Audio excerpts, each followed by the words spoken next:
got that feeling that I get at the beginning of most streams that I have forgotten something.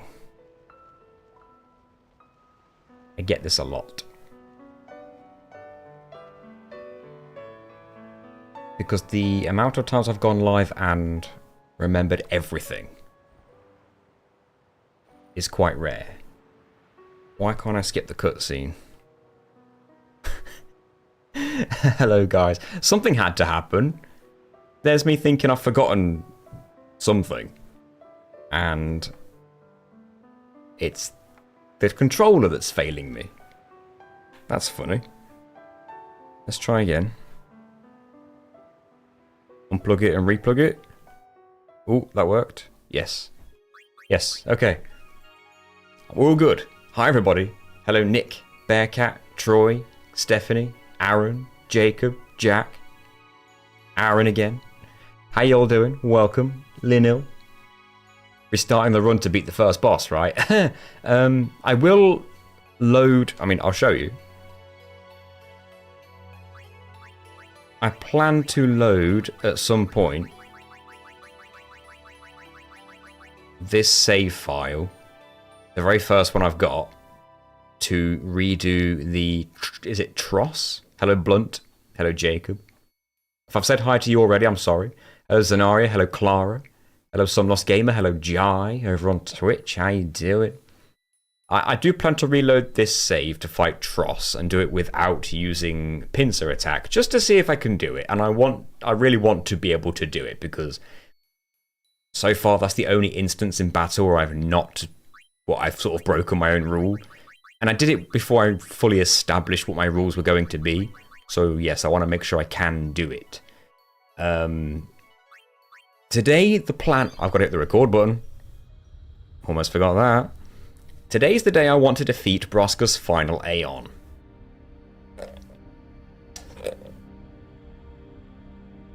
Right. We made immense levels of preparations on the last stream. We leveled up everybody a little bit, just so they could have some extra HP and what have you. And agility. That was important. Everybody got a whole bunch more agility. Like 20 of it. Thank you for following Sudden Life. The opposite of Sudden Death, I get it. All them quests last week, you're going to kick his ass. That's the aim. So, here's the thing though. When you go into the final area before the boss, in there, you get an attribute sphere. We want to use that attribute sphere for Lulu and give her this HP node. Move her to this HP node, I should say. As soon as she moves here, she's got Agility 4, HP. She's got 6 levels, so she can go 1, 2, 3, 4, 5, and 6. Now here's the problem. That is 1, 2, 3, and 4 HP nodes. Isn't Lulu's output kind of trash? It is, but if she can survive a hit, that helps with other people with Comrade. Because then she could take a second hit potentially, and more damage for everyone else. Now I've got the levels, so I might as well. And all this is undoable if I really want to, because obviously when you defeat the final boss, to do the post-game you've got to reload the previous save anyway. So all this is undoable, and the extra agility could give her the extra turn that we need to make something happen as well. So it's worth doing because it's free. Here's the problem. I've only got 3 power spheres. There were 4 HP nodes. I've only got 3 power spheres. Now, okay, sure, I could just forego one of the HP nodes. But if something happened to her, where an extra 300 HP could have allowed her to survive, I'm going to be quite annoyed. And all because I was 1 power sphere short. Now, we could argue that I could just find one fight in this area that gives a power sphere upon victory. I've got no idea what drops power spheres. I could beat Yojimbo once. The only annoyance with that is that I'd have to leave this place and come all the way back in before she gets petrified and shattered. Yeah, you could argue that maybe that extra HP is not necessary. I just may as well use up the last 3. And how much HP is she going to get? In total, she's going to get 3, 3, and then 2. Wow, okay, that's already like 800 in total there. That puts her on, what, 3,000? Yeah, so it's the difference between 3,080 HP or 3,380 HP, because I'm pretty sure that other one is a 300. Let me double check.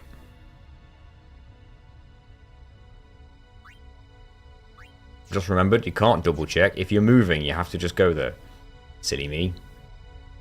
Yes, so I don't want to fight Yojimbo if I can help it, because it's backtrack. But if there's like literally just any enemy in this place that I could potentially defeat and get a single power sphere, then that basically solves the issue. Why is she flashing? The echo just started flashing for some reason. Hello, Efesti. I don't know why it's doing that. Oh yeah, I've equipped everybody to be prepared as possible for the boss, so he doesn't have no encounters on. Everyone's got some sort of defense against stone. You know what? Let's try it without bothering to get the extra power sphere. Hello, Calvin. It's 1 power sphere, it's 300 HP. The boss will destroy her with most things anyway, so like, let's just try it without.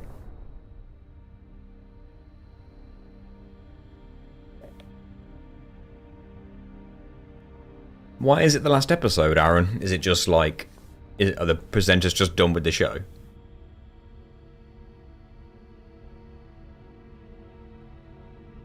When do you get the attribute sphere? Is it one of the items you pick up, or is it just given to you? Like, automatically. I always hate this bit. I find it easy just to walk so you don't accidentally sprint into them. Well, I missed that one somehow.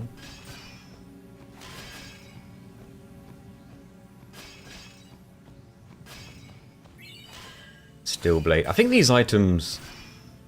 they're not random, are they? Oh, one got me. I better be able to run away. Want to bet this drops a power sphere, by the way? Oh, it uses haste. What's his HP? 56,000. Please run away. Yuna. Yuna, he's got haste.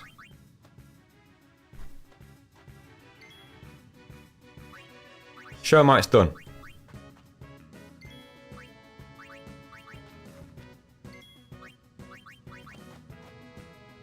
Thank you. Major staff. They sound familiar, like they're the same items I'm getting every time, I feel. So is one of these just always an attribute sphere? I'm going to assume so. Prism ball. This is like the most annoying part of the game. I'd rather do the chocobo stuff than this.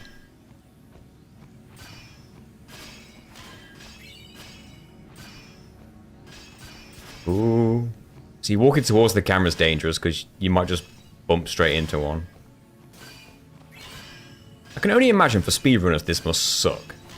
Imagine if you run into one of these encounters when you didn't need to. A skill sphere, that's not what we want. What the attribute sphere?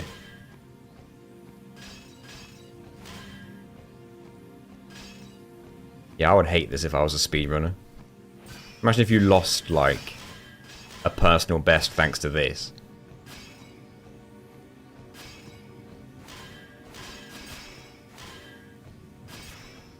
Oh, come on.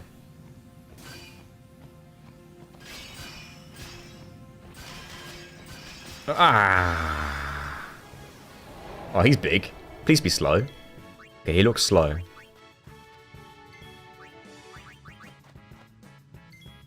Two attempts at this. No, Oren. Oren, please.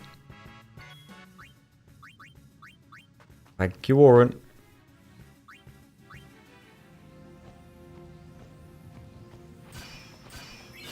infinity. So where's the attribute sphere? Is it always the last one? They appear in a random order, but is it always the same 10 items? Because if so, the randomness is pointless. The attribute sphere is last. Is it always last? So it is. Kind of crazy that it's last. And it's like helping us out to have it. Hello, Prof. Hello, Ari. Is this worse or dodging 200 lightning bolts? At least the dodging lightning bolts is optional.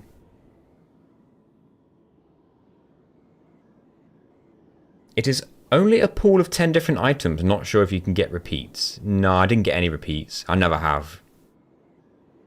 So we got that attribute sphere. There it is.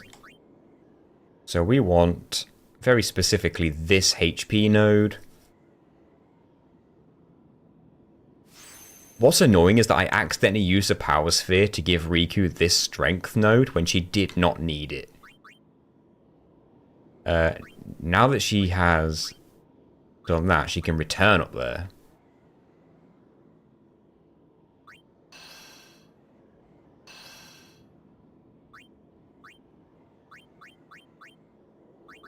And start spending.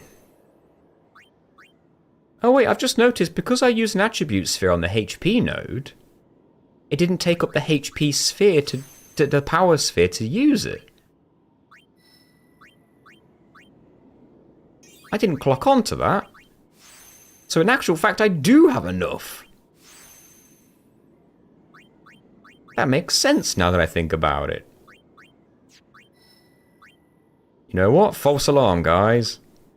Don't use the power sphere on the strength. That would be very pointless. Wow, what was I? What was I on? False alarm. We're all good. That's a lot of agility. Like 20 of it. Heal her up. Right, there we go. Everything worked out to the exact number of power spheres. Everything worked out. I remember someone in a previous stream saying that the stone hit rate from jet beam is infinite %, so the only way to avoid it is stone proof. I'm almost sure I've had Stone Ward help me out before. I'm almost sure. I could have sworn.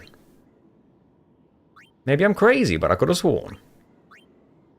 What is annoying is with more power spheres, Riku could have had extra HP and defense, but what can you do? As could Kimari. Well, he's only got one level actually, so no he couldn't. Whatever, let's not dwell. But as prepared as we can possibly be. He's got first strike, and first strike. That's good. We need to swap their weapons to their double overdrive weapons when we can. As well.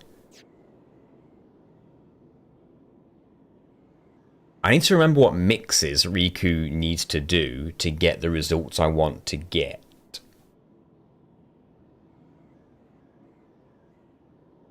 There are two choices really for the opening mix. Either we do that grenade that that kills the U pagodas and poisons Jet.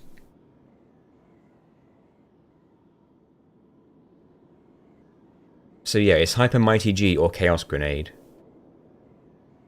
I might need to look up what you need to mix to make those. Hello, Finn. Would I like the sphere grid to return?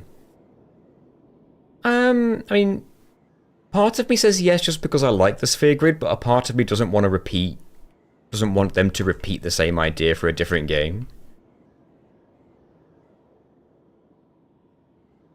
Alright, list of mixes.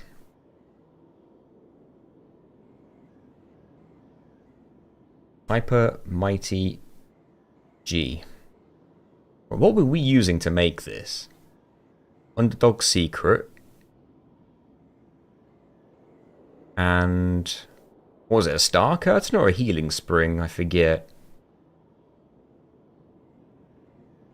I'm gonna have to see what items I've got. Let's put them in order. I've got the underdog secret. That's one of the ingredients.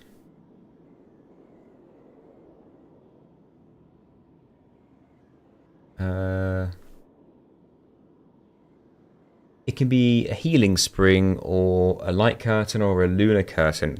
Isn't lunar curtain the thing that I got? Isn't that the reason I can do this?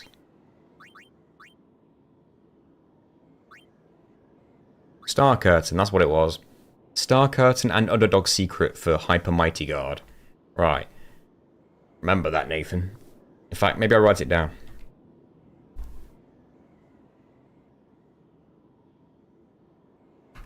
Underdog secret plus star curtain. And to do the other one, which was it Chaos Grenade?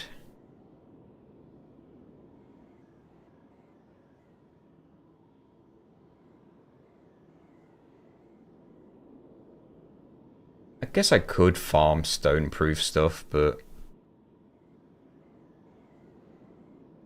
I can get the strategist to work. I won't need to. More interesting that way. Oh, it's a level 1 key sphere. Plus... a grenade.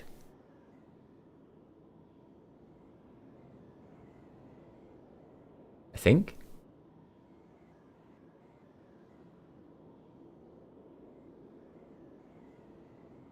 Am I crazy? Is that right? Is it that simple?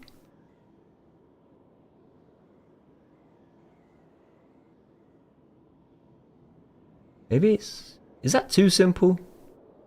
Or does it have to be like a, hello, Blazian Panda? Does it have to be like, a more specific sphere, like a MP sphere or some nonsense?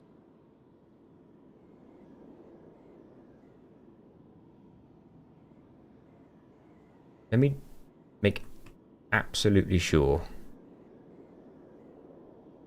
A Candle of Life or a Dream Powder, Farplane Shadow, Farplane Wind. I don't think I have either of those. Frag Grenade.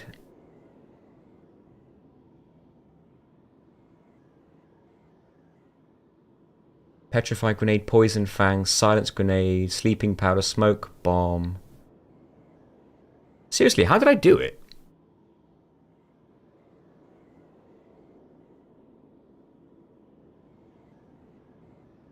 Did I ever use Chaos Grenade? I must have.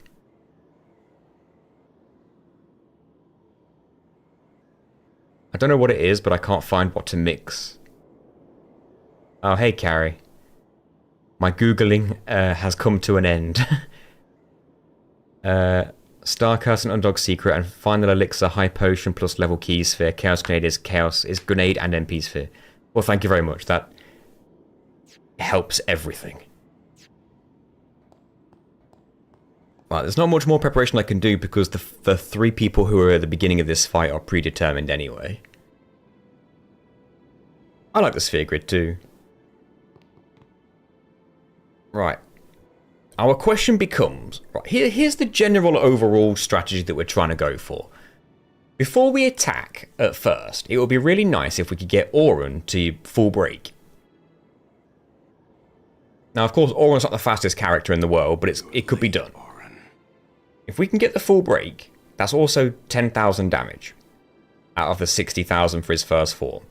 What would be really nice is if we can defeat the first form without needing attack reels or the Aeons. 10,000 of it comes from Auron. And then once he's full broken, I imagine, I think Tidus's Blitzace can deal around about just under 40,000, memory serves. And that's if you get a lucky crit on one of the hits. Chaos Grenade also causes full break. That is handy to know. That's not funny. It's tough because if I use Chaos Grenade, the Yupa go to stop, Jet gets poisoned, and he's got full break. Sounds great. I mean, you know. Stone Ward reduces it to a coin flip. Let's end this. Ah, so it's 50-50. Dad? Yeah.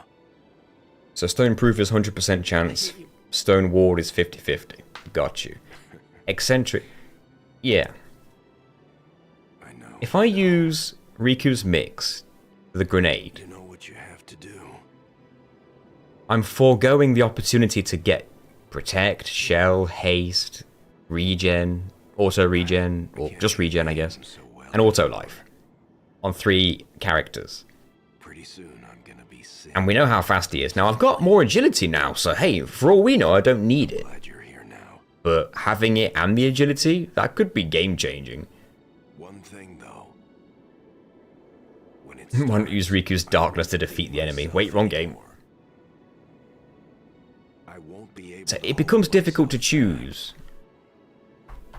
which mix to do first. That's the issue I'm facing.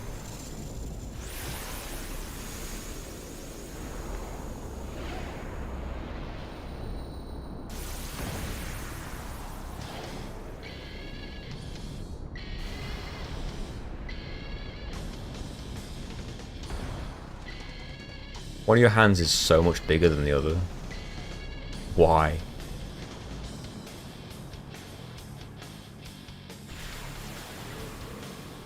I promise this will be quick. I can farm for multiple overdrives with Riku, but only when she's alone. And it's for the benefit of reviving people. Which I would really like to come into play. Before anyone asks, no, I'm not allowed to talk to him. Alright. If we don't need haste, we can use the Chaos Grenade straight away. Let's have a look down at the turn order. See, even though I've given 20 extra agility to Auron, he's still not getting that extra turn after the boss's turn. To be fair, he is, it's just that Yupa Godas are going before him, that's all it is. Okay, the Yupa Godas seem to be like faster than Auron, I guess. That's kind of where that's going. But the boss isn't getting more than 1 turn in a row. It just means that if I had haste, I potentially could be getting 2 turns in a row. Yuna gets another turn if I do this, and she doesn't need to because she gets double overdrive on the weapon she's got.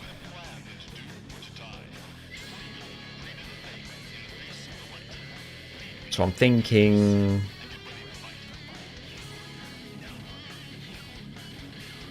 I don't think there's any point having haste on Yuna. And her overdrive is Comrade anyway, so she's not here to take hits. Not really.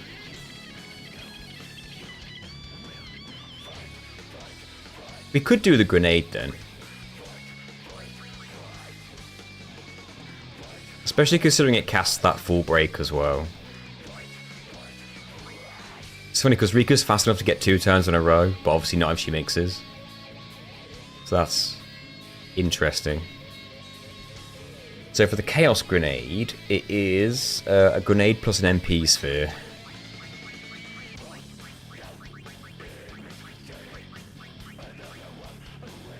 Hello Quasar, thank you. We may as well try this. You should go back and finish this game at some point. You definitely should, yeah. We've got to try this strat, haven't we? You're like, I did it once and never actually... The only reason with that, I don't want to do that Zanaria is because... Troy, thank you for the €2. Would you consider a Crash Bandicoot challenge video? The answer to that is... So... Oh, he's silenced as well. Doesn't mean much. The only reason I don't really do Crash Bandicoot challenge videos is because there's a channel that already does them, and they've done pretty much every single one I would ever want to do. Or the only idea I'd really want to do. They do Crash Bandicoot without spinning, and they've done a lot of the Crash Bandicoot games without spinning. And that's the idea I probably would have gone with if I was going to do it at all. Right, the U Pagodas are gone. He's got the full break. He didn't even do the full amount of damage, but what can you do? He did a decent amount of damage. Blitzace could do work right now. I'm thinking I could save Auron's Overdrive to get the break on again if the U Pagodas ever remove it, because they're bound to. Make a stream-only challenge just for fun. I could, but I don't know. If I'm taking the time to stream, I want to like record the footage. If it's a challenge video, I want to record it for a video as well. So it's like I'm killing two birds with one stone. I'm streaming and I'm getting footage. Right. I'm very tempted to go for the Blitzace. Although if I swap weapon, I could get the double overdrive on first. Which would make sense, because Tidus still gets a turn before the boss. And if he's going to use his overdrive, he needs to make sure he's got this weapon on. Every single turn counts in this fight. Let's put it that way. He's the same, he's got first strike, but of course he doesn't have the double AP. Double overdrive, sorry. So it makes sense for him to do the same. Yuna doesn't have it either. Maybe I could have done that for her on turn 1. But we live and learn. And she could do it when she comes in next time anyway. Right, this should do good damage.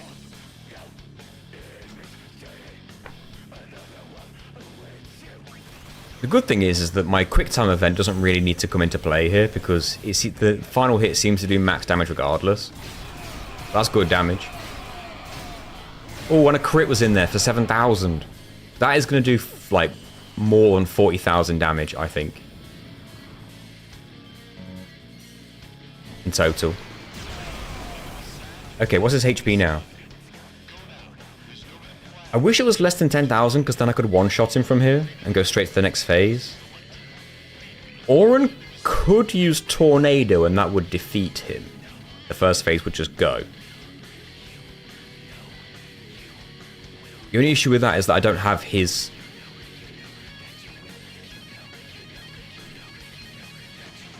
He's got the poison though. That could put him under 10,000. How much damage is poison doing per tick? Because if Kimari does 10,000 damage to him now... Yeah, I'm going to save Auron's for breaking later. Lulu could put him under 10,000, but what if the poison does? If the poison puts him under 10,000, and then Kimari's overdrive 1% of his HP, so 600! Well, considering I only need 1,161, that's only 2 ticks of poison.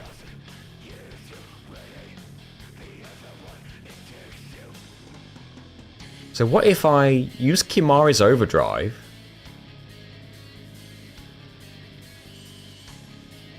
and then let 2 ticks of poison finish him off, then I'm straight into phase 2. You will get 2 poison ticks before the U Pagodas cure it. I will, because they do 20% a turn, and they need the time to come back, and the turns to boost his overdrive. No, because his overdrive is not what cures him, it's the U Pagodas themselves. He just needs 2 poison ticks before they come back. 1 is guaranteed, 2 is up in the air. I think we need to try this. I don't want to use Auron's overdrive, of course. What I want to do is figure out what the best move is right now, because I'm not protected and I'm not shelled, like I could have been. He does have physical attack, so protecting myself or defending myself could be an option.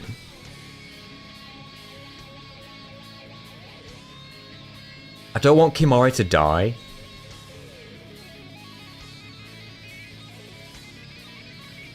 I'm tempted to bring Lulu out and then defend. Her overdrive is useless unless mental break is up, plus the pagodas are both down. You never get a good chance to use her overdrive again. It's just a shame because 2 poison ticks and 1 Kimari overdrive is perfect to like get rid of phase 1, and then I could have used her overdrive to potentially get some damage on the U pagodas.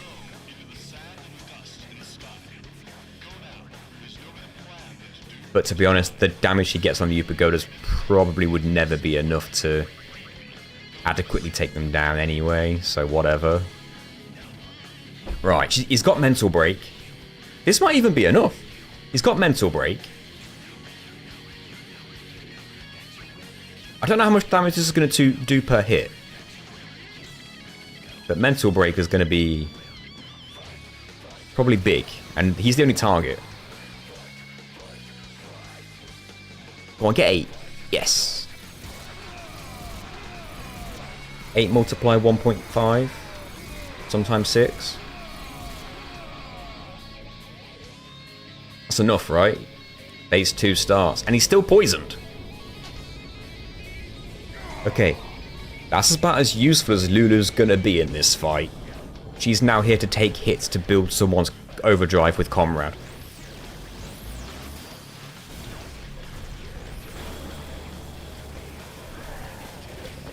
Hi, Ross. Do you think he's still good at Blitzball? I wouldn't want to face him at any sport. Not gonna lie, with electric guitar in the background, I get Shin Megami Tensei vibes. Okay, he starts off with the sweep. No protect, obviously. They took 1,200 because 1%'s now, of course, higher. The pagoda's starting to move again. Does he act straight away, or do they take a turn to move? That's gonna cause stone on someone. 2 poison ticks, but that's a dagger. Right. If the U-Pagodas are still alive after this turn, he's going to get the power break and what have you removed. Tingus has a very real chance of getting shattered here, but at the very least, Tingus has already used his overdrive. So you could argue that if he goes, it's not the worst thing in the world. Lulu got a boost from Comrade.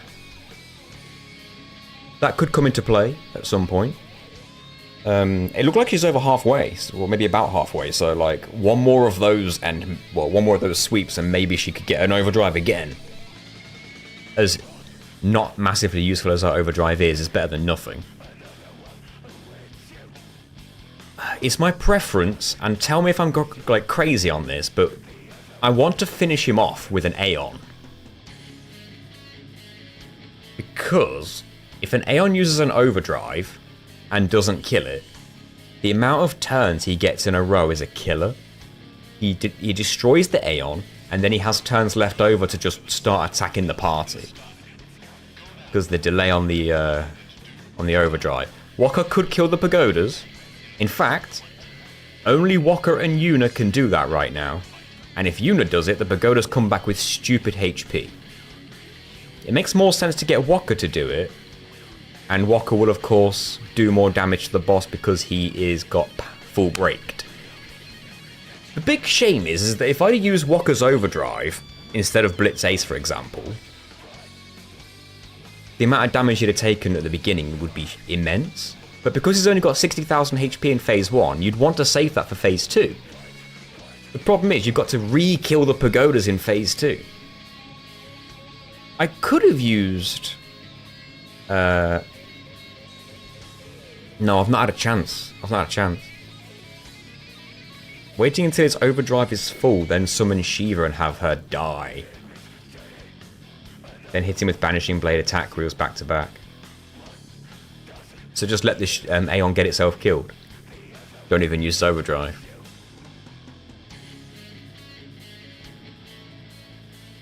But the pagodas need to die first. Or are you saying use Shiva to kill the pagodas, then let the Aeon die, and then... Oh, use the overdrive, the pagodas die, the Aeon dies. The problem is, if I use Shiva and use Diamond Dust,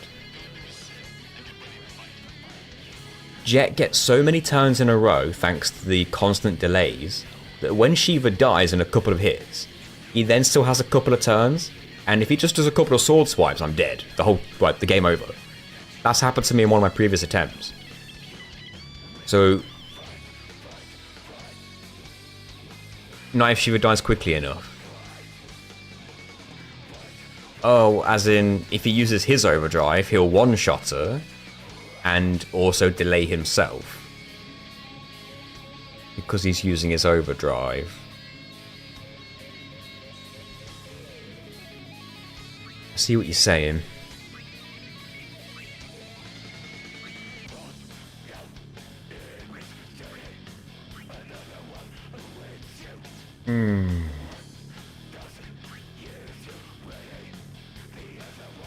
The Pagoda's turns aren't necessarily tied to BFA, but they do revive automatically, and as soon as they get a turn, they completely heal him of his ailments. And he's got a lot of ailments right now. He's poisoned, he's fully broken, and he's silenced. I don't think silence does anything, but it's there. And I don't want him to not... I don't want that full break to get removed. How much HP's he got? So even if I went to Yuna right now, I can't because he's not got his overdrive. If I wait for him to build his overdrive, he's not going to be broken anymore. Let's put it that way. I'd obviously have to reapply the break with Auron. So it looks like I'm just going to have to, like, use other people's overdrives in the meantime. Let the Pagodas remove the ailments. This stream started at 16:02. Hello, David. Is that because that's when I first entered the boss? If you can take out one Pagoda with Kimahri, you can't. They're at range, so you can't use close range attacks to hit the Pagodas, and jump is not a far range attack. They're out of range, so the only people who can hit the Pagodas are Waka, Yuna with an Aeon, and Lulu. Especially with their overdrives. I love your Hero's Tale challenge. Thank you. Expect a new Spyro video this month. Right. I need to use not Waka and not Auron. In fact, they need to be alive. In fact, Yuna needs to be alive as well, so really Kimahri needs to come in. I don't like how low Riku's HP is, but it might not be big an issue. I don't know if I defend or if I attack. Because really I could do with the damage. But let's think about it. Shiva's going to do 40,000 minimum. Like, it's going to be like 41 to 42,000. Vanishing Blade's going to do 10,000. That's 50,000. That's going to leave him with about 61,000. We'll round it down to 60,000. I think attack reels could finish him off from there after he's been broken, because that's going to do a lot. Like, what, 12 times however much damage it does. That might be our best bet. I've got a feeling Tingus is dead. People keep telling me, and by people I mean the Final Fantasy X experts, Anima would destroy him, but I don't want to use optional Aeons because it's overpowered. I want to use only the mandatory 5 Aeons in the normal game, and then post-game I might consider doing those. Attack Rules is over 100,000 if his armor broken. Well, that's broken. That's completely broken. If that does over 100,000 when his armor broken,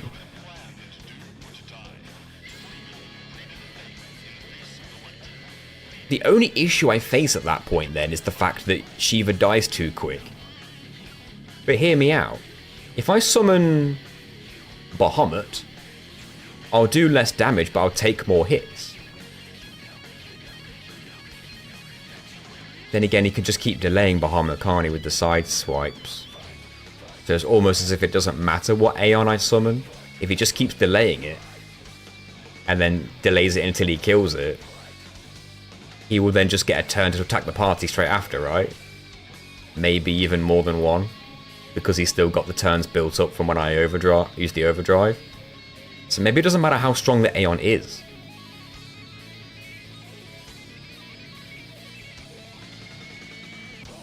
Oh, I hate this.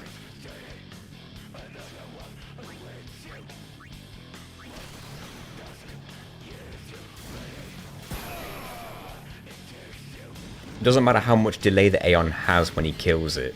Oh. Well, in that case, why can't I just summon Bahamut, Mega Flare, let the Aeon die, and then immediately just Banishing Blade and attack rules?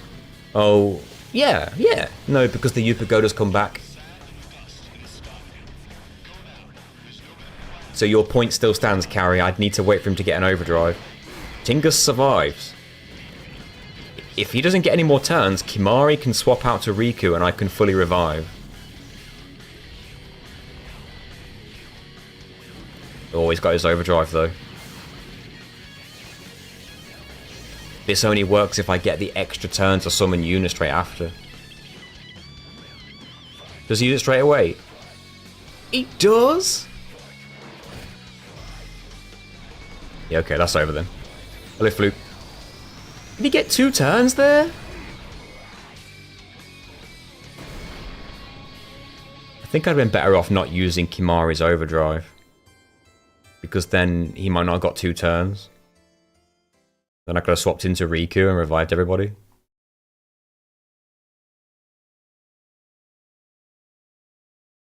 That's quite annoying. But hey, now we know.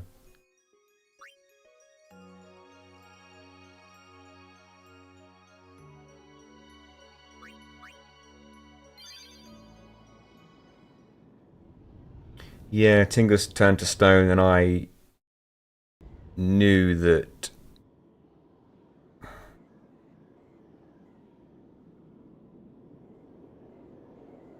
the annoying thing is the AoE attack he did with the sword was the best thing he could have done for me.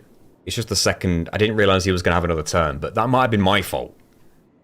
Because if I hadn't used Kimari's overdrive, there might not have been such a big delay in it. Kimari might have gotten a turn before the overdrive went off. Which means I probably could have done something to help people out there. Let's do this again for Lulu real quick.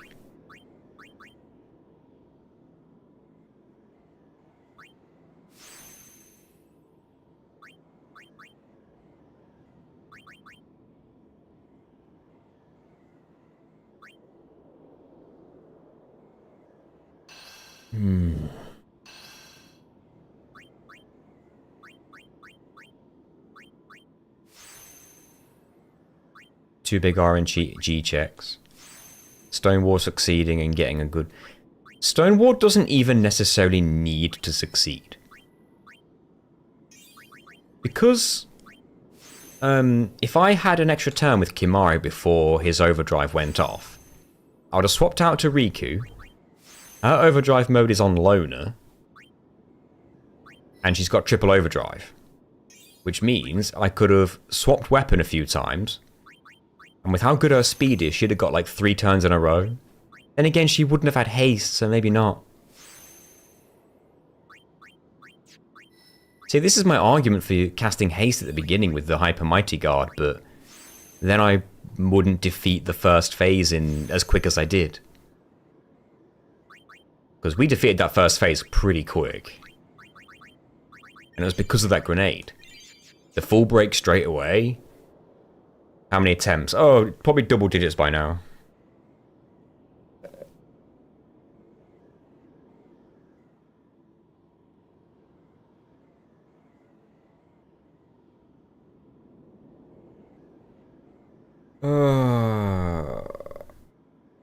How are you enjoying Persona?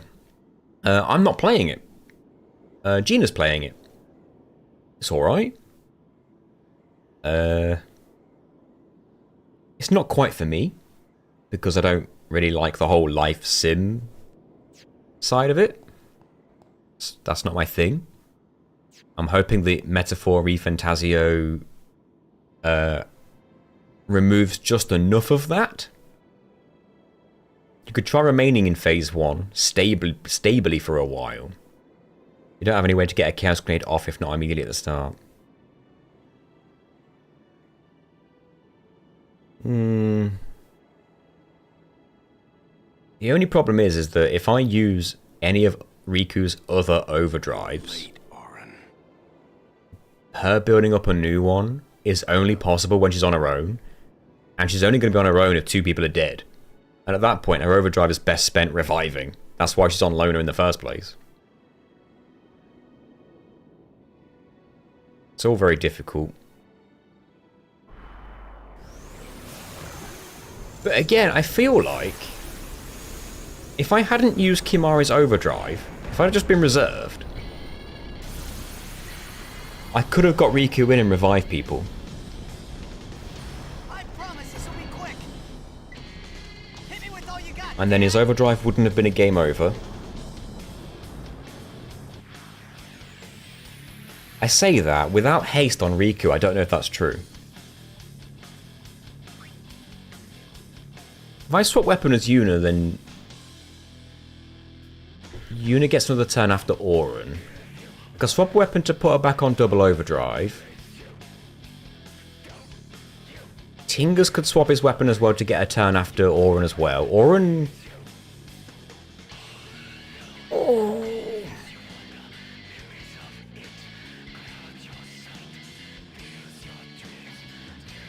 Doesn't really work, does it? Play Persona 2, that's before the life sim was a thing. Yeah, I could do. Persona 2 is the only one I've not actually seen properly.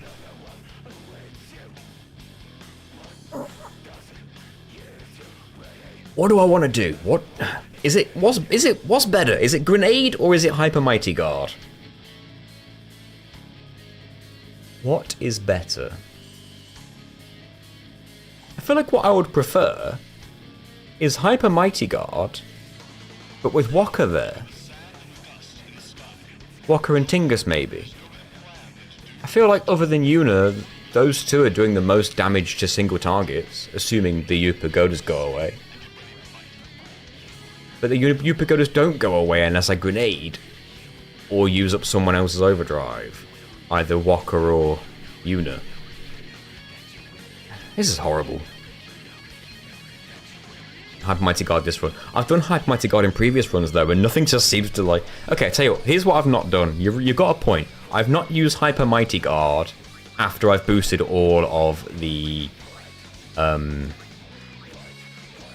agility.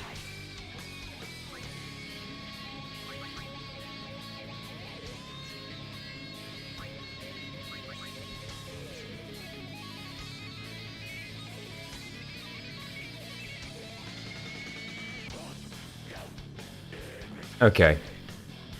Swap. Let's just try this. I'm gonna do this just to give her a turn. No. Get Riku in.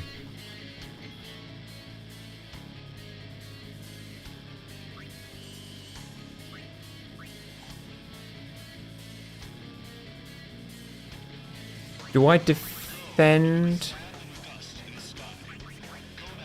She gets another turn anyway, before the boss. And that will be when I use the Hyper Mighty Guard. I was thinking of swapping Tingus's turn so he gets one after Auron. Auron banishing blades, and then Tingus uses Blitz Ace. The only issue with that is that Waka's still not in the party.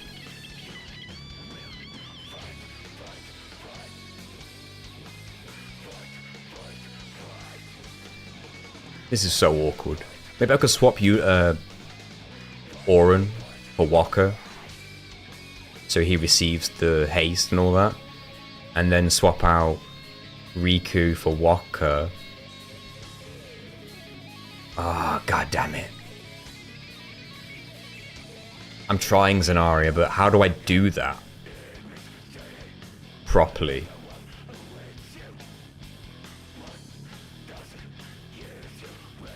Oh. How quick is Waka? Not quicker, obviously. If he swaps weapon, he gets another turn.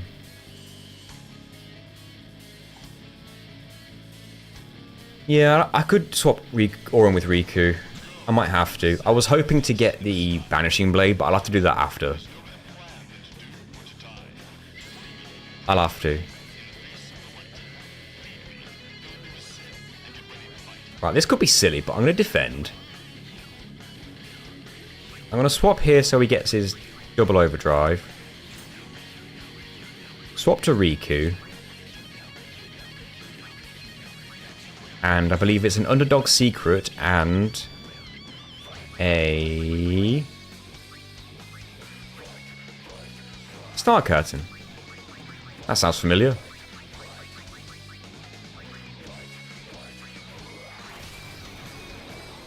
Yep. I don't know if this is going to work. We'll see. The auto regen, the haste, the protect the shell, it's all good stuff. Now I need that break.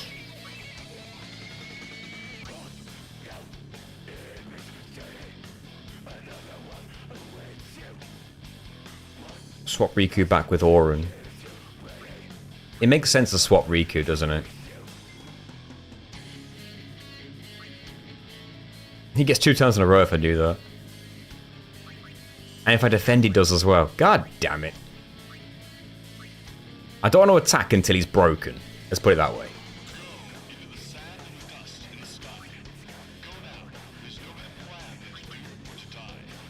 Oh, I might have to defend. Musical chairs the fight. No, if I defend, it does the same thing as item. So if I defend, he gets 2 turns in a row. And not a turn after Riku. I believe.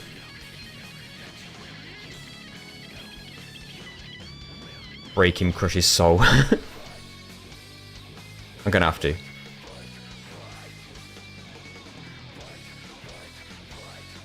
How much do I swap now? Okay, he goes after Riku now. I'll do that to ensure the turn. I don't know if I want Walker in the front row right now. I don't want to risk him getting turned to stone or anything.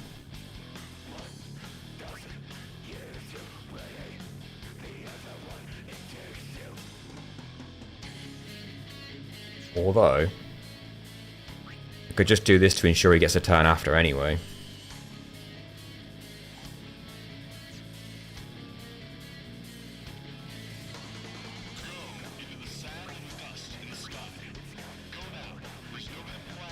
Yeah, Kimura could defend himself. I guess that makes sense. Then we get Auron in and banish the fool. So this will break him. Why do you need haste again?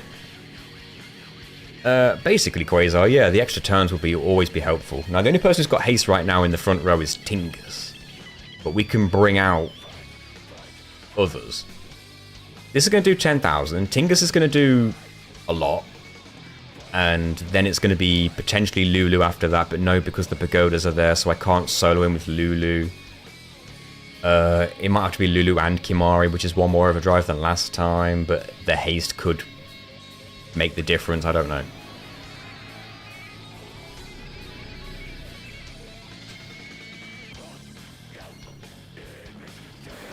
We just want him to be fully broken for the time being.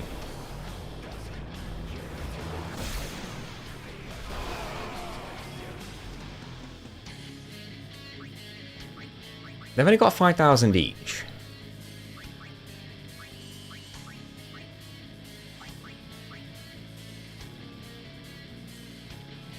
You could make the argument for Walker to just finish it off now. Not finish it off, but he would kill the 2 pagodas, and then who knows how much damage he'd actually deal to the main guy. Walker could do big numbers right now, because, yeah, sure, Tingus could do like 40,000 plus damage, but the pagodas will just remove the break. Whereas Walker could kill the pagodas and get some damage. Now, I could potentially save it. Thank you for subscribing, Gorgot. Gorgot TV, thank you very much for 2 months.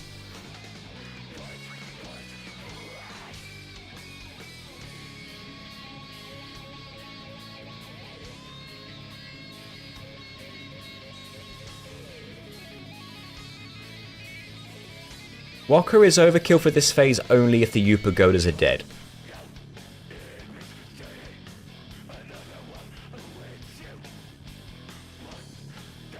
I have already used Mix and Oren's Overdrive. I don't... Unless I get another Overdrive with those two, I can't break him again.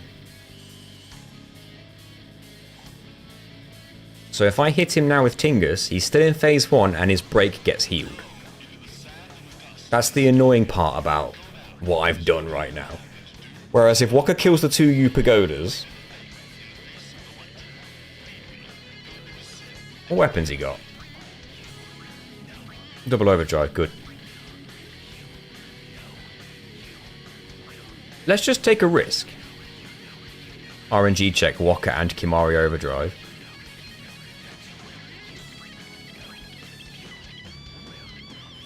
It's possible, depending on how much damage Walker ends up landing, but it also depends on how good I am at this, because I've messed this up on numerous occasions in the past.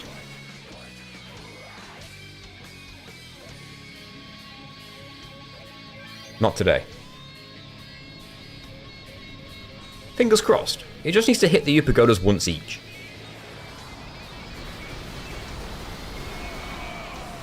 It hit him twice. Out of 12 times, it hit him twice. Well, that's better than Jet Beam.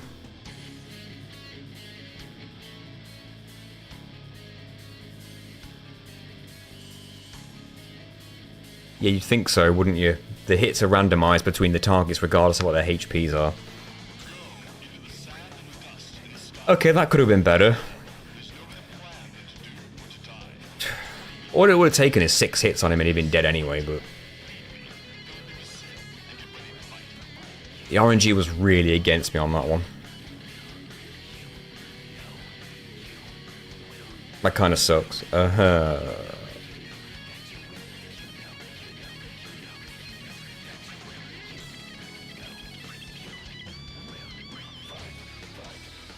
We know Tingus could take it out, but he would also be a bit of an overkill. It's a good strat, just failed the RNG check. Yeah, I know, right? 25 streams to get through. Oh, we're not done yet. We've got all the post-game stuff to do, so I reckon it's going to be more than 25 at this point. Lulu's Overdrive would do about 1,500 to 600 per hit, and I can get about 8. So that wouldn't finish it off. It would only get about halfway.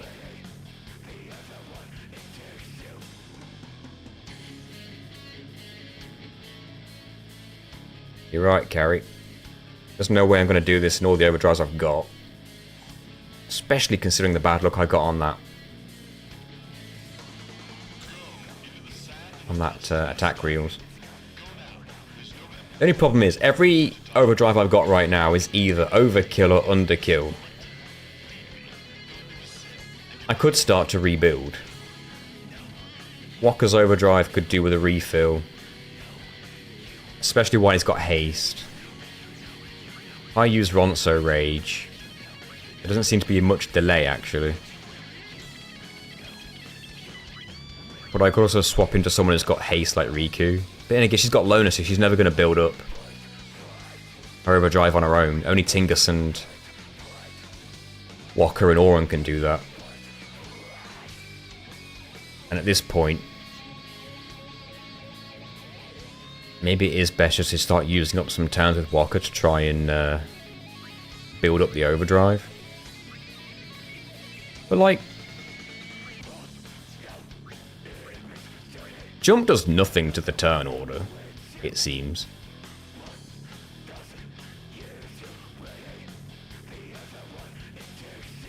Screw it.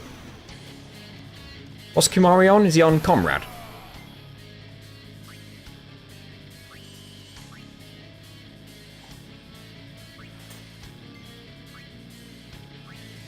See, haste is coming through a little bit. Screw it. AoE. No, it wasn't. That's probably the best thing I could have hoped for, really.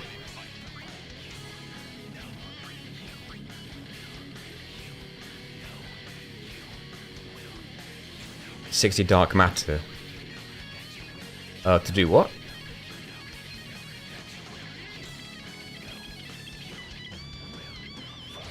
Customize, break damage limit, 60 dark matter. Is it possible to get those? No, yes, but Blitzball. A casual 600 games of Blitzball. No. Not happening.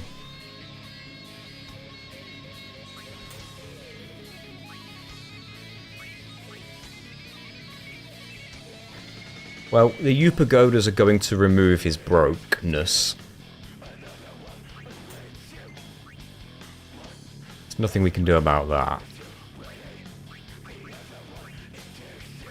Not unless I break them again, but the only way to do that is, at this point, the only way to do that would be Una.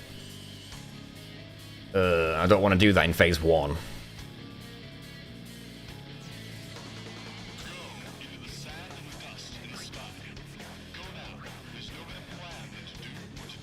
It kind of sucks.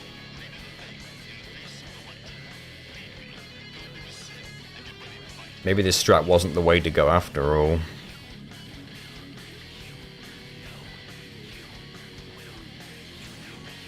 I feel like I was doing better with that previous strat. Thank you for following Freeman. Hello Tor, how you doing? Una and Aurun. I think there's a third one. I could be wrong.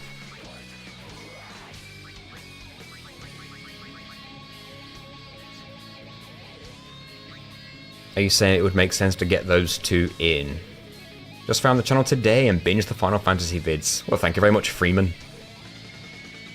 So you're saying it would make sense to get Aurun and Una in the front line before his turn comes around so that there's a less chance that someone gets turned to stone. Let me check the equipment. Stoneproof, yeah. She do be the one with stoneproof. Could defend here. Boss is going to get a turn before Walker, so if he casts stone on Walker now, that's going to be mighty upsetting.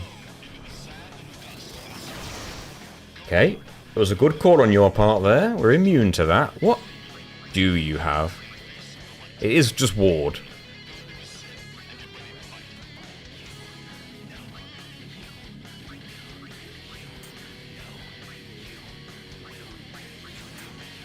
The haste is coming through a little bit. Oh, the Pagoda's turn comes now, so he heals a bit and he removes the breaks.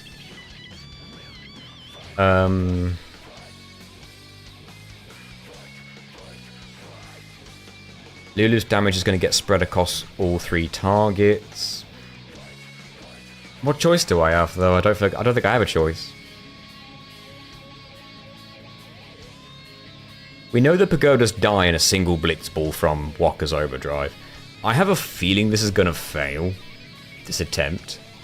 Because I need to get rid of phase 1 without Walker's Overdrive, really. Almost not a turn in ages.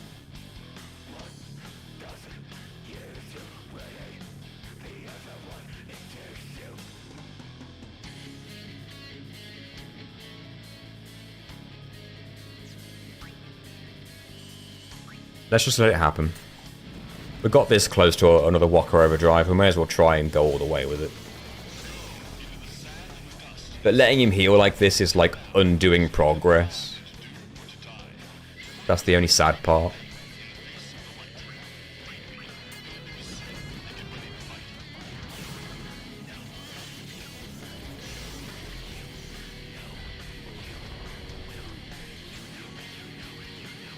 We haven't even defeated the first boss in the boss rush tour.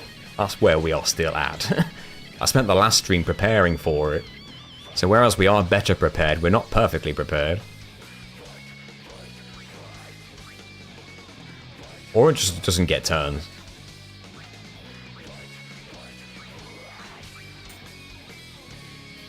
If I do all this and he gets turned to stone... I mean, I could swap someone else in who's got haste, maybe.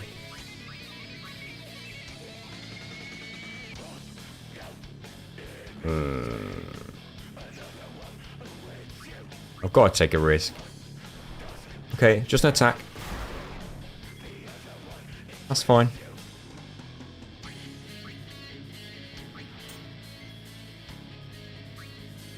What's Auron's overdrive mode? It was ally again, wasn't it?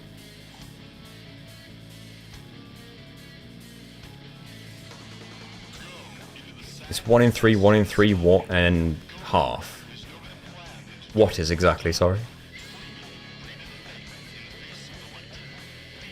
The number of attacks that he does. Is he not? Yeah, you're right there.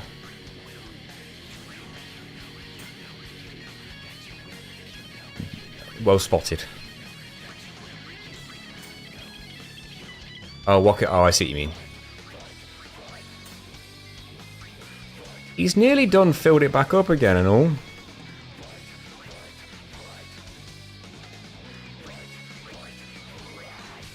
So, like, the strategy is to keep building it up and crossing your fingers.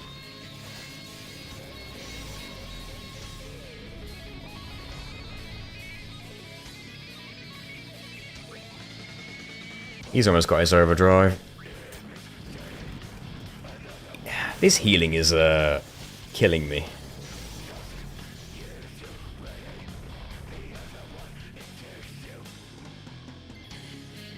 Okay, so he's got his overdrive back, but we also know that an overdrive from him is coming anyway.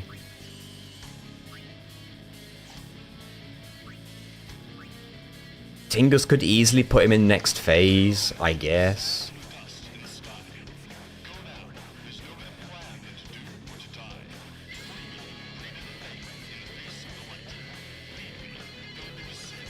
But not without power, armor break, maybe. There's a chance he still could. I've fudged all of this, I think.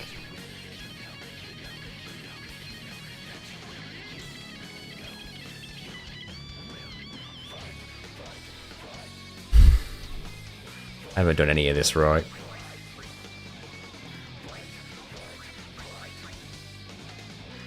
It might just do enough.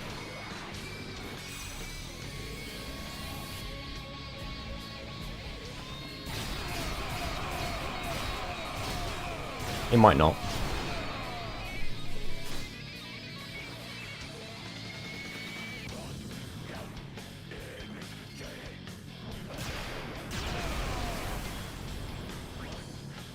No.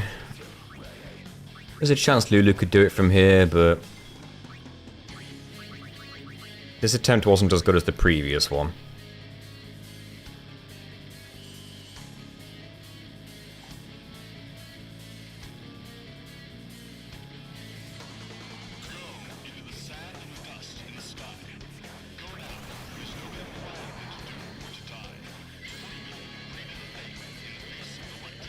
Oh, I only just got 8 there.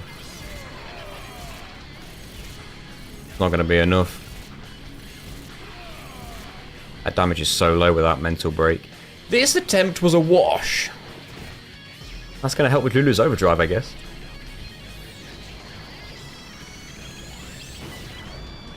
Not a lot, though.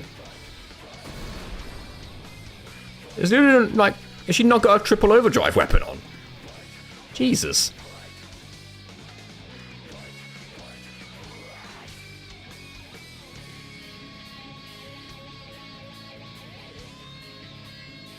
What if, though? I know I'm back on this again, Carrie, but what if, right?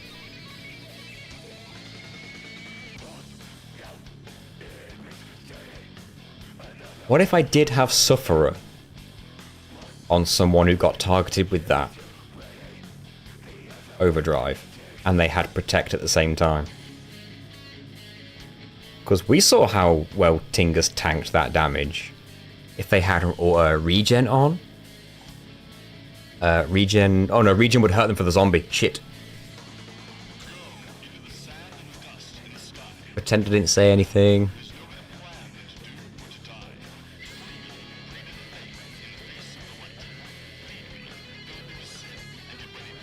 I could use normal Mighty Guard. That's what we tried last time. It's just that Sufferer for 16% doubled every single turn on a character with haste sounds so enticing right now. Imagine how many balls Walker could be throwing. He just needs to survive.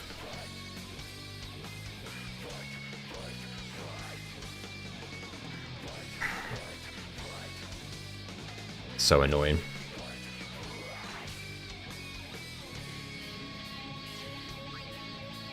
Well, why am I even still doing this attempt? This is completely bust. Of course I want to know, Carrie, because I'm at the end of my rope. I assume you mean next attempt, not in this attempt. This attempt's dead.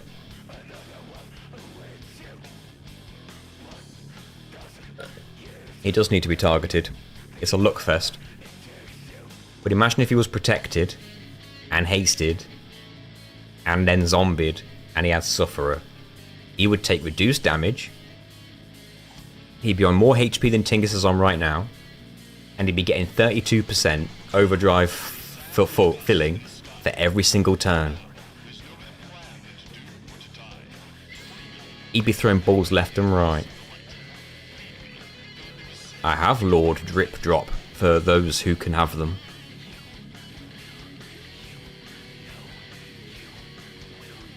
The bad attack real RNG really hurt this. They did. I'm gonna soft reset. And in doing so, I've pressed a whole bunch of buttons that did things.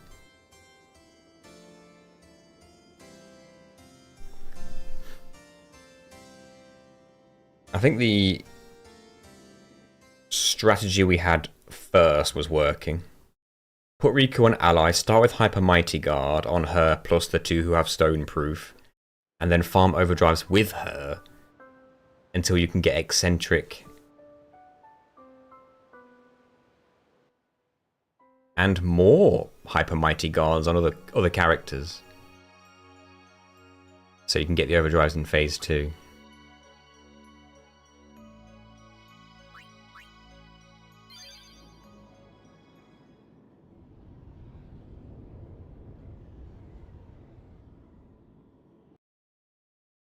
It's a shame, I quite liked my Loner Riku strat, but I do see what you're saying. Thank you, Zenaria. Feel free to judge. Many others do.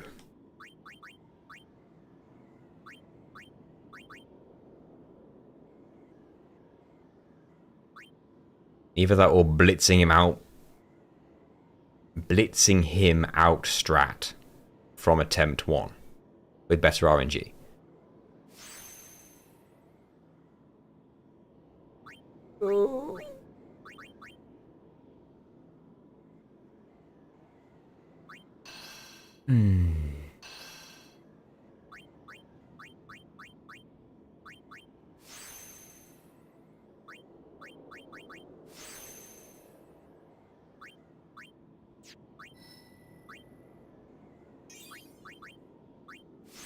Difficult.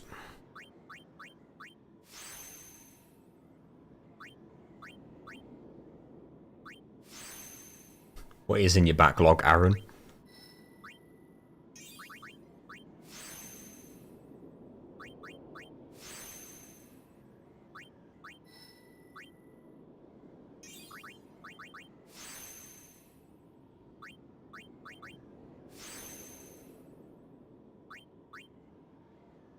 How hard is it to get Ultima? You could use that with Fury. I don't think you'd get enough spins, but maybe. Hello, Sarando. Haste plus eccentric buff on people, you can actually functionally get overdrives back.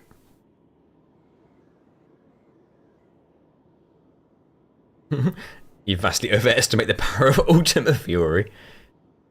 Easy mistake to make.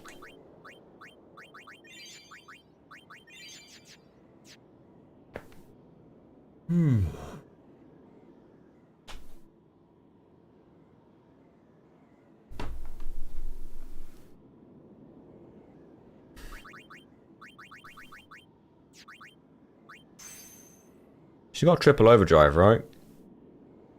She could make it work. Especially if she's hasted. She gets loads of turns.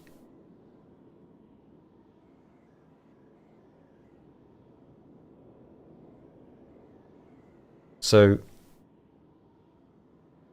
Hyper Mighty Guard. I need to swap in the other 2, so that will be Auron and... Is it Auron and Yuna and only those 2?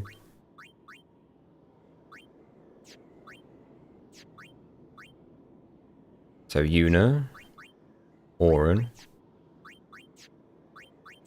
It literally just is those two who are stone proof. So yes, I see what you're saying. They'd be protected. They'd have auto regen. She could use her overdrive. She could farm a second overdrive. And the auto regen would keep them alive. And Riku could get turned to stone still. That's just something I'm going to have to cross my fingers doesn't happen. But I like your idea. I think that is worth a try.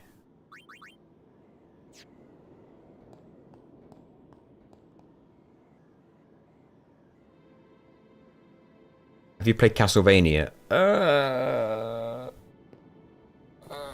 My answer to that question is a bit embarrassing. Whoops.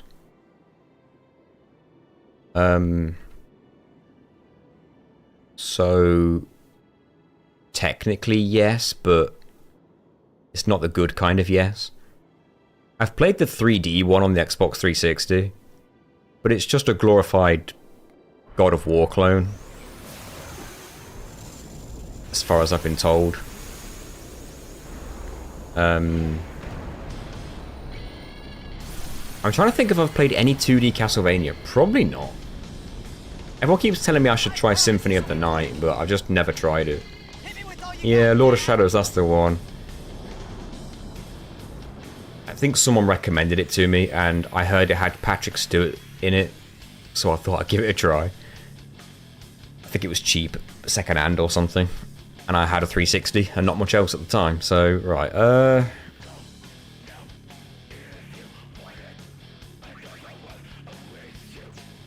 it's Tingus that needs to swap.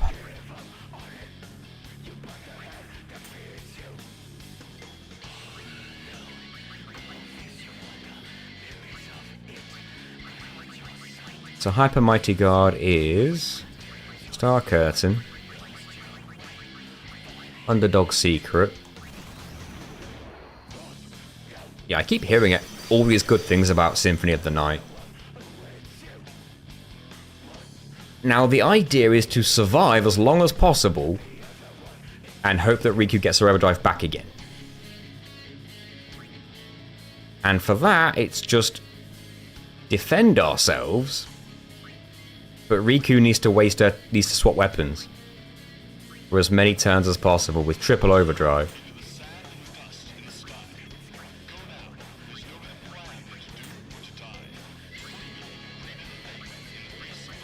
And she just needs to not get stoned to death. That's fine.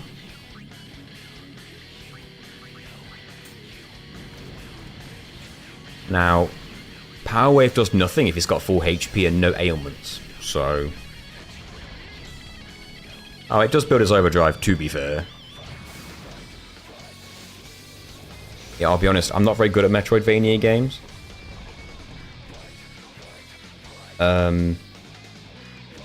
I played Hollow Knight for a good while, but I just fell out with it eventually. And then I tried Ori and the Blind Forest, and whereas I enjoyed it, I got to a point where I just got lost and did not know where to go.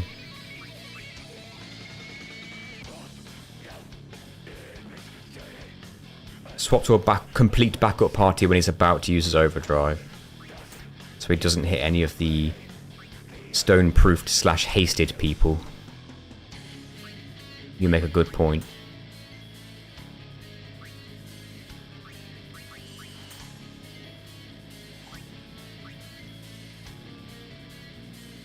Am I trying to get Riku's overdrive again so I can use the grenade, the Chaos Grenade? I am, aren't I? And that way I can get both results. I like the strat you've got. It's working. It just means that reviving characters is not going to be anywhere near as easy. Now, of course, I could grenade him right now. He'd have the full break, and the pagodas would be gone.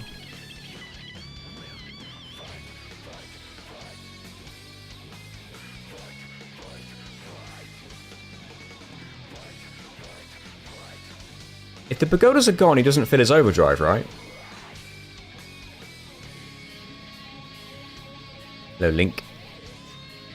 If the pagodas are gone, he doesn't fill his overdrive at all until they come back.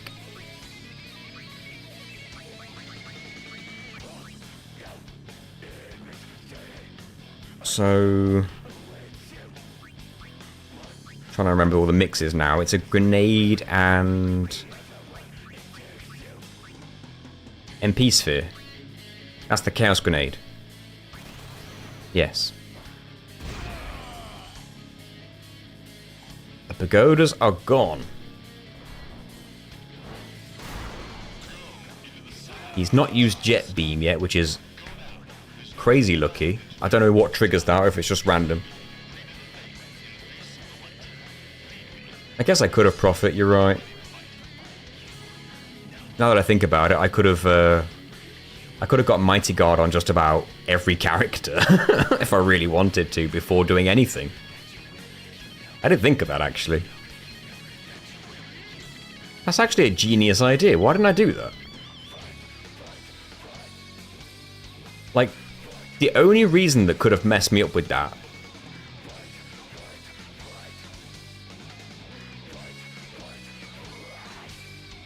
has to be on this very turn.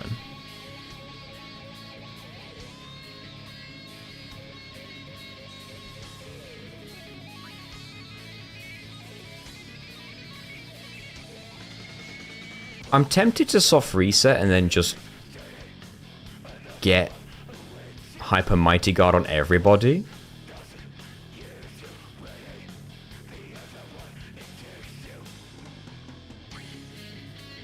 Because what's the reason not to do that? It doesn't hinder me in any way. And it would make the whole fight way easier.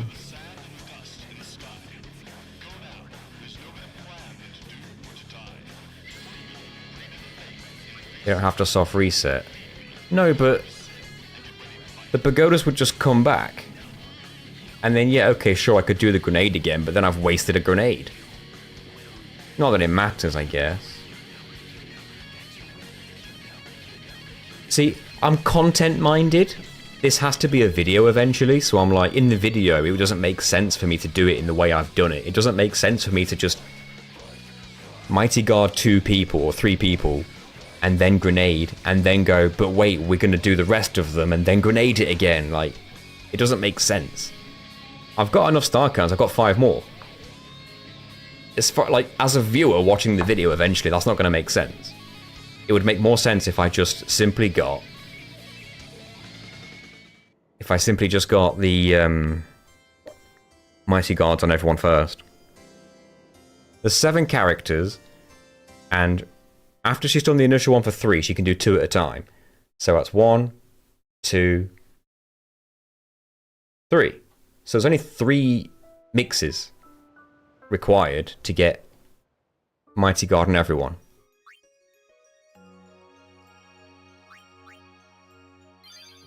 I mean, I don't know why I didn't think of this sooner, because it's genius. I'm glad you guys are here. Sorry about the resets, everybody, but like... this is what I would be doing if I was streaming or not. Oh no, I soft reset. I chose to lose because a better strategy has come to light. Something I wish I'd seen a long time ago. The third pick's a bit overkill, but it's free. As long as Riku doesn't get hit with stone, it would be free. And I think I like those odds.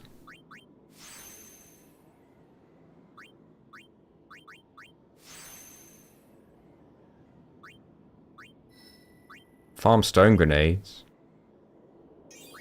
What's the benefit of a stone grenade right now?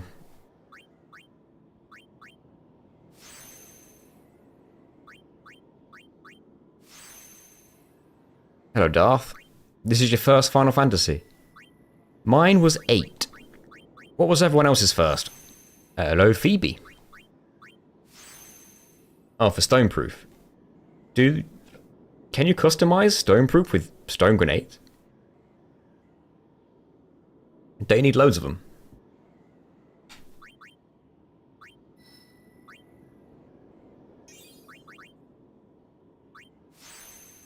Yours is 8 as well.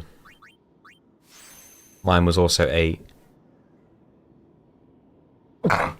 Excuse me. Your first was 7, but you finished 8 first.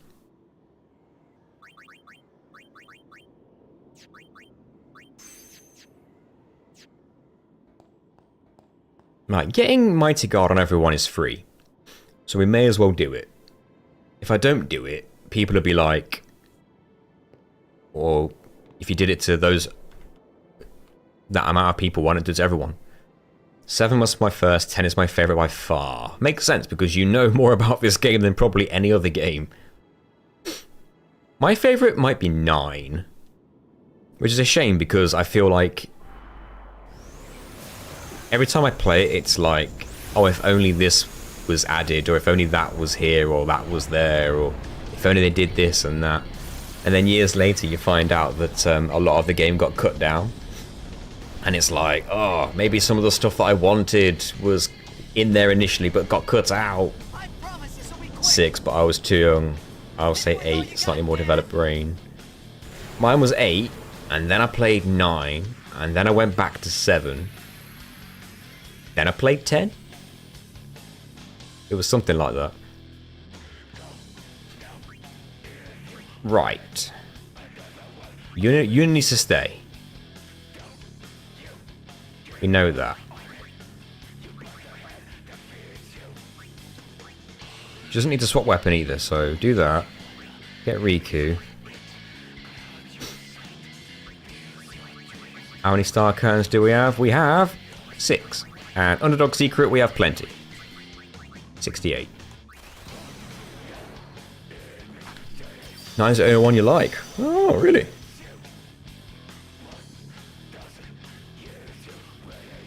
And now, the usual strat of defend until Riku has her overdrive again.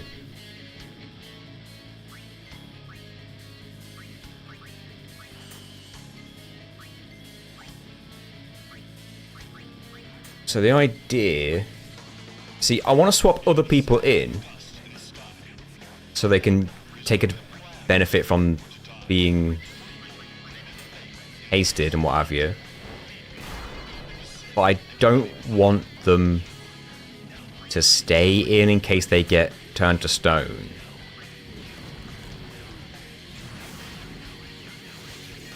Who's letting their feels out but a soundtrack? Hello, Jai. Hello, EP! I would ask how it's going, but as you said, you were doing this battle before the stream, so I assume not well. I've been doing this battle for 3 streams now. But what we have right now is the best strategy with the best stats, the most prepared we could ever be. And I only wish I'd thought of this 2 streams ago, instead of what actually happened, and I never thought of this at all until someone else did. Which seems to be a running theme of this entire playthrough. I'm very glad I have you guys. Because I feel like when I started these challenge run videos, I got a little bit in over my head on some of them. Riku's almost got her overdrive again. Yes, we do, William. We do. I'm not going to swap anyone out yet because the boss is going to get a turn before... right. It's best I let them take their turns right now. That could have been bad. If that hit Riku, this would have been bad. That's the kind of horrible stuff I'm talking about. I'm going to swap a weapon.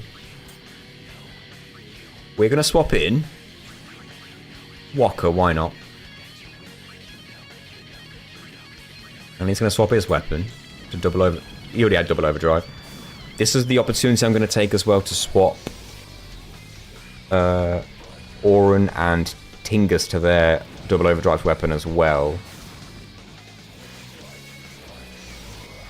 I could have swapped Auron's already, so that's kind of my bad that I didn't, actually.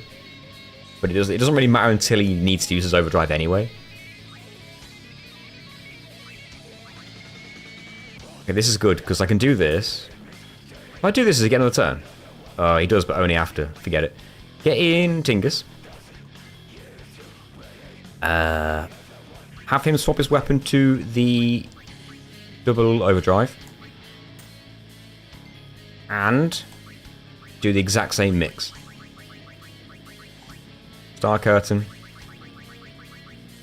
And Underdog Secret. Right. Now Walker and Tingus have Mighty Guard. And I need to get them out. Back to Yuna. And back to Auron. Not much point swapping a weapon. Back to Auron.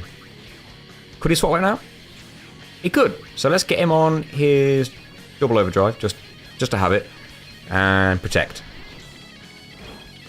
Now someone's going to take an overdrive. It's inevitable. For that reason, do I call it here? Because getting haste on Lulu and Kimahri isn't that useful.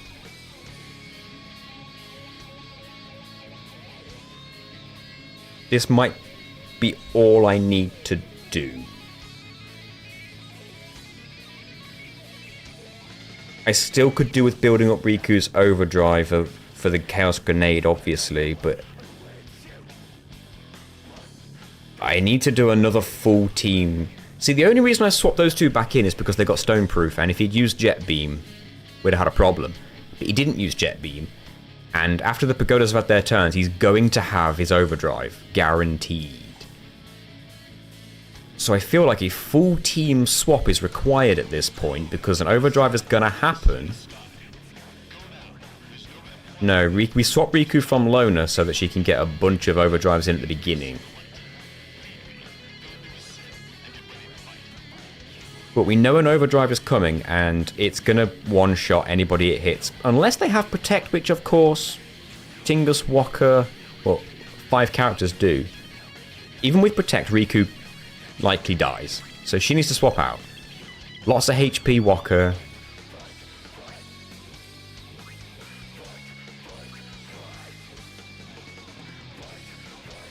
Really, Yuna could swap out because she's got the lowest HP of the 3 for Tingus. How much HP has Kimahri got? It's okay, but it's not enough.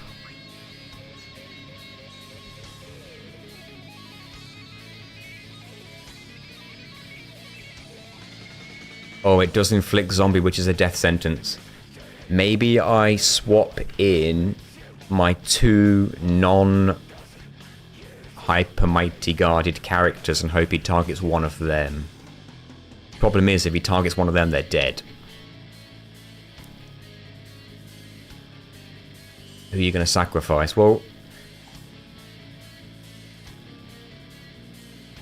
I kind of want them all. Riku can revive them.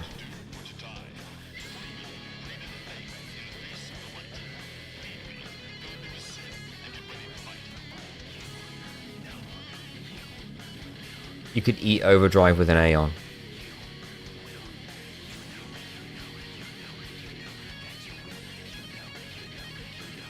Summon a weak Aeon.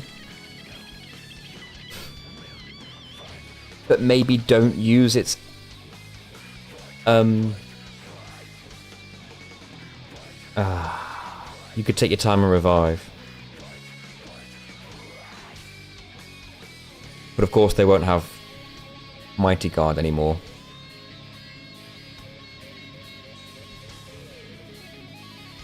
There's always something, isn't it? Hello, Tempets.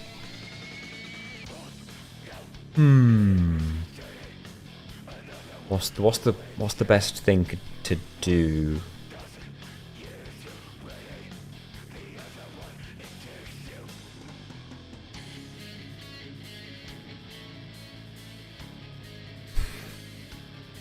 Problem is, I don't choose who I sacrifice.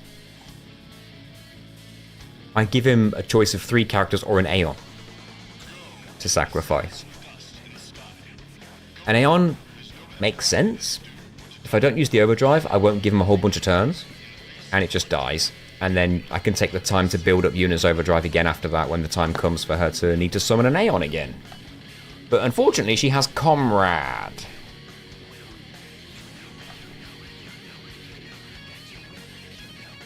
If I'd have given her Ally, then this would have gone a little bit better. Maybe. Maybe I should have given her Ally. Maybe I should just give everyone Ally.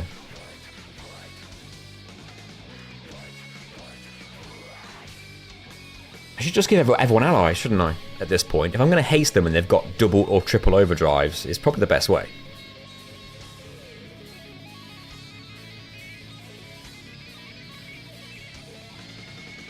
God damn it. There's always something.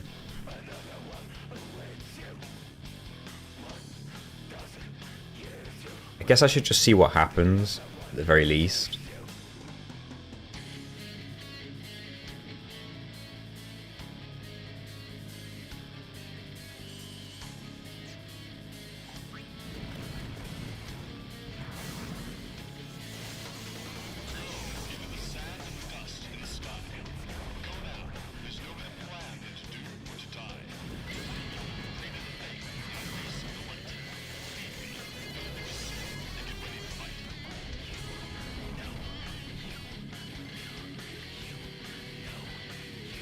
The problem, if I use an Aeon to kill phase 1, the Upagodas die, but then they come back with the same HP that they took that killed them, which means they'll come back with like 40,000 plus HP. At that point, killing them again is not easy, and if I use Wakka's Overdrive, whereas he might kill them again with good luck, he'll get next to no damage on the boss. I need phase 2, armor broken Jet, Upagoda's dead, attack reels into Jet. That's what I'm trying to create, and it's just not easy. We know an overdrive's coming. These 3 all have protect. They will survive.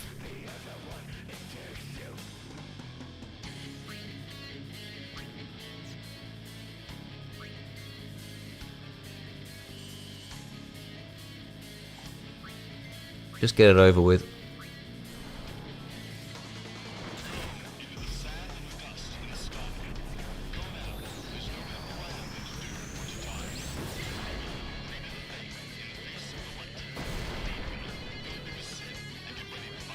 Now, he's obviously taking damage from Regen from now on.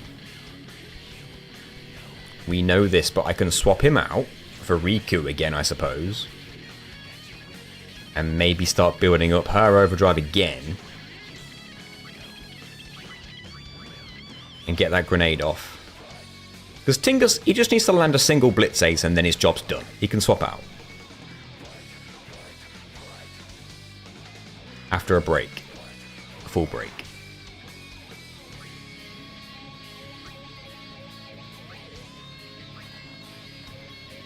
Just don't stone her. That's all I ask.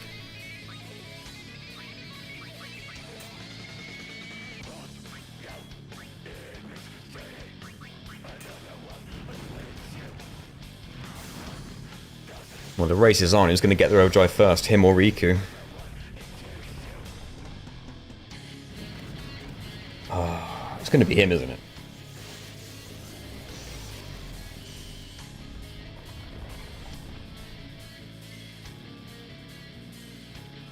Lulu has the chance to kill the pagodas, but she won't kill them both because I can only get it a spin 8 times for about 1,000 damage per hit.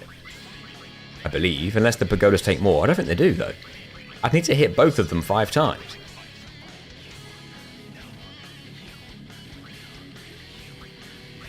If only one pagoda was alive with low HP, then maybe.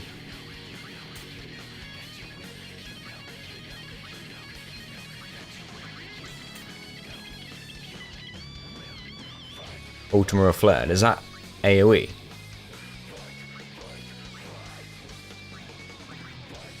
It also depends how many you can get on a spin, because I know it's harder to spin it when you do the more powerful spell. Okay, good. That's fine, that's what I was preferring he'd do. Riku's getting so many turns. I'm going to beat you after all. Skip the pagodas this phase with Auron and Tingus and Kimari. I have managed to skip the pagodas before. But I think we're going to do that again. I think you're right.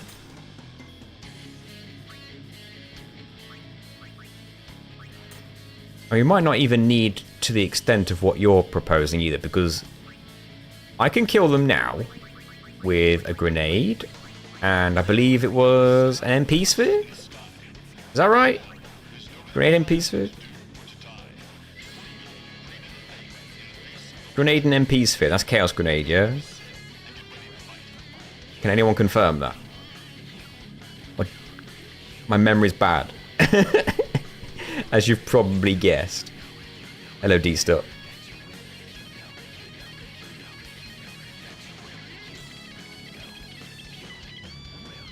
I think it's true.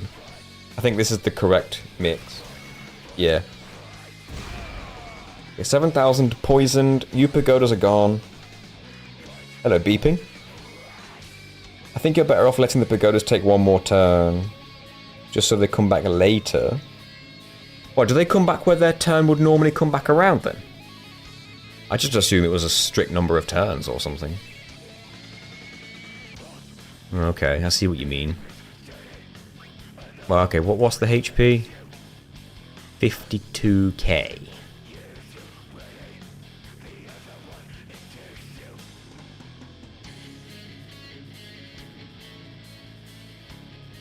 Now I'm thinking...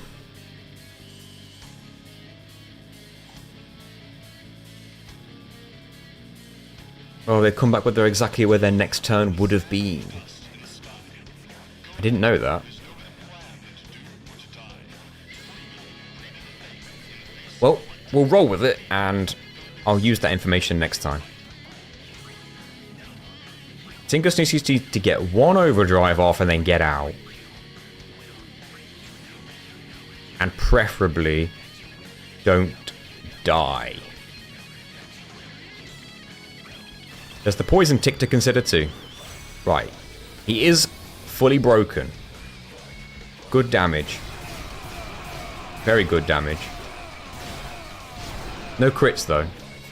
Got a crit last time.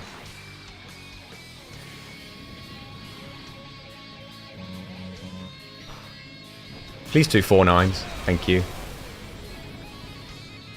Right. Remaining HP. Yeah, you're right. 15,000. So you're right. If I'd have waited, they wouldn't have come back, and then maybe I could have got, I don't know, Lulu in here or something. Oh, I didn't realise.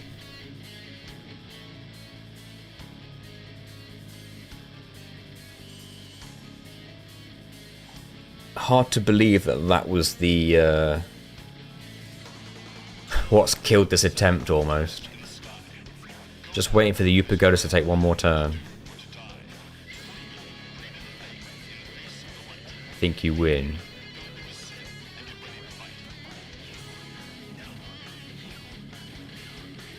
No, I could do Tornado for 20,000. That would kill Jet if I really wanted to, but then I wouldn't have the opportunity to hit him with another full break afterwards unless I can build up Auron's Overdrive, which in Phase 2 is not going to be easy. I don't think. Unless I take the opportunity in Phase 2 to start just... I don't know. Start building Overdrives again. Because Auron's got Stoneproof, so maybe he could hit the Tornado now and he could refill it again on Phase 2. But then again, all it takes is for Riku to get stoned and it's over. I could swap her out when the enemy's turn comes around. A jump in Fury. It would be luck. He gets a poison tick though, so that's 600.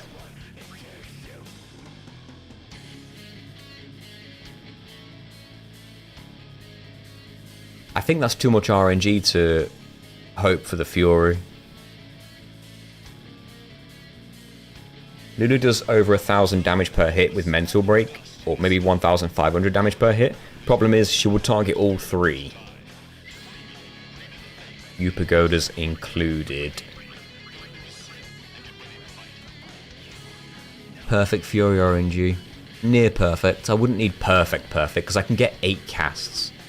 And it would only take 5 to kill it.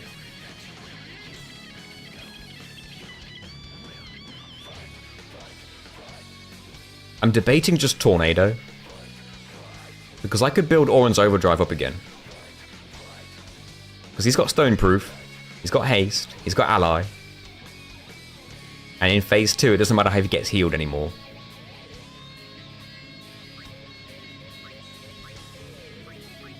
Tornado will do 20,000 damage, I believe.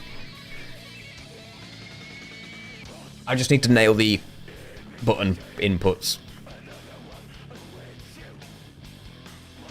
Okay. I forgot what the button inputs even are, but we'll see.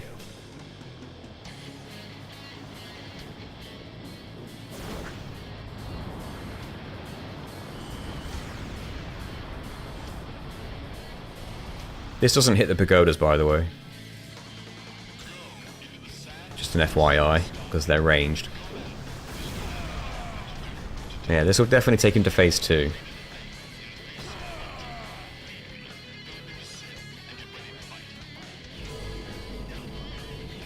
It's the boss's turn right now as well. There's a real chance he could Jet Beam Riku, which would suck. Massively. And again, a Jet Beam on anyone would suck. Well, Orin it wouldn't, because he's immune.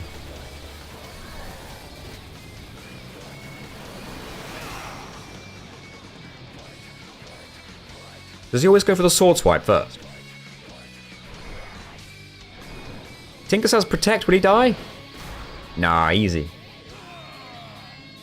Tinkus needs to get out, but the boss gets one more turn still.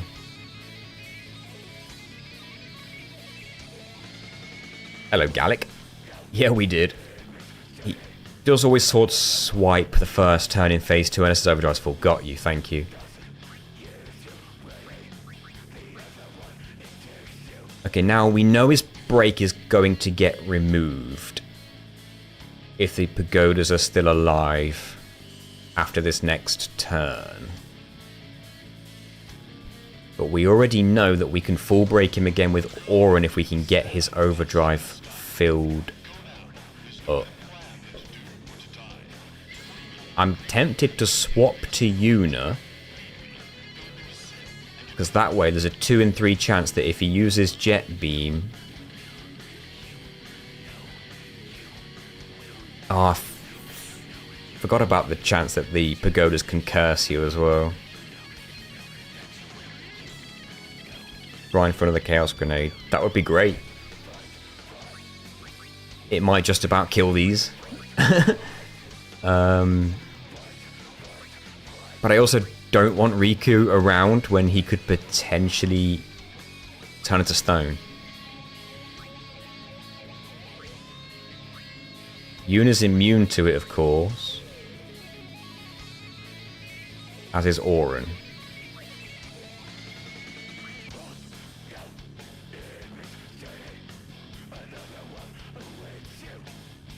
A Riku, Orin, Waka, Overdrive combo.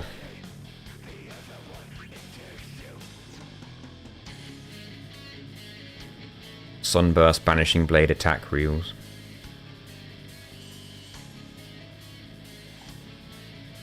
Maybe I should have done what you said in the first place, Carrie, and done eccentric.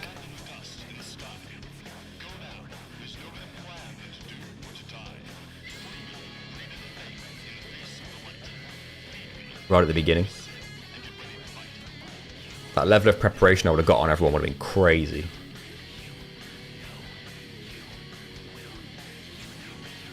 If he's on like 41, maybe 42,000, then an Aeon just kills it.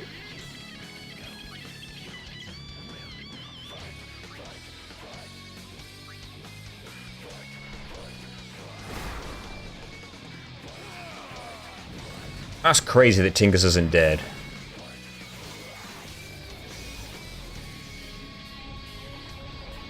Oh, Black Wisp.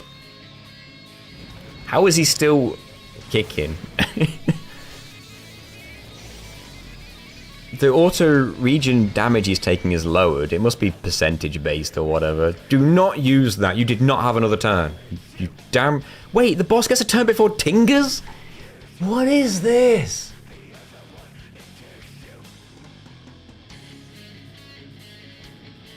Just let me swap his ass out.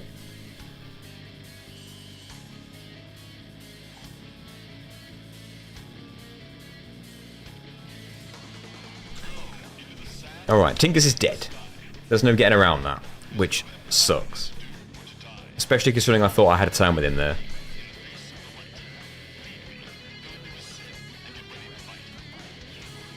And we know an Overdrive's next turn as well.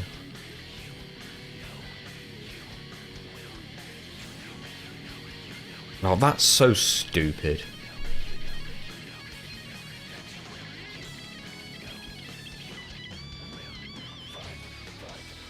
That's true, it's got auto life. Forgot about that. But if he dies from auto revives, is he still delayed? And again, he's got SOS regen. So he'll get a little bit of healing. He'll just lose protect. And haste. Oh, no.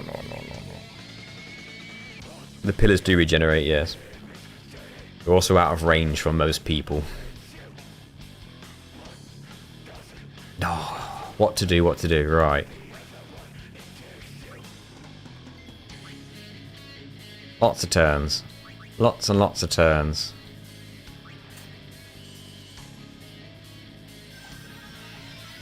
Well, he gets decent HP when he comes back, to be fair. More than I thought.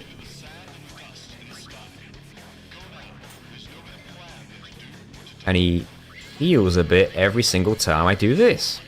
Until he's out of critical HP, I suppose.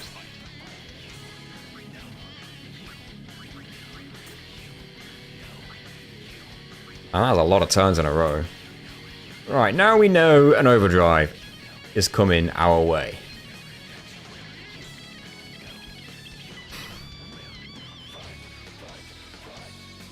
Tingus obviously dies if it hits him. Riku dies, even with Protect. Oren's the only one here who will survive it. Waka will survive it, I'm pretty sure he's still got Protect and all that. No, Riku will die. I've seen how much damage he can do, even with Protect, she dies. Waka will survive it easy.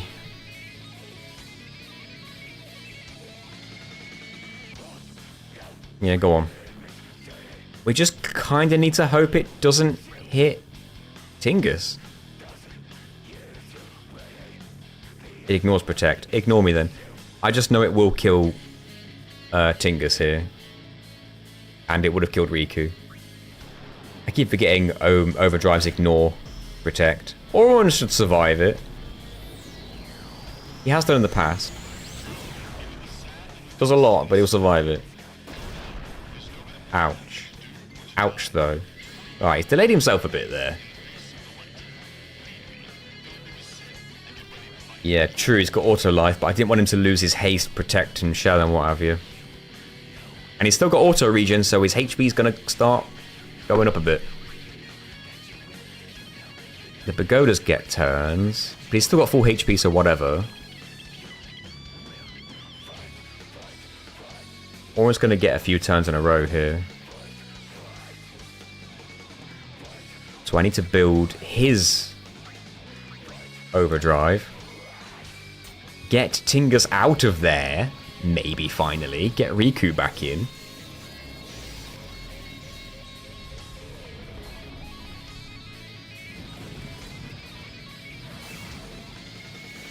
When does Jet do his other Overdrives?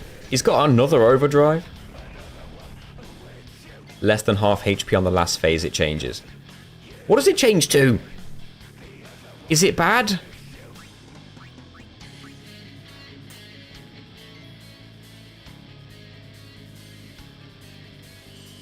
I might swap in Yuna because she's got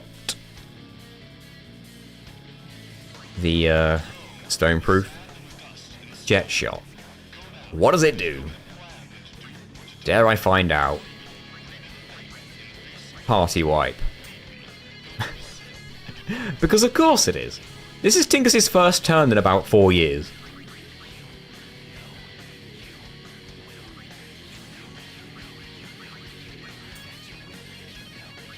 That triple overdrive, man.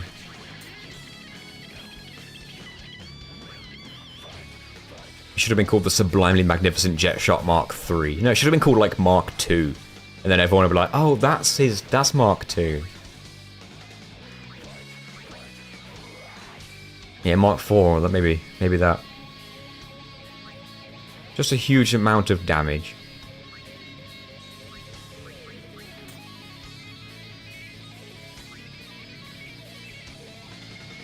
That's Riku's overdrive.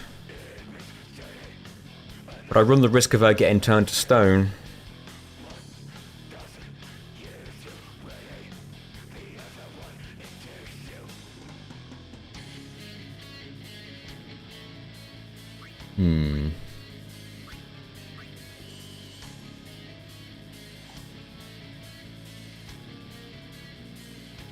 Am I looking for a Chaos Grenade right now? No, I'm looking for Sunburst, like you said. What does Sunburst do again? You could just mix Eccentric to get both overdrives faster.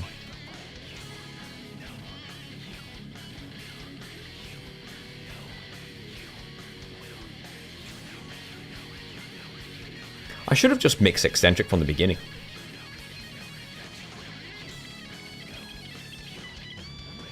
Oh, okay, so it's just 9,999 damages. Which of course destroys the U-Pagodas. And then Auron could break him, and then Waka could lay right into him.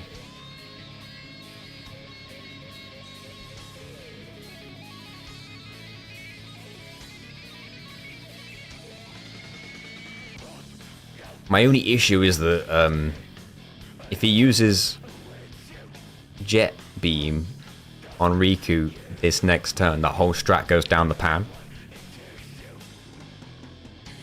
There's a chance I wouldn't get a turn after Diamond Dust. That's usually what happens. He delays the Aeon's turn so many times with his sword swipes that he gets a couple of turns after the Aeon dies, and then he just a couple of sword swipe kills the entire party. Or he stones someone and kills them. Like Waka, for example. Or whoever. Right? You know, it happens after every time I summon an Aeon. Right. I could summon someone else in for this turn.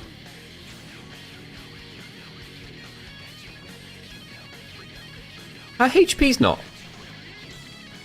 Did I forget to heal her? Oh, that's annoying.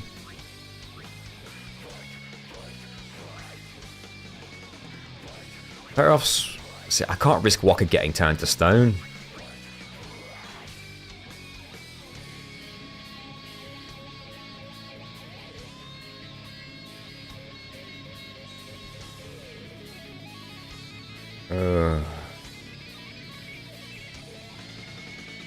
Yeah, you're right. Regardless, I risk the middle character getting turned to stone. But at least the other two can swap in and out to the people I need.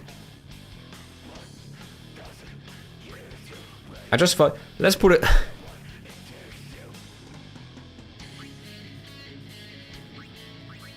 I mean, I need Auron to survive. If that's on Kimari now, we're okay, we're okay. It would have justified what I was doing if that was on Kimari at that moment. Right, that's our overdrive.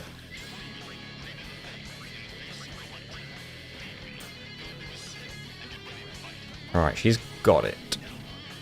She doesn't need to stick around anymore. I need more Stoneproof. His HP still at 120,000.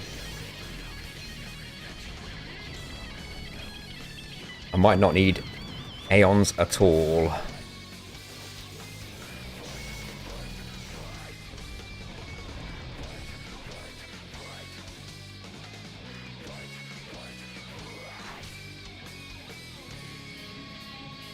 I could have used that Sunburst in the first phase, getting straight down to 30,000 HP. Then Auron could have broke him, And then I could have killed him from... Well, I don't know, he'd had 20,000, then what would I have realistically used without overkilling? I don't know. I'm just speculating now. Let's think here in the now.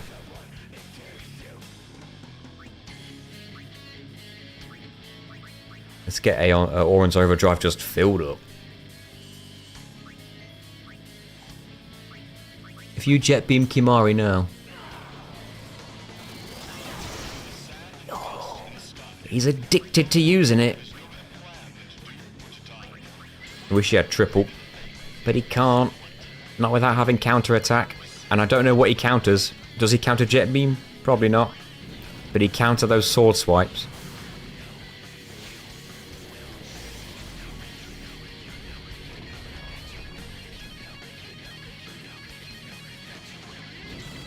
So there's the overdrive.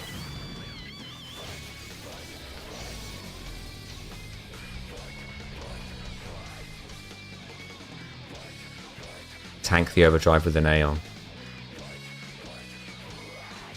Auron's HP is low enough that it will kill him.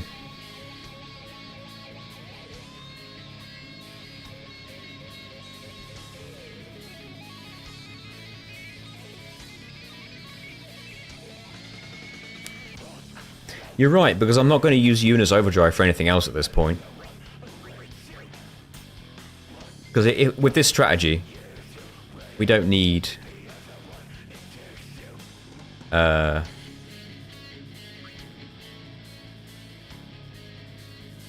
we don't need her summon to use an overdrive.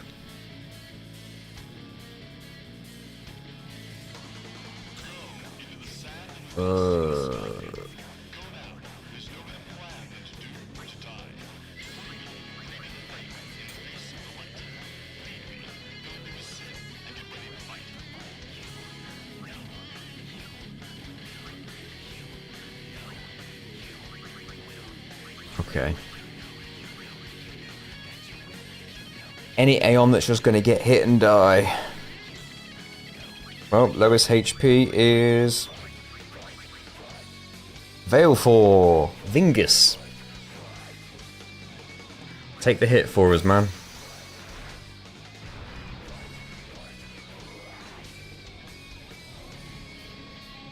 It's not even facing the Aeon. It's got a turn.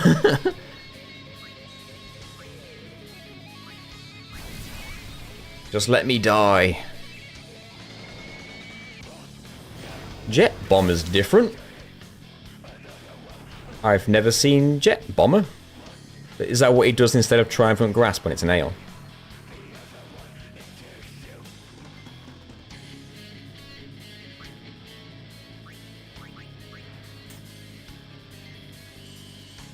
He must be Aeon only, right?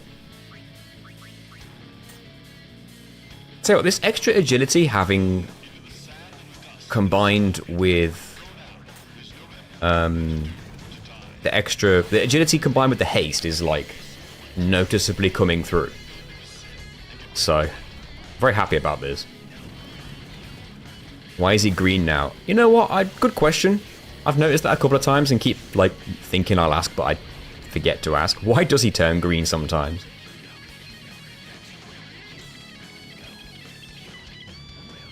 Does he turn green when his overdrive bar's full or something? Green when no overdrive, red when full, normal colour when in the middle? I don't know. Auron's overdrive is very close. Okka's got haste, right? So he'll get that turn in there. Auron's overdrive, I think, fills up after he skips his next turn. Hello, a dog. He got moldy.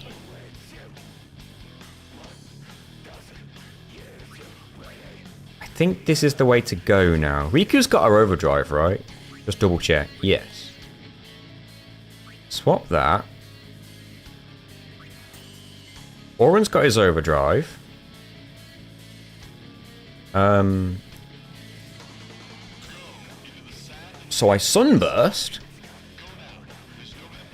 Does Sunburst do more damage if he's broken? Or will it do max damage no matter what?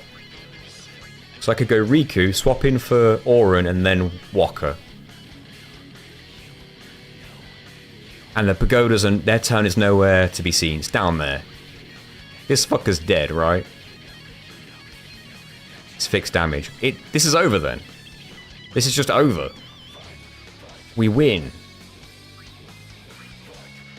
Can I ask what I need to mix to make Sunburst? It doesn't matter who goes first, Quasar. As long as Auron and Riku now have a turn back to back. Yeah, the order is irrelevant. So why I switched to Riku, I don't know. But I could have just stuck with Auron, but whatever.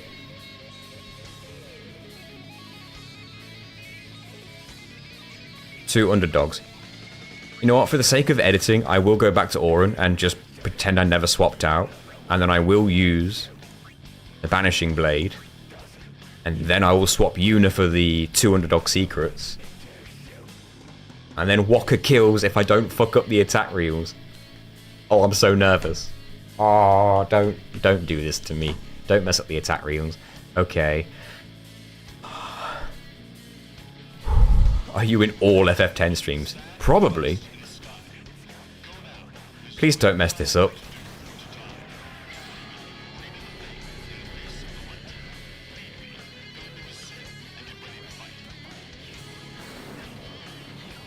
If I mess up the attack reels now, I will just cry on stream.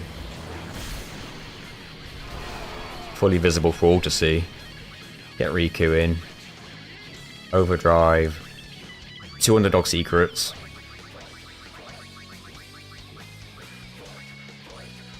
Sunburst.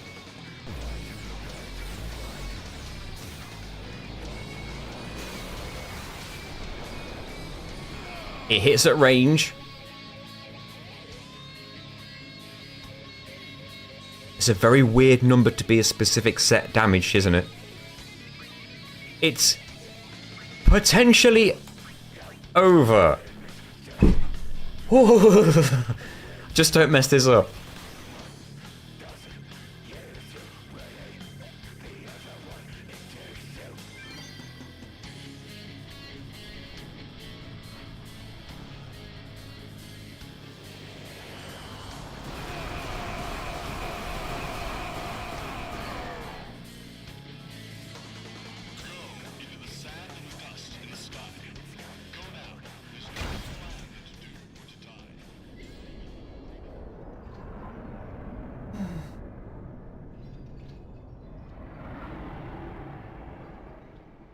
Okay. Oh my god. The overkill doesn't even mean anything, does it? Thanks for all your help, guys. God, imagine if I did use Eccentric at the beginning. The only thing is that would have taken me more turns with Riku. Thank you, Floop, for the 5 gifted. If I'd have used Eccentric, maybe once or twice, I would have taken more turns to build up Riku's overdrive again and again, which puts her at risk of getting turned to stone. Or if I swap her with someone else, it puts that person at risk of getting turned to stone. So either way, it would the more turns it would have taken me to set everything up, the more I would have risked it not working in the end. That's the first boss of the boss rush, guys. You're gonna cry. I have completely forgotten See? You're crying. if the battles after this is hard or not. You have auto life, but if you petrify, your character's still gone. Can you get petrified in this bit?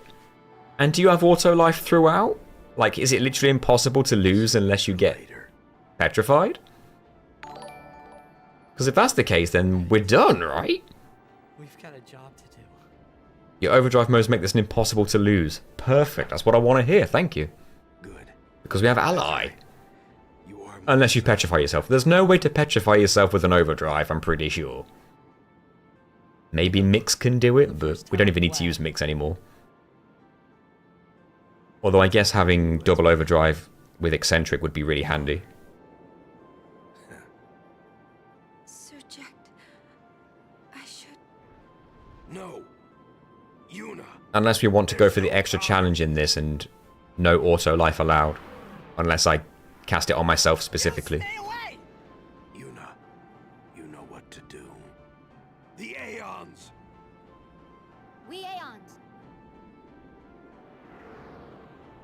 Call them.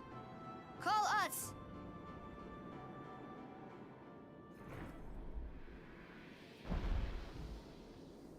Do the Aeons actually fight back then, like properly?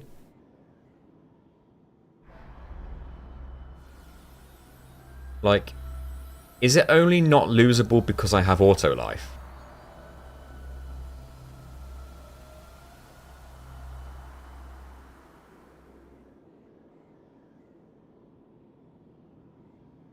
Hello, Limbloom. Yes. Hello, side effects. Is this the end of the game? Pretty much, yes. Can you do it again? You can watch the VOD, Icy. You can watch the VOD.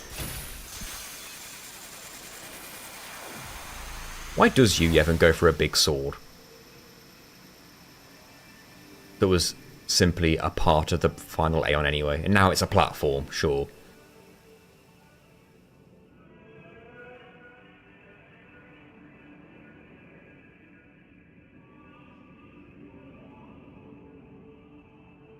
Wouldn't you? I'm not sure you have auto life versus the Aeons. People were saying I did. You do? Yuna! The extra challenge would be not to use the auto life unless I put it on myself.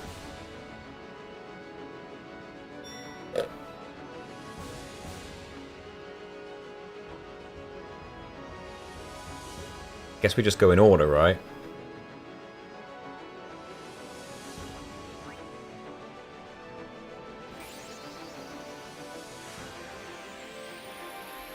You Yingus. Ye Yingus. Milwaukee, Riku, and Auron still.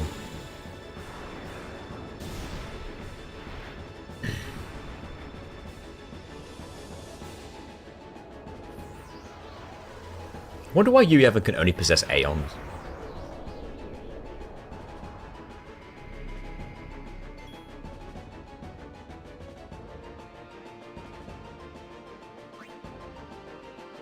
Your HP sucks. Right, hear me out. What if we try this without auto life? Like if someone dies, we broke a rule. What if? What if we just give that a go? Is that silly? I could one-shot this with Kimahri or Lulu. But I need to take the time to fill up people's overdrives.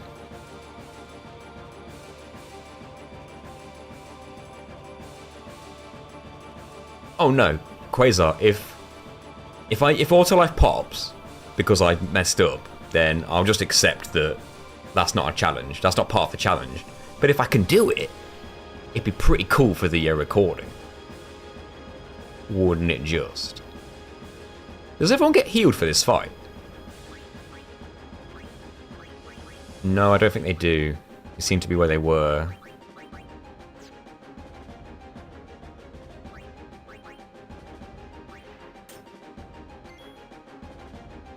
You have an autosave. Ah, perfect. So, maybe I could keep trying this.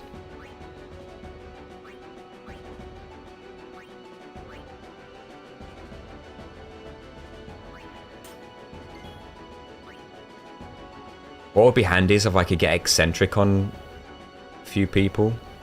Autosave. No, the PC version autosaves.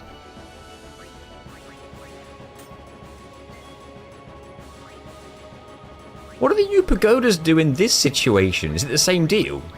They just heal it now and then.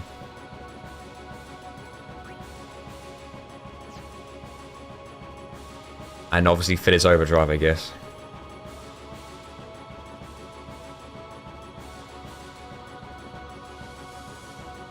Okay, that's typical.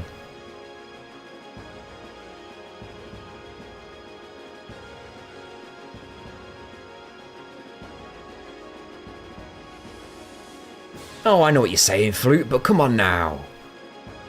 We can't turn our back on this challenge. Hello, Dr. Draggy. Auron's got low HP, so I feel like it's in my interest to get him out.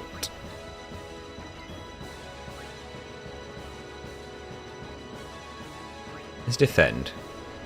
Dodge.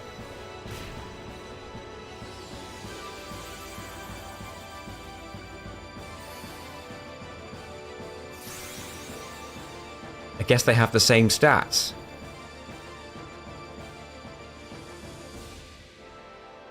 Alright, never mind.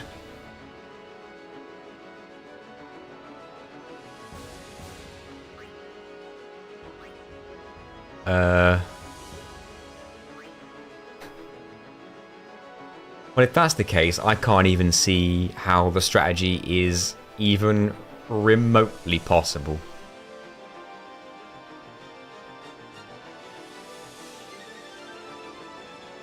No water life is impossible. Apparently so. It's not. You beat Daddy Jet? Yes, I did, Ray. I could have one-shot this with Kimari or whatever, obviously.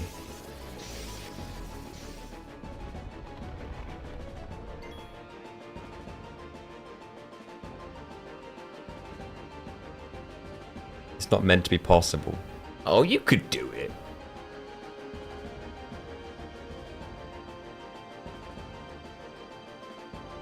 What if before I let the Aeon have a turn, I swapped to Kimari and killed it, and then used it a few more turns to build up Riku's Overdrive again? Well staggered Overdrive gauges.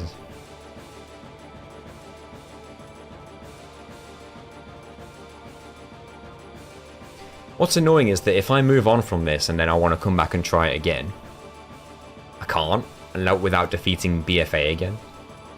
Yo, Jimbo, cannot use Zenmato in this run because Zenmato is not an overdrive.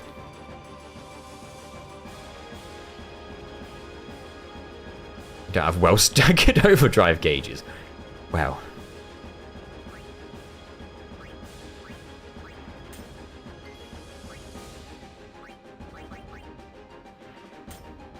If you never leveled Yuna, I don't know how I would have got through this challenge without her.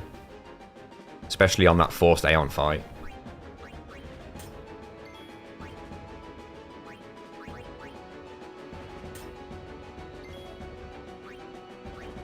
No time to reload overdrives. Not with that attitude.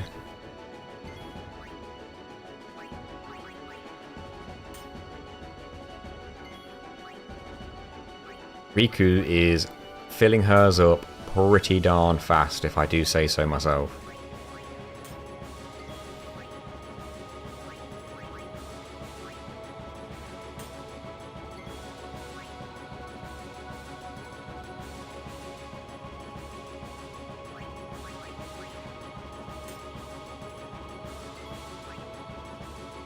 So this is where I'm thinking now. We just get it dead. Right when his turn comes around. And then when the next Aeon comes in, I was thinking that maybe my turns would be first and then I could do more Riku turns. So if I'd have done that before Fail 4 attacked, and then build up my overdrive at the beginning of the next fight, and then Lulu could solo Ifrit,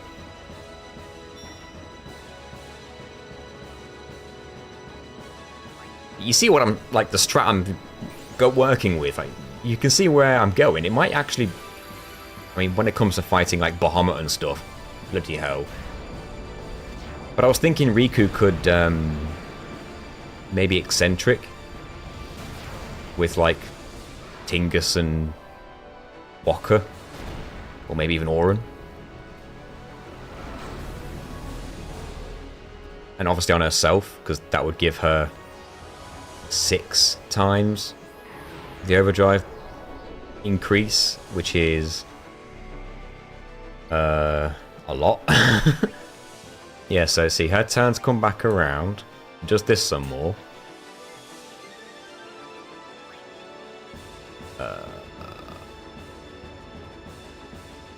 I want to fill up Wakka's. Why is Ifrit so small?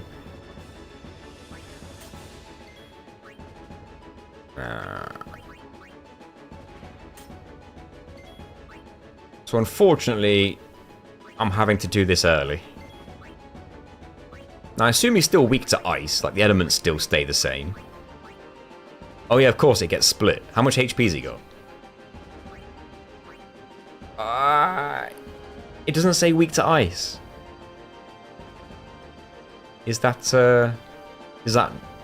has that removed itself? Is the weakness just gone? Because that's kind of BS. I don't like that. I could have killed him in like 3. Fun fact, he's not weak to ice because your Ifrit also isn't. How does that make any sense?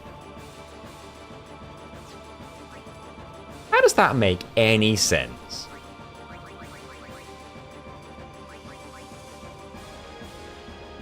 Explain that to me right now. What were the developers thinking on that one?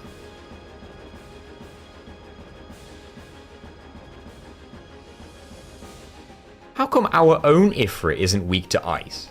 That's dumb. Well, I'm going to use this to prove it's not weak to ice for the sake of content.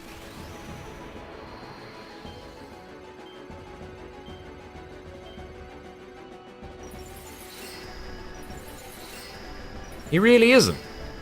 I did nothing.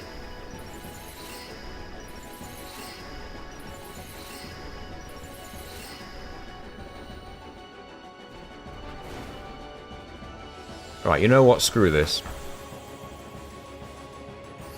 I've been null frosting for nothing.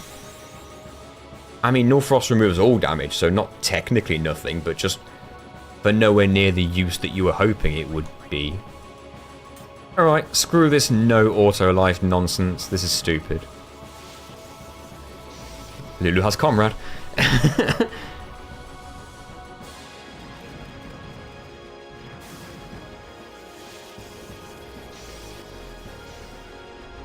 This is annoying because if auto life simply wasn't a thing in this fight, automatically, I could potentially pull this off. Especially if it's going to do 4/9 of damage per hit, Comrade fills right up. If I make sure Riku's not out when the enemy turn comes around, she never dies. If 2 characters dies, I make sure she's got Loner, obviously. How that would work for the BFA fight, I don't know. Screw this.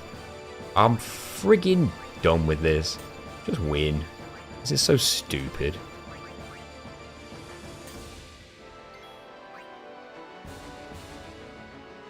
I'm gonna swap one more time so that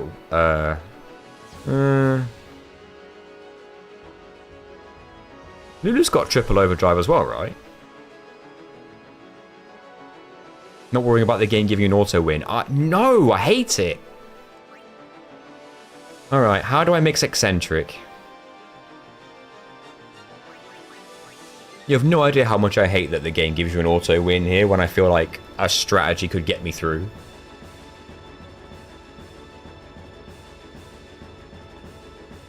I feel like eccentric is what's better, haste or eccentric at this point. Why eccentric just kill him? Because of... Wait, does eccentric go away after each Aeon? Does it not stay? Are they technically considered separate fights?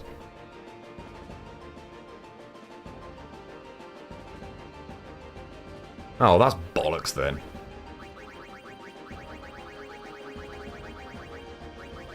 It goes away. Alright, for some reason, I thought it was all one fight. Never mind.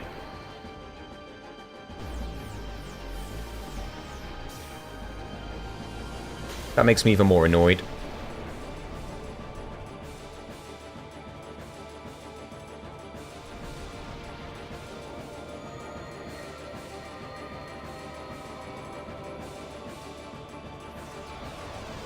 You're right, Sin. If auto life just wasn't a thing, I could have really strategized my way through this. And it would have been content, but no! Oh well, at least the post-game will be hard. Thanks for following Icy on Twitch. Let me guess, Ixion's not weak to water. Ride the Shoepuff! Thank you for the raid! How you doing, Ride the Shoepuff? I know who you are, Ride the Shoepuff. I know exactly who you are. I'm on all the Facebook groups you're in. and I see you posting in there constantly. So I know exactly who Ridesy Shoepuff is. Thanks for raiding us. How you doing? Welcome to the Overdrive only challenge for Final Fantasy X. We're on the... well, thanks for following Old Badger. You've got both streams open on both monitors. Now that's dedication. I mean, at this point, I wish I had... I wish I could have just carried over Eccentric to every single... one of these fights. Because it just would have made things so much cooler. I could have just... You know, there's no point using Fury because it's never going to be enough. It's not weak to water, classic. Why would you make the Aeons weak to the element that's opposite of what they are? It's almost like it goes against the very tutorial of the game, but no, fine, whatever, do you. Are you planning on doing Penance Overdrive only? That's going to be insane. I want to do Penance Overdrive only, but the real question is it possible? I've got no idea. Like, with a triple overdrive, would it be quicker just to use it and then use it again? But even then, the RNG could be against me so much that I would never actually get to kill the Aeon with 2 Furies. I mod for the global community group. I saw your stream and was like, hey, let's go, make a new friend. Challenge is going pretty well. I'll talk to you on Facebook sometimes because I'm in all the same groups you are and I see you post all the time. I just... I don't know, I don't talk on Facebook as much as I used to. I tend not to talk on social media except Discord. By the way, guys, we have a Discord server. If you're interested in our challenge runs and our challenge run videos, might I suggest you join the Discord server? The schedule goes up there and all that good stuff. We're actually going to have a Spyro the Dragon challenge video up on YouTube very soon. By the way, we're live on both Twitch and YouTube at the same time, so if I talk to someone who's, like, seemingly not there, it's because they're on the other platform. Any idea... So, is the idea that the faith is auto-healing you? I guess? Is that what's happening in the lore? I rarely post in those groups these days. A lot of toxicity. Oh yeah, I stopped posting... Oh, sorry, there's been an Ask Me Anything. What's been the hardest challenge? The hardest part of the challenge? Would you believe the hardest part of the Overdrive only challenge? It's either been the final boss, Vraska's final Aeon, or Luca. Would you believe it might be Luca? Because of all the forced encounters after the Blitzball game, multiple battles in a row, and you have to charge up your overdrives after every use. And then what makes it even harder is that Auron, Tidus, and Waka have to fight the flying creature at the end of it. That was a nightmare, and I won by the skin of my teeth in the end. I think I'm gonna speed up. Just because this is now routine. You see now why I hoped Eccentric would work. Yeah, Luca was pretty brutal. Pamo.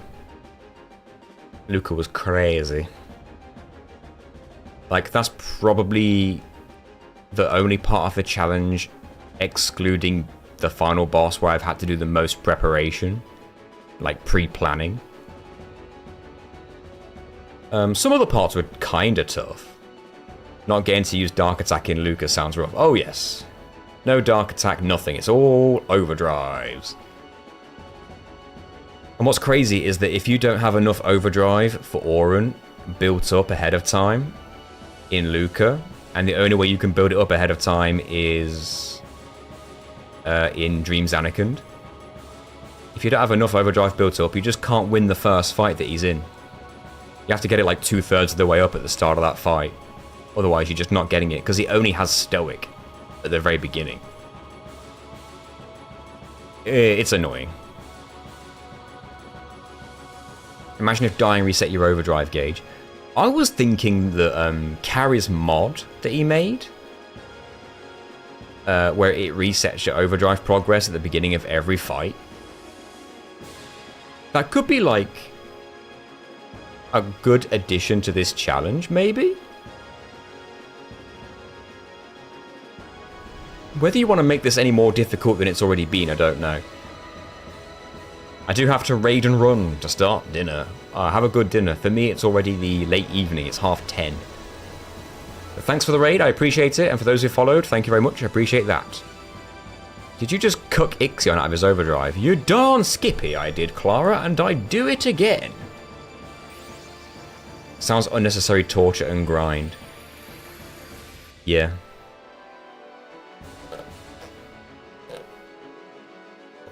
Sometimes I fail to follow my own advice. It's already impressive how far you got with the current rule set. Thank you, Black Wisp. I will be honest, there was a midpoint of the game where it became a bit too easy. That point was probably... When did it become easy? Probably after I got attack reels in the Moonflow. As soon as I got attack reels, I felt like bosses were just falling, dropping dead with every attack reels. And I wish I'd known ahead of time how overpowered attack reels was, because then I would have delayed getting them until I absolutely needed it. And maybe I could have got past the boss in Moonflow without it. Maybe. I don't think I would have defeated Broska's final Aeon without it, without a hell of a lot more grinding.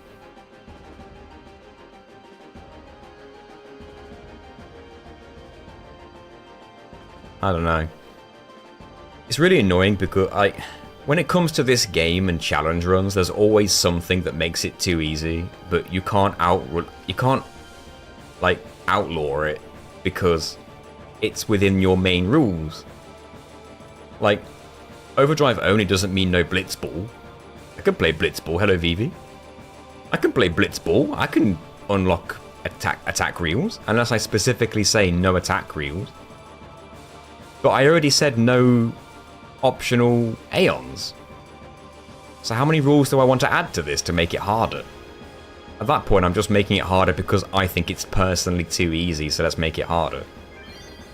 By banning small things all over the place.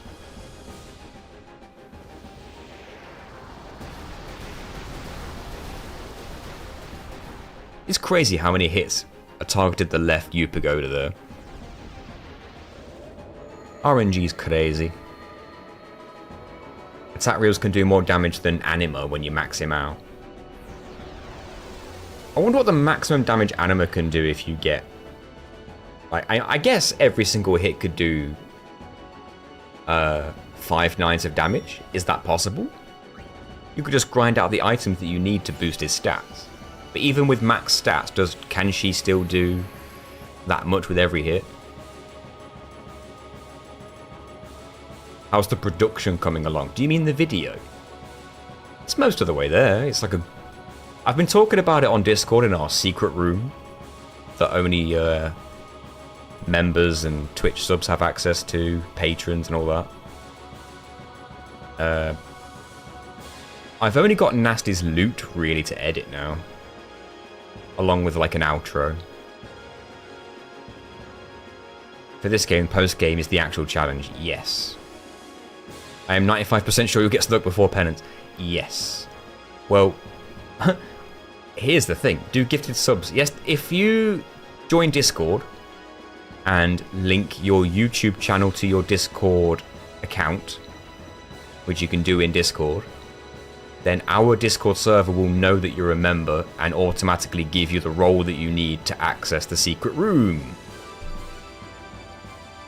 So any members who want access, just simply assign your YouTube channel to your Discord account. It is possible with Oblivion. You can do over 1 million damage. 1 million damage. I need to close my door. Hold on. Give me a second.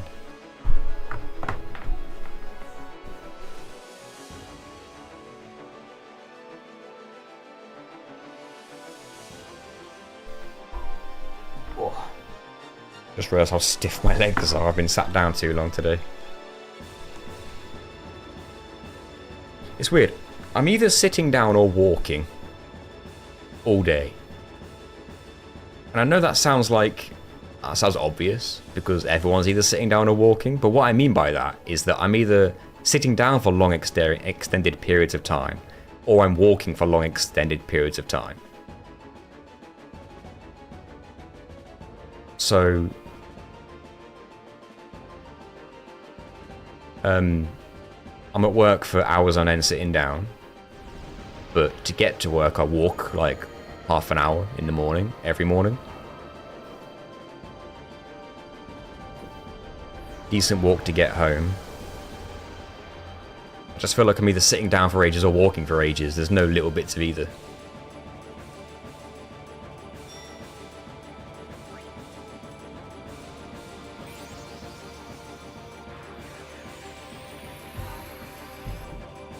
The real obstacle is no monster arena because no capture.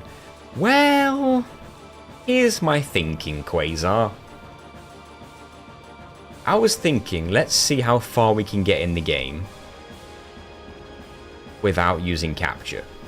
What's the absolute limit of what we can do if we don't capture?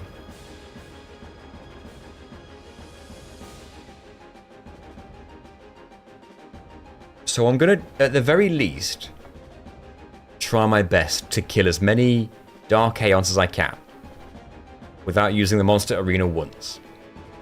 Or without capturing anything at the very least. I might be able to get a couple of them, I might not be able to do any of them. But you best believe I'm going to try.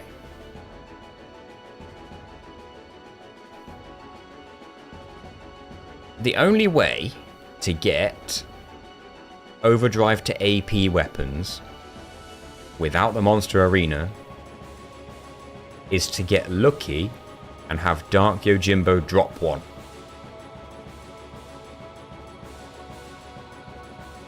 That's the only way.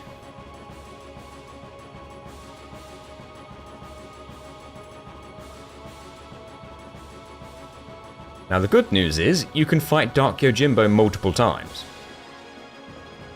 So it's possible to farm the drop from him infinitely.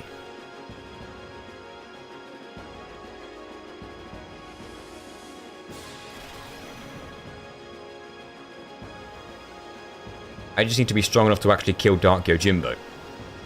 That's the only issue with that. His HP pool is probably stupid. I like how Anima doesn't get lifted. But the pagodas do. If only there was someone crazy enough to do it. Was there stuff in the Spyro Reignited video you weren't able to do in the OG video? Oh yeah, for sure. 100%. In the OG video, I didn't even access the entire 5th homeworld properly. Because I thought that it was off limits. Even though, we'll find out in the video, it wasn't. 1.6 million, Jesus Christ. What's your favourite Square Enix game? Final Fantasy IX. I've got a soft spot for the Star Ocean series. And Dragon Quest. I stand Dragon Quest 8 for the longest time. I actually want to replay Dragon Quest 8, but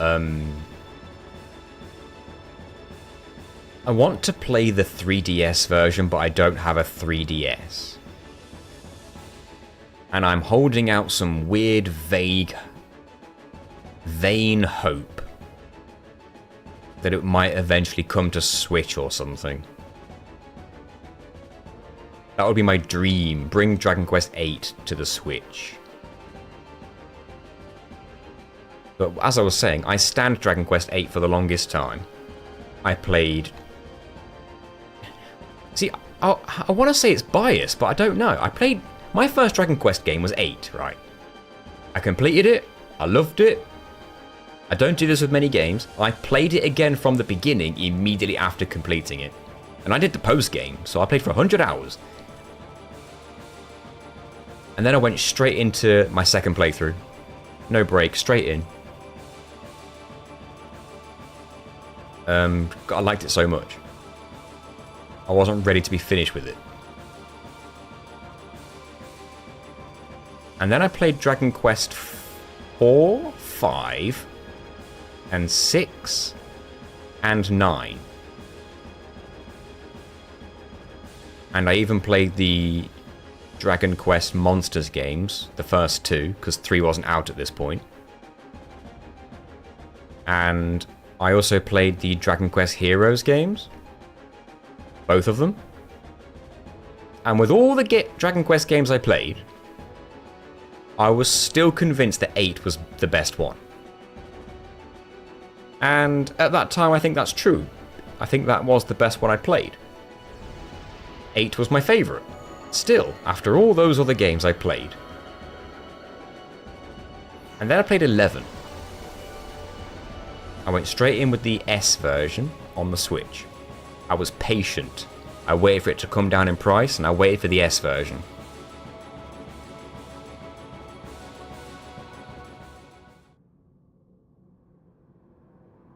And as I was playing it, well, even after I completed it, I kept telling myself, you know what? This is a really good game. It might be my second favourite Dragon Quest game now. After 8.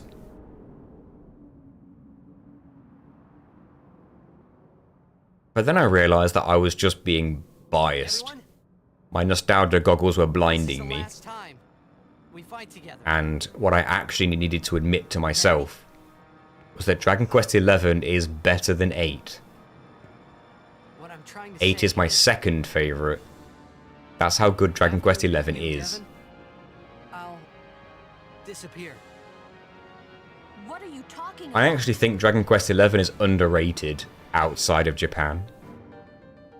Everyone I know who's played Dragon Quest XI, or everyone I know who's spoken about the game, sings its praises. But I don't think enough people have played it. Even though it probably sold well, that's not enough.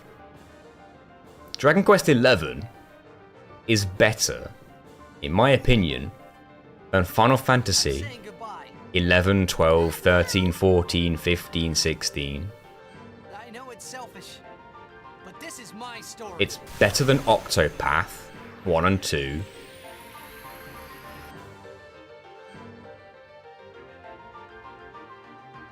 $99,999.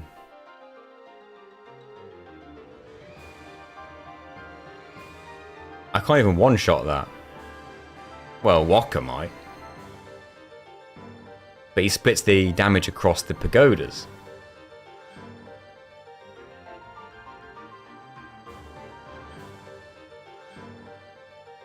What HP's the pagodas got? Oh, 5,000. Riku could kill the pagodas. And then Walker could kill that.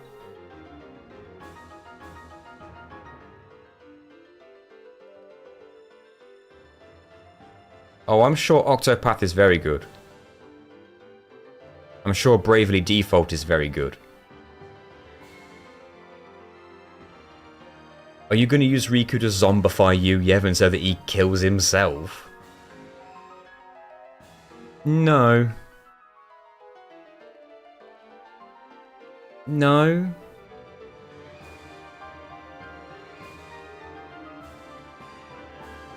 The only reason I don't want to do that, and it's silly, it's ridiculous. If you actually played 14, I did on PS5. Okay, I will admit I've not played 14 much. And the biggest reason for it is because I didn't want to pay a subscription fee. And if you play the free version, you can't join up with friends. So unless you know someone who already is already paying for it, then you can't. Unless you know someone who's already paying for it, you can't join up with friends. Yeah, you're right, Black Wisp. That was what I was going to do.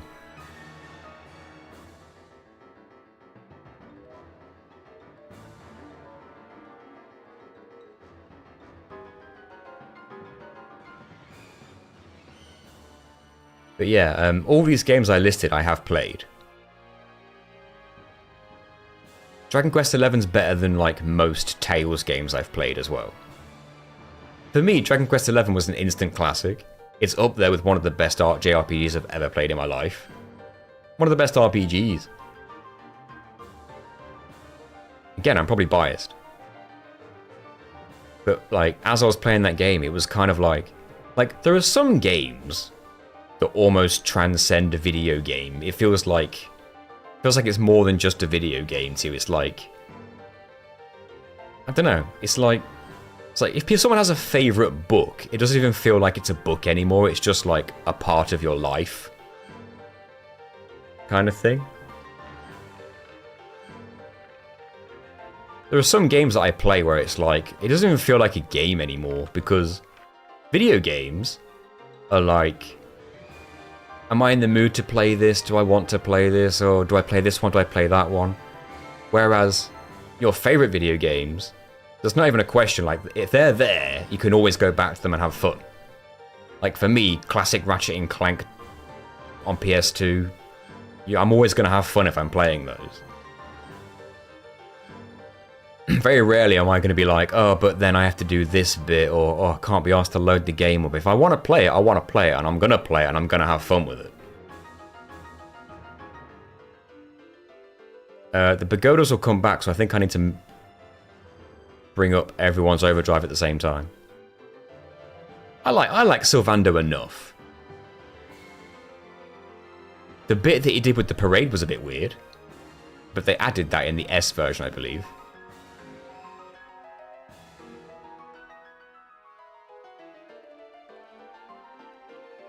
But yeah, like, what I'm saying basically is that, like, there are just some games that you just, like, transcend the fact that they're a game, and they're just something that you can do that's always fun. It's like just a part of the entertainment in your life. And for me, Dragon Quest XI slotted itself into that.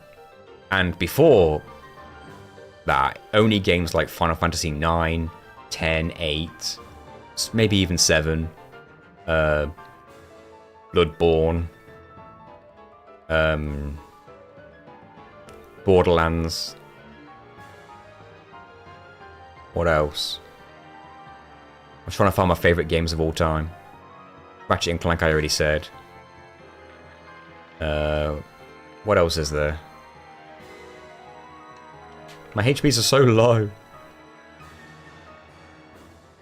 I basically have just rattled off my favourite video games. I guess I could put Elden Ring in there. Abe's Odyssey. I wouldn't put it quite up there. I hadn't played that game in many years until I did the challenge. We will be doing Abe's Exodus at some point soon, though.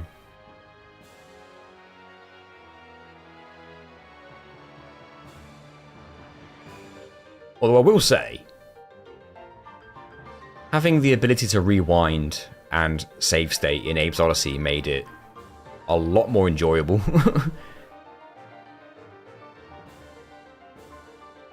Great game, but I think it's just ingenuous to compare it to RPGs like Final Fantasy. Very different tones. Oh yeah, different tones. I'm just simply putting it in my like list of my favorite games. Just the impact it had on me. It's one of those games where when you finally finish it and you feel like you've finally done everything, you're just like, now what do I do with my life?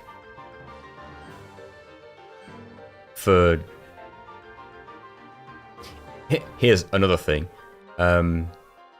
Because I only play the Switch on my commutes, I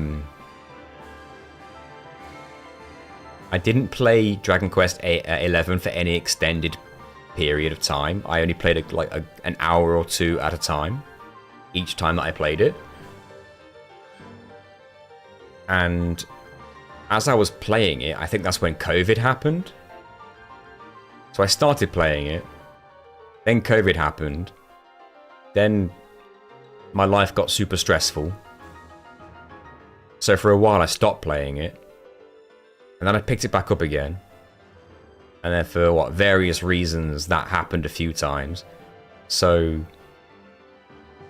my first playthrough of the game took literally months to finish.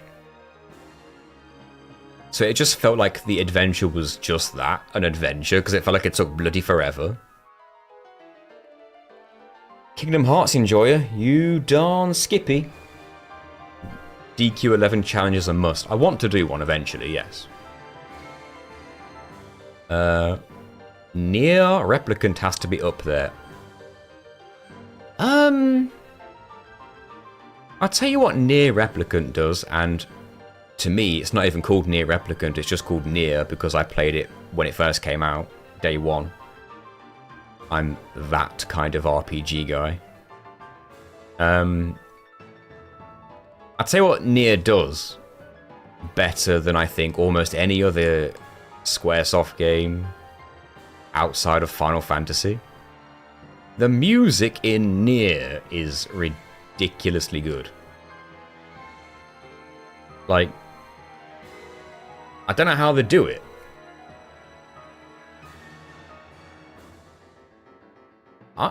Then again, I'm the kind of guy who I can play a video game and not even listen to the soundtrack and still enjoy it. Like, I'm not even paying attention to the music and I can still enjoy it. But sometimes the soundtrack is so good it jumps out and it makes you hear it. And I think one of the reasons that Final Fantasy's soundtrack is so good at jumping out and making you hear it is because back on the PS1, there was a lot of nothing but music sometimes. When you go into a battle in Final Fantasy IX, the screen goes black for a good few seconds and all you hear are the drums like then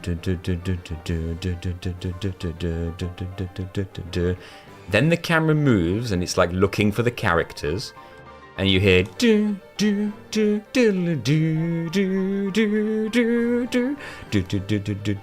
and you don't hear sound effects until you take a turn, but you've already heard that before anything else, and it's just the music you hear no sound effects.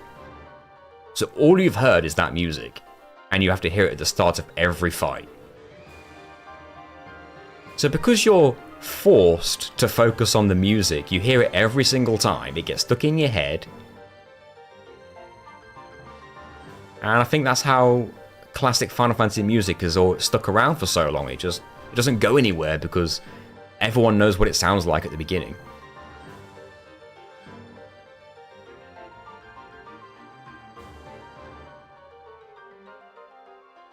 Right, finally we can win this.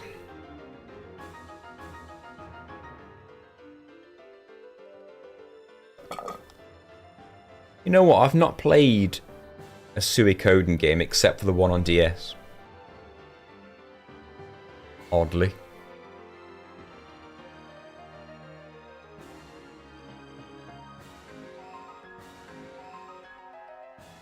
So that should get rid of the pagodas, do some decent damage. And then Auron can break it, right? Suikoden 5 is incredible. What I don't like about Suikoden conceptually, I don't like recruiting characters. I want the characters to just remain the same. How did I do so much damage? I thought I did 19,000. That math doesn't math.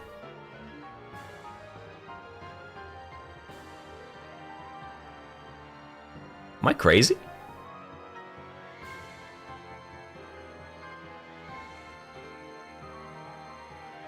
Gravager hurts you, Yevon, too? I haven't even noticed. Aw, imagine if I'd let him whittle himself down to 1 HP from the Gravagers. Hello, give Cat. He's been taking 4 now? I had no idea. I hadn't even been paying attention. That's pretty funny. Huh.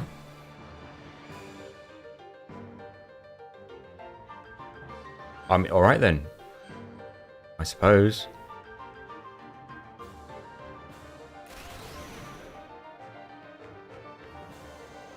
Ah, Grandia. I enjoyed Grandia 1 and 2. I only started playing 3 more recently because I had to emulate it because it was never released in the UK. Maybe not even in Europe at all. And then I learned there's a game called Grandia Extreme, which we also don't have, I don't think. Thoughts on Breath of Fire? Love Breath of Fire. I've even played Breath of Fire 1 and 2. But, I mean, 3 and 4 are easily my favourite ones.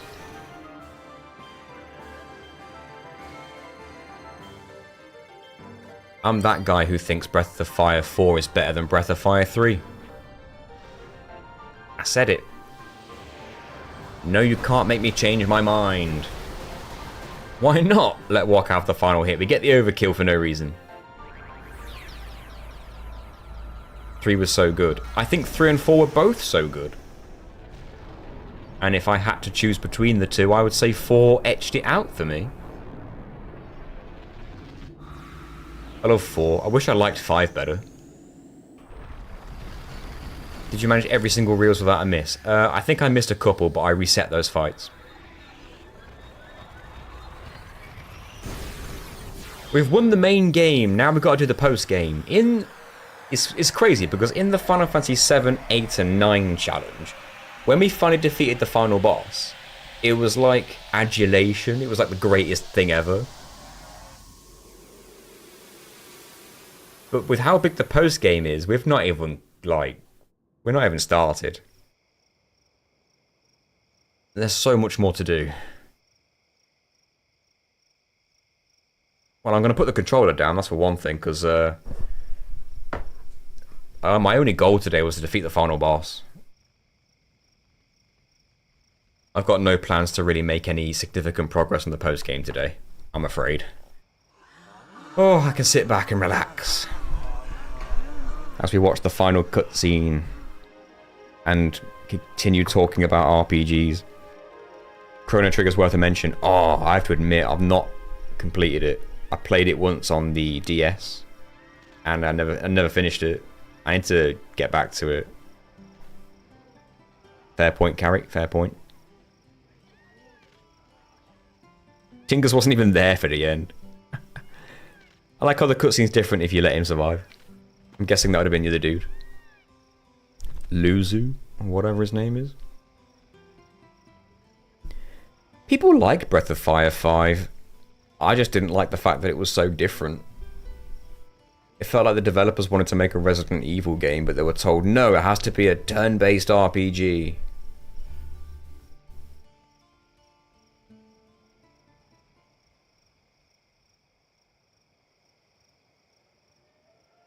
At least it wasn't 6. Yeah, 6 is some mobile game crap that I don't even want to look at.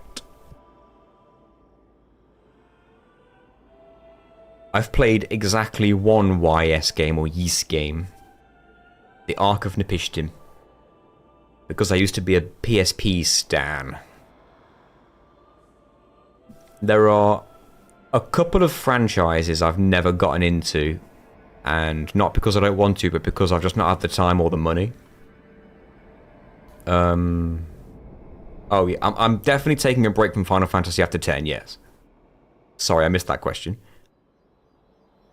So I've got to work on this video. What was I going to say? Yeah, franchises I've not gotten into that I'd want to. The one that we just talked about. That I've already forgotten the name of.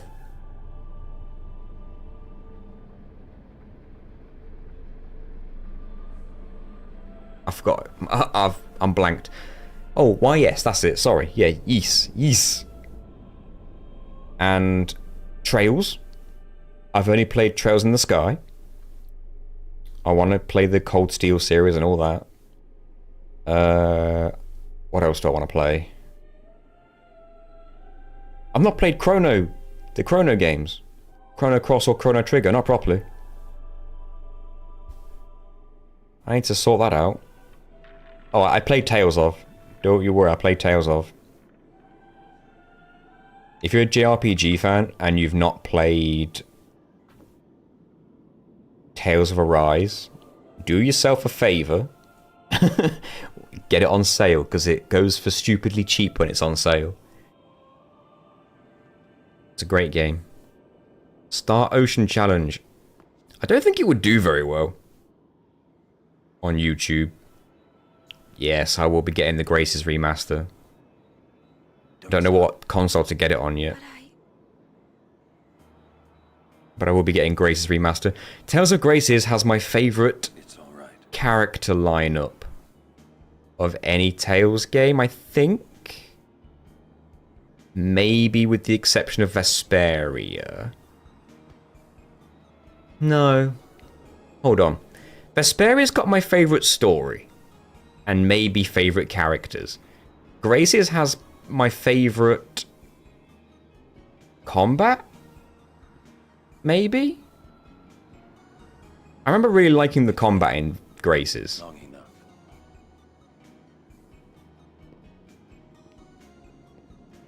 I like Velvet in Berseria, but the rest of the characters were kind of here nor there. They were just okay.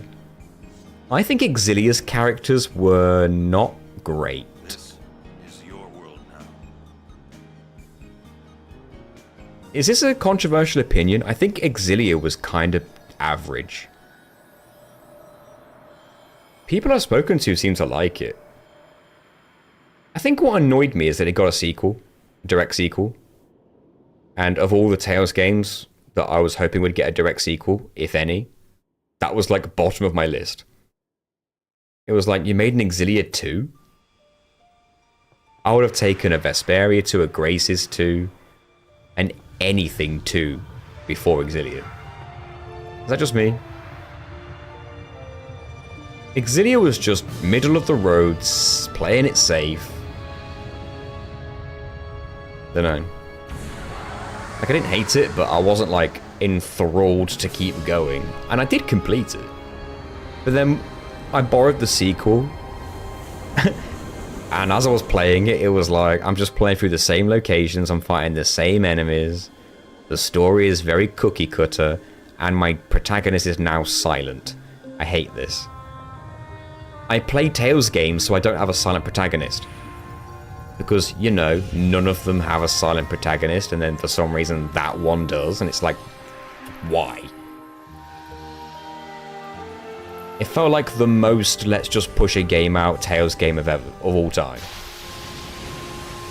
We already have the assets, the characters, the voice actors, and the world, and the enemies, and everything. So let's just shoehorn in another main character, don't get a voice actor for him, and job done. That's what it felt like to me.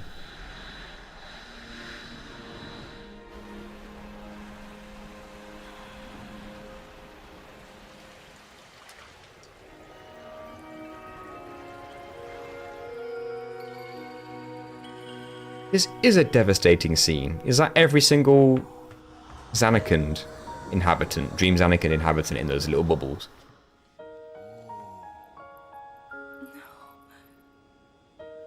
Yuna, I have to go. So the Faith stopped dreaming. I'm sorry I couldn't show you Xanarkand.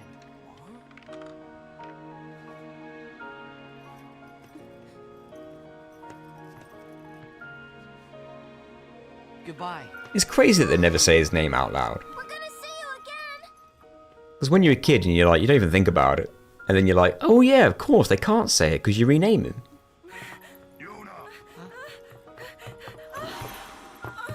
Oh, she hit that ground hard. That's a concussion.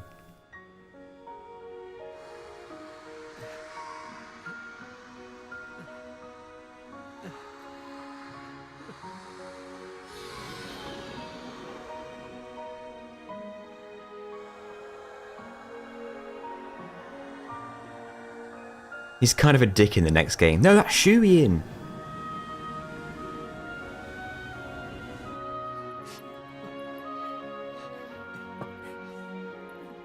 I like the combat in 10-2, but I'm not a big fan of the rest of it. I love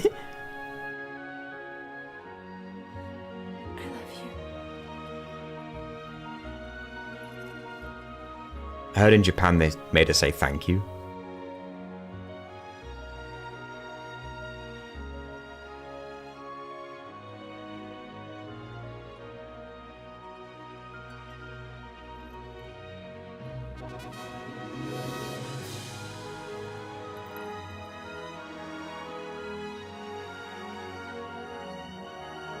Yeah, the 10-2 combat was good.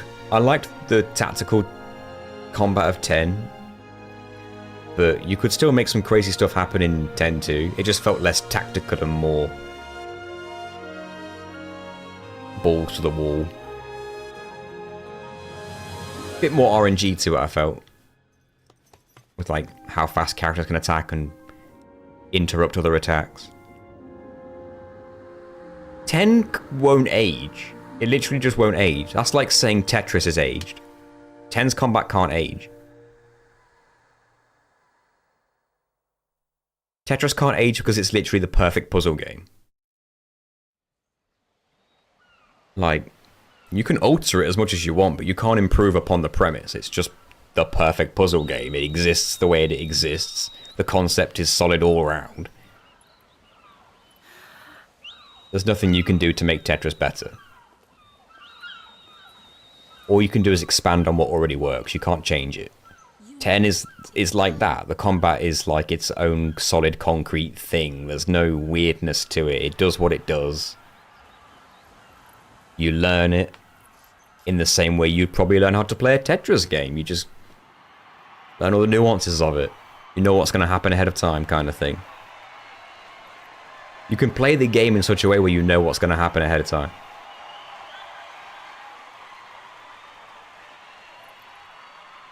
Tetris, but a first-person shooter. Everyone has lost something precious. 10 is the only one where I love you was ever actually said. Lost homes, dreams, and friends. Everybody, Imagine how much better FF16 would have been Sin is finally dead. if it was turn-based. Now, Spira is ours again.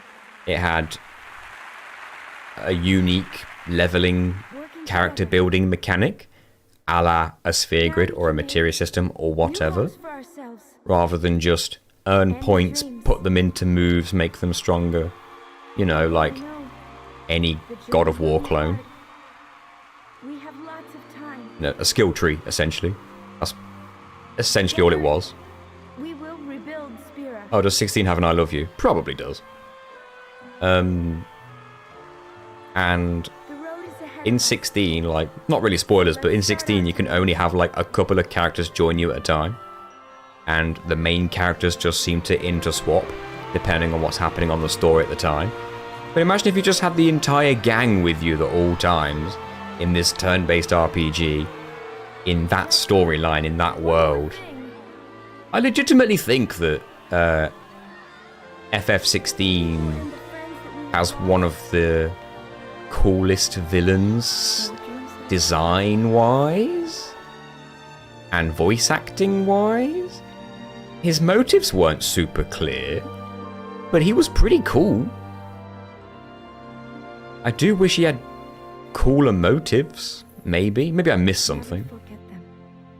I don't want, I'm trying not to give spoilers because I'm pretty sure not everyone's played 16. It's coming for PC soon.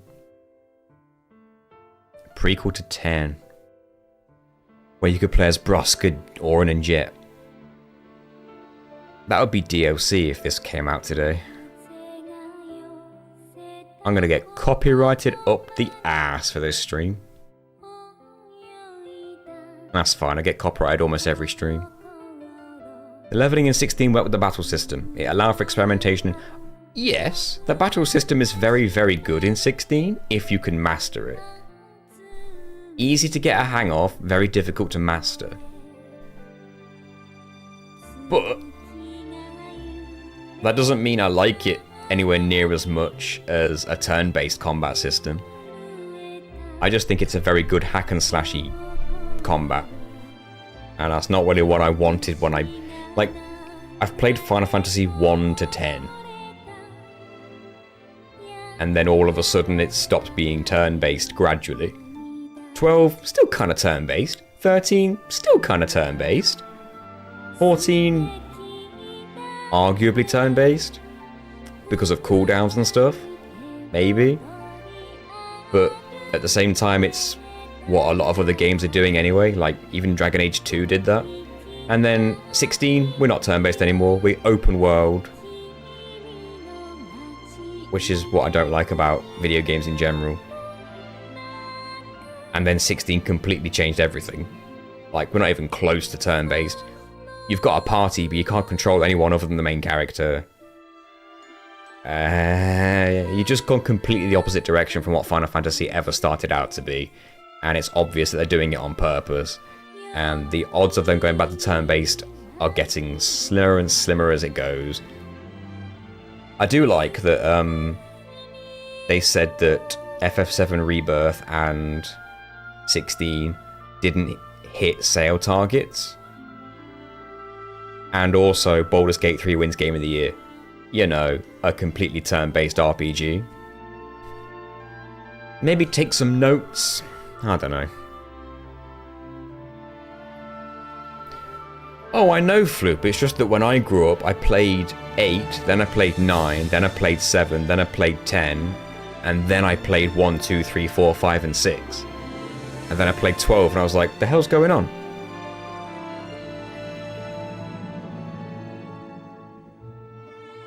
Because I played a lot of those games back to back to back to back to back.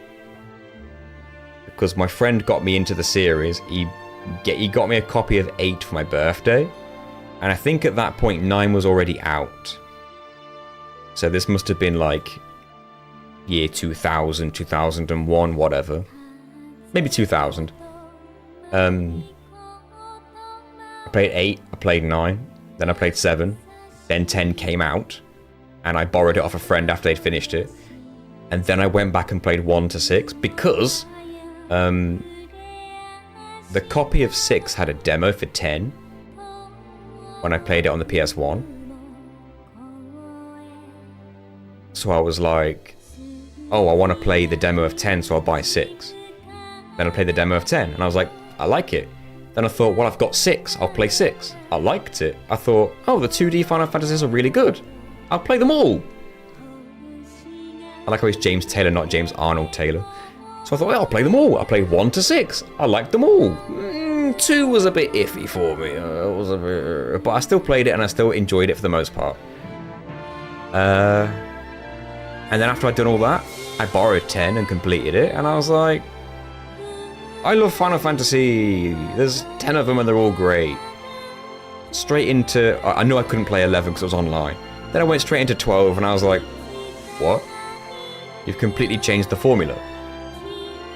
It's a completely different style. And then 13 felt like maybe they were trying to get a balance between the action combat and the turn-based. And I was like, oh, you're doing a bit of a hybrid. I'd rather you just stick with one and put your all into just one of them. And then it just kept going that way until I was like, you're just gradually turning to an action game now, and you don't care. You don't care to stick with what you were at. If you like that, then all good on you. All the power to you. But it's not why I fell in love with the series in the first place. It's like I go into certain franchises expecting certain things. And whereas Final Fantasy 1 to 10 all different to each other in their own ways, the genre felt the same every time. You play Final Fantasy 10, then you play Final Fantasy 16, and you feel like you're playing two completely different genres. The only thing that keeps them the same franchise is the fact that they use the same names for things. Like, if Square released Final Fantasy 16 and called it something different, something completely different, and then didn't use any Final Fantasy terminology, didn't use the word chocobo, didn't use the word potion, the healing items, Moogles, whatever, just took all the terminology out of it and then played it off as a completely different game, then I would have been I'd have been much more fine with it. But I also know that 16 wouldn't have sold anywhere near as well because it didn't have the name on it. Yeah, they would call it Forspoken or something. Yeah. Crazy thing is I bought that game. Only for £8. But it was for Gina. She likes open world games, so I was like, here, have one. And I think this was shortly after she'd beaten Phoenix Rising, so she was looking for a new game to play. I like 16, it's a good game, it's just not a good Final Fantasy game, in my opinion, if that makes sense. As in, it's not what I play Final Fantasy for. But in its own right, it's still a very good game. As far as action combat goes, it's a very good game. Its take on it is very good. The voice acting I thought was pretty good. Especially Sid. Can you play blackjack? It was on one platform, but it's going to be on PC soon, so we'll see what happens. Tingus is alive! Like I said, I'm probably not looking to do much more on this stream. This was the final boss stream, so I don't think I'm going to be doing much else today. Sorry. 16's on PC now. Oh, did it release? Okay. Has it been on PC for long? Oh, I don't know. Right. The main story is in the books. What's the plan of action? Well, next time we're going to do the post-game. Which means I'm going to try and do as much as I possibly can.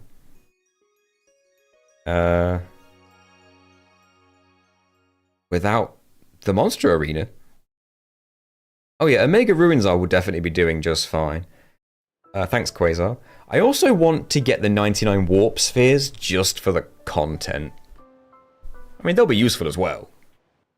But like, what's your strategy to tackle it? You overestimate my ability to plan ahead. And then you're probably screwed. The vote of confidence, man.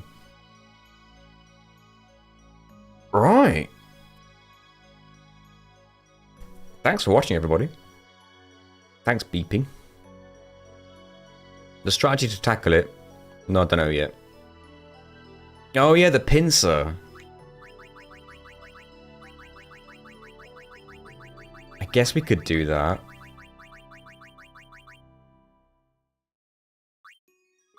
Let's see what we have.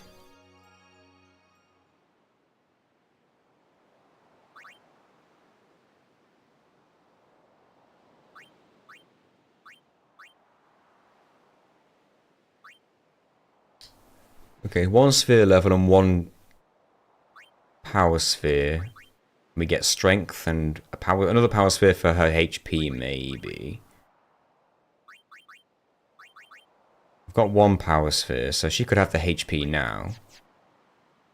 It all depends whether I want her to survive. Do you want to do this the easy way?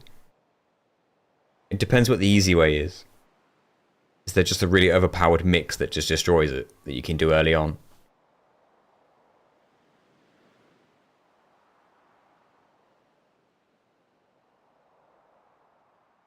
Yeah, we're trying to do it the non-pincer way, of course.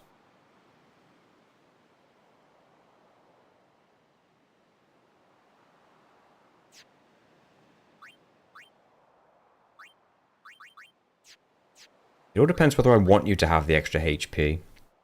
Because if I have Tingus on loner, I'd want her to die sooner. I only have 1 grenade.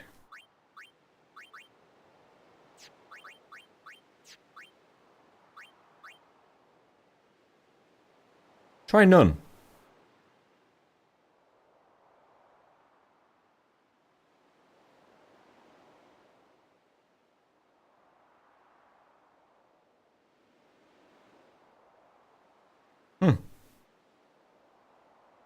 I don't suppose the fish drop grenades, do they?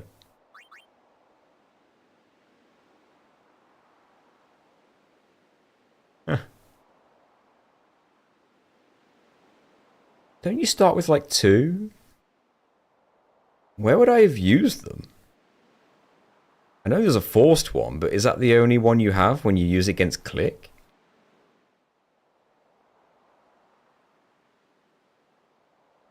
There's no way this is post-Tross, is there? Because...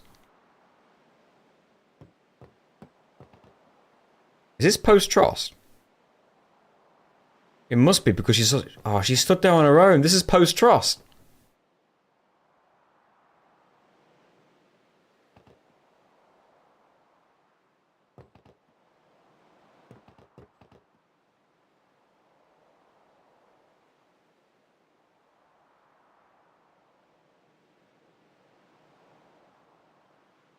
That means the only way I can redo that fight is to start the game again. And learn Loner all over again. And learn Ally all over again.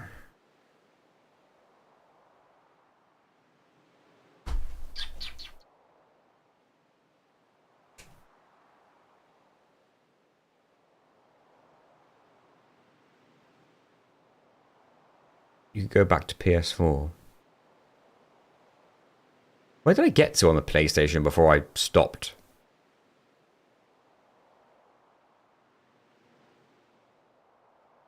Where did I get to? Let me stop the recording really quick. That shouldn't end the stream. It didn't. Hello, Zoltaria. I was going to go back and redo I got to be saved, so maybe I have a save on there. I was going to redo Tross, because when I did Tross, I used Pincer, and I don't want to use Pincer. Alright, let's shut the PC version down.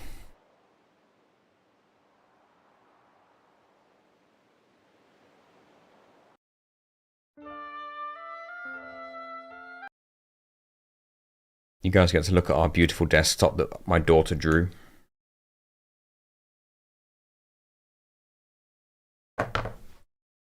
Let's switch to PlayStation and see what happens. Oh, I need to find a power cable. Hold on 1 second. Oh, see you, Floop. Thanks for being here. Shut down your computer live. No. Who would do that?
I got the cable.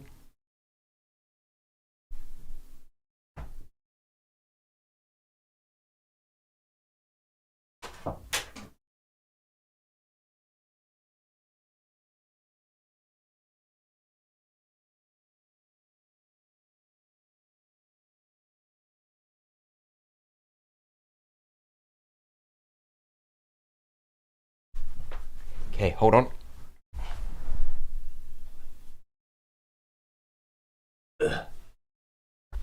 Right. Hopefully this won't mess the stream up.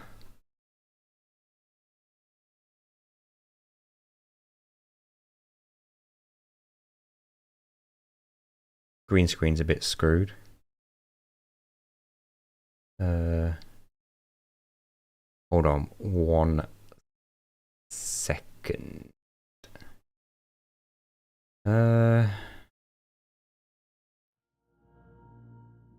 God damn this camera. Hold on.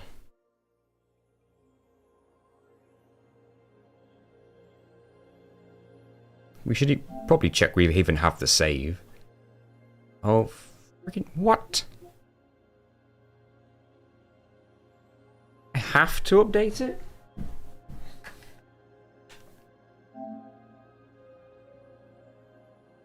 Hurry up. If I go back to PC for a sec. Take a copy of this camera.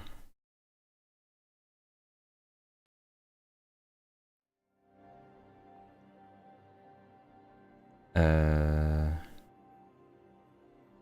I paste? Well, my camera's there.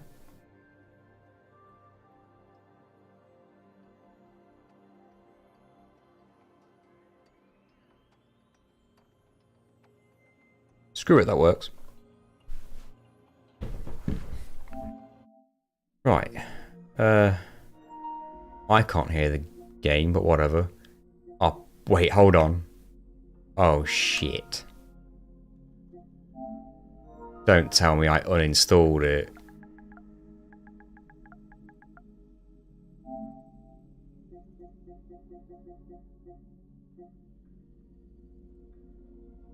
I might not even own it. I think Gina might own it, actually. I bet you I did. That's freaking classic.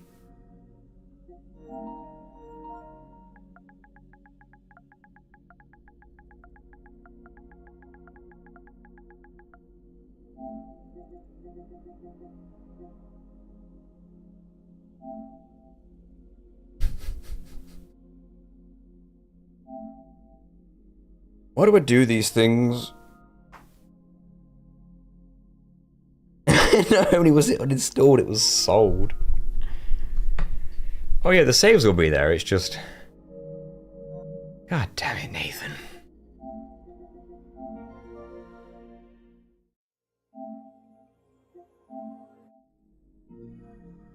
Wish I could install 10 before 10 too, you know. At least it's not a big game.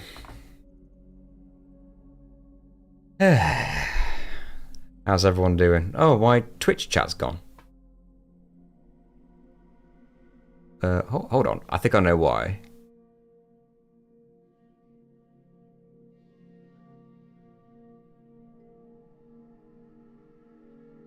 There it is. Sorry about that.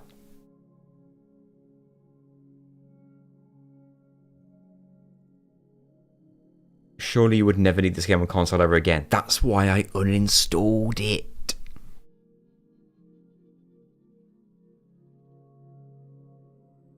Also, that's not technically true because I might want to play it on the Switch.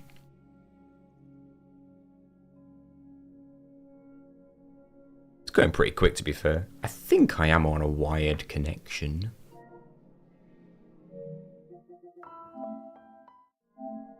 Yeah.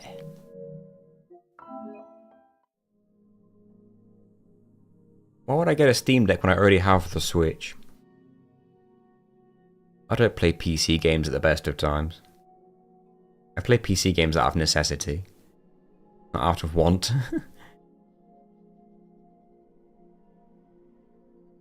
The perfect reaction to this is the Tingus laugh. Oh, I'll have a look at the store while we wait.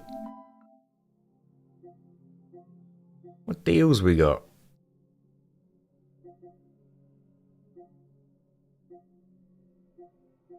I'll tell you what I might get on sale. I think it is on sale for a good price.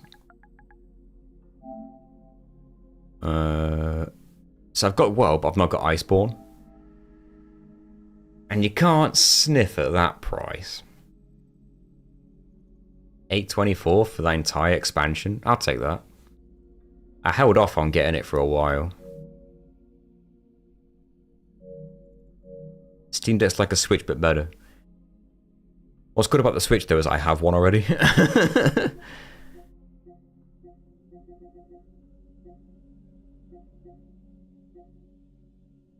I did want to try that.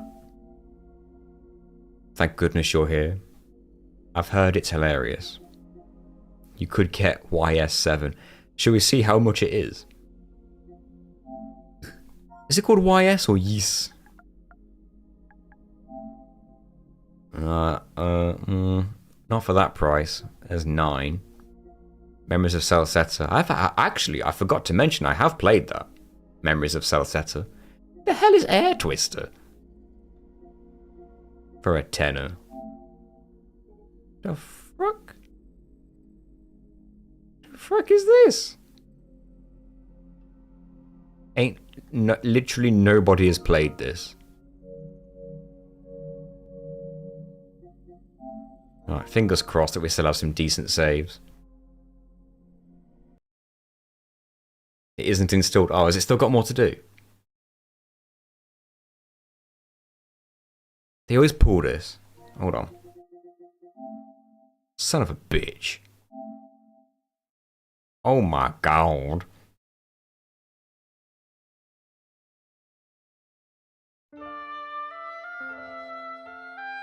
Wait, everything's installing, but 10's on there. Hilarious.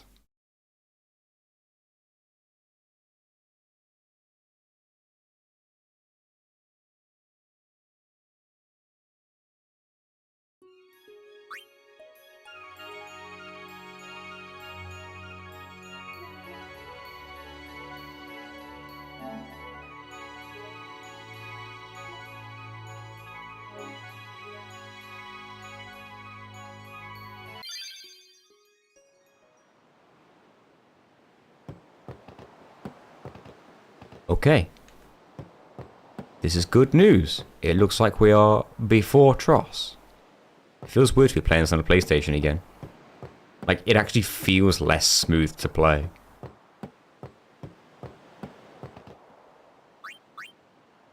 God, everything, it looks so different. What less spheres too?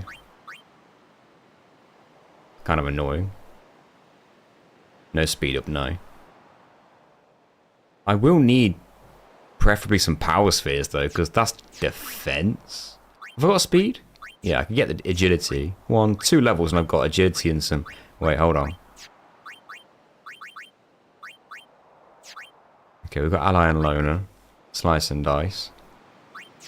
Good stuff. We have 1 grenade.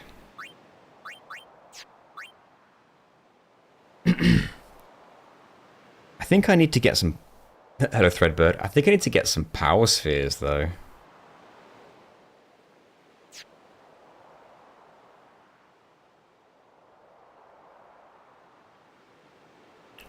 What's the strategy, then? So, obviously before, it was like, do we let Riku go down relatively quick so that we can start making use of Loner? I think Riku's going to die quick anyway, because a couple of those Nautilus charges is just going to whittle her right down. What we do know is that Riku cannot swap weapons. So to skip her turn, it's defend only.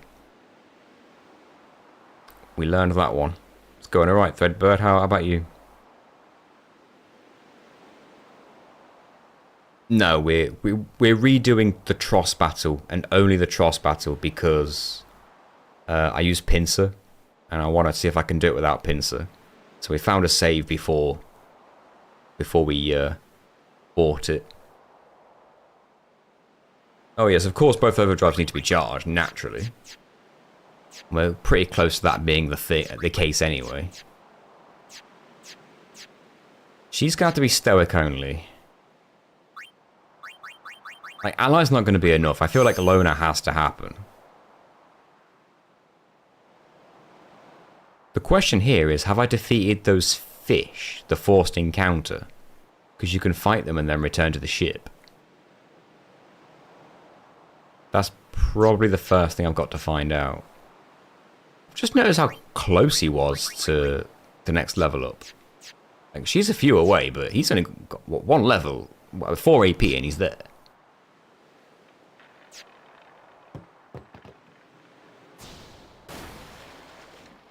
You highly doubt I beat them. You think I'd have more AP or something. Just wanted to let you know that you guys have provided this German game dev with many good hours of entertainment. Well, thank you very much, Jay the Candyman. I appreciate you saying that. How are you doing? I'm doing pretty good. I should hop onto Twitch and give you my Prime sub. I appreciate you doing that. Thank you. I never use that thing. Well, if you do it, then thank you.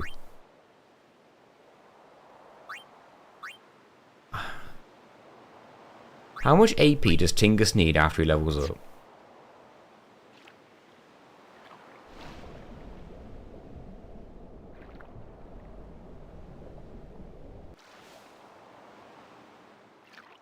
I do run these streams with 2 chats open at once, yes. Twitch and YouTube. Side by side. I can't hear the game, by the way. 1 second.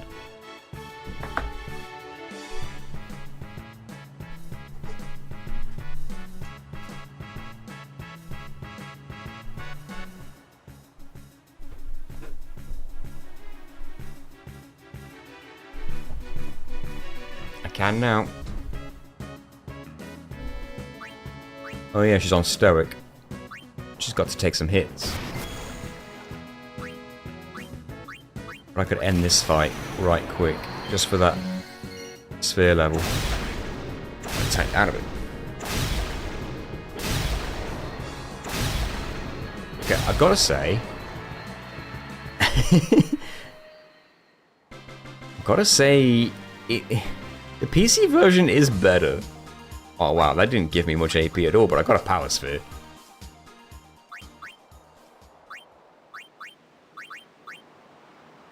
PC version really is better. It's much smoother to play. Wait. Yeah, I'm on loner. But like, it's not like that. All the quality of life upgrades. Hello, Tim. Surprised I'm still alive. Really? What's left for... Well, we've gone back to the beginning just to do one fight over again. Because, it could go better. You could grind out getting Blitz Ace. No. Can't do that. Because think about it. I don't have Energy Rain or Blitz Ace. In the actual run. The recorded footage. After this point. I grinded Energy Rain out in Besaid. And I grinded Blitz Ace out in Luca, I think. Thanks for following the real Shrek. So if I start... if I grind it out now, the inconsistency will be called out. Thank you, the real Shrek, for subscribing with Prime. Is Threadbird and the real Shrek the same person?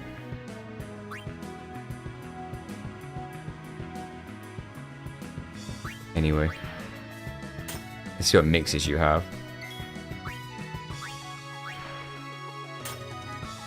I can show you what items I've got if you like.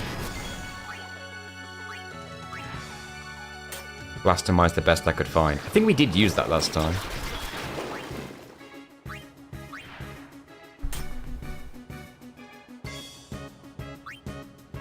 I'm going to escape and I'm going to go into a new encounter and then I'm going to use it so they both get some AP. Having said that, I don't really foresee Riku leveling up. She needs like 400 odd. But let's just see.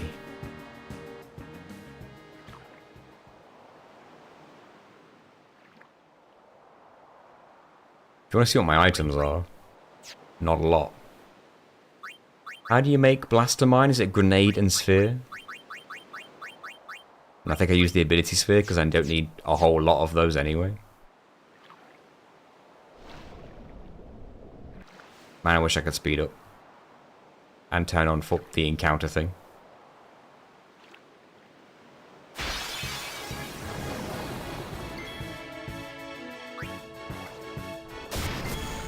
Couldn't hit Riku, could you?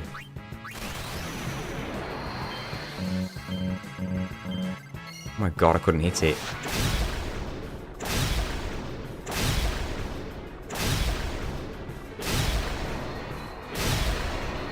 These both die.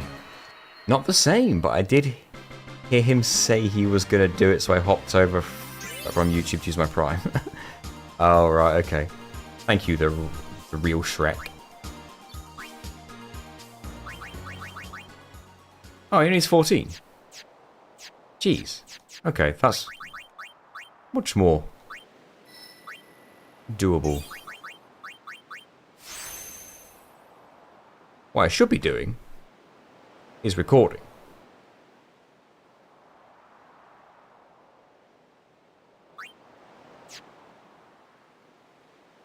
I need to get the power sphere off the... Is it the single fish that drop power spheres?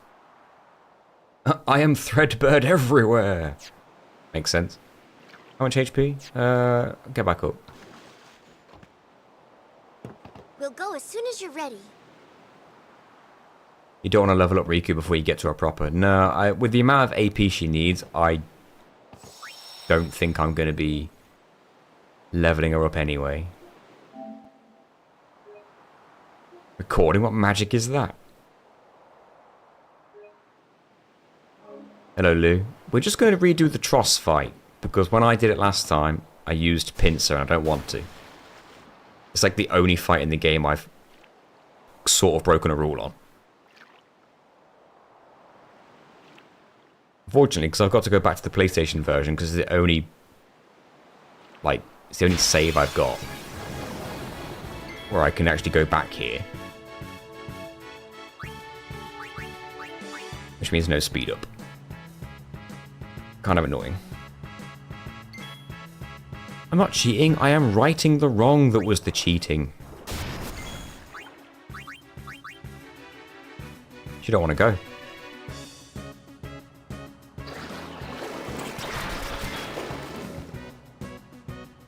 I did it out of habit, Carrie.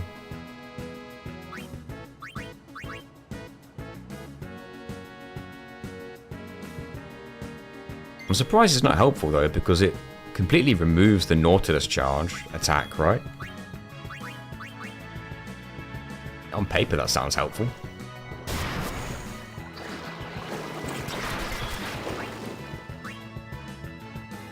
Because in my head I was like, well, it's not an attack, so it's not cheating, right?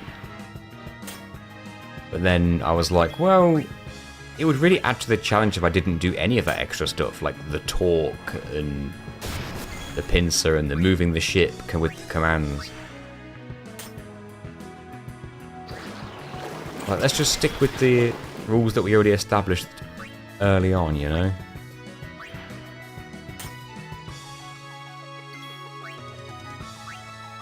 Man, not having double overdrive is killing me.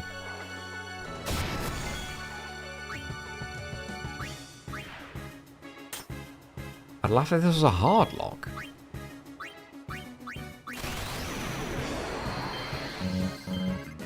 The timing on that seems different.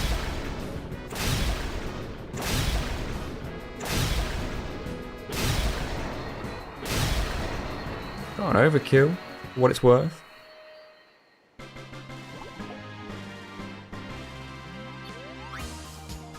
Two mana.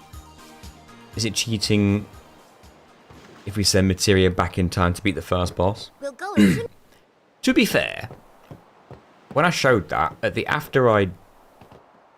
you just can't interact with this from this side. When I showed that, I did say after it that every boss is possible in the challenge except the first one. Because, to be fair, our method was cool but not legit. So I admitted it wasn't legit. You could kill the first boss legit if you got 4 critical hits in a row. What's happening now? We're going to try Tross again.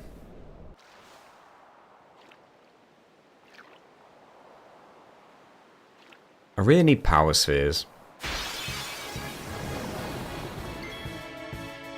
How can I actually get them to drop power spheres?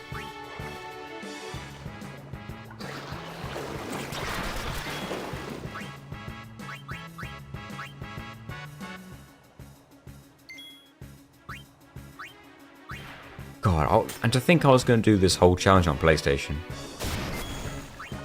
It's so slow.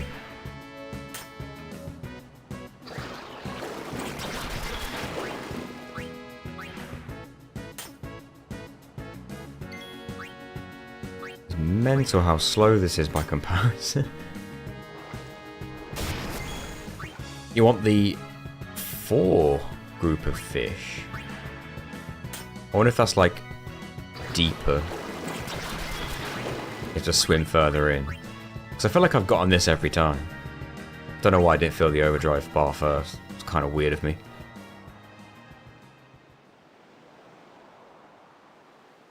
So we've got to go further down. Let's heal up and do it.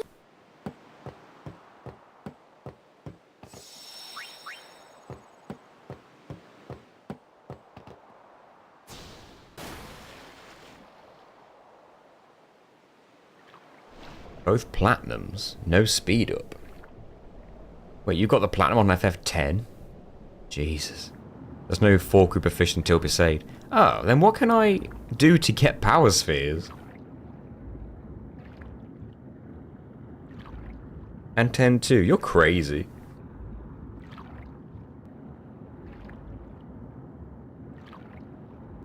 Do I even get encounters here? Finally. Ambushed. But it's the same enemies and they're not giving me power spheres.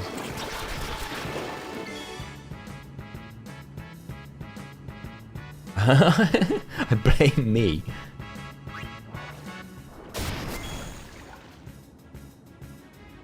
You just gotta get lucky. Can you hit Riku, please?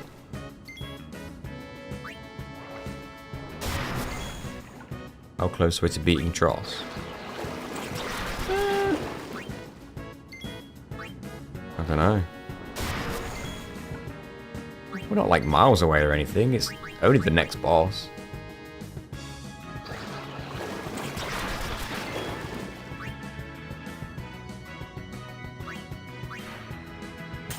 Didn't mean to swap weapon there, but oh well. We dodge.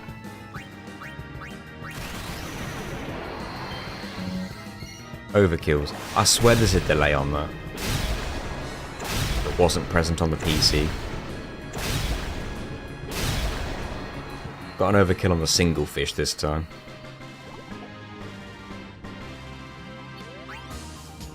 Here we got 2.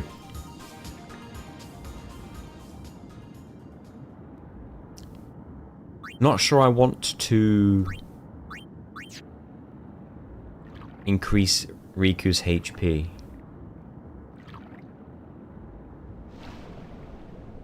I'm not even sure I did increase her HP last time as well. We'll go as soon I think as I you're want her to die sooner than later.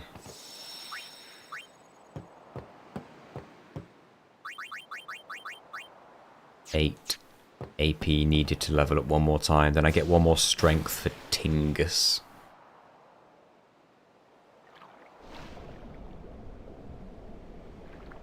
Yeah, 1 HP would be probably the best way of doing it, Carrie. Yeah.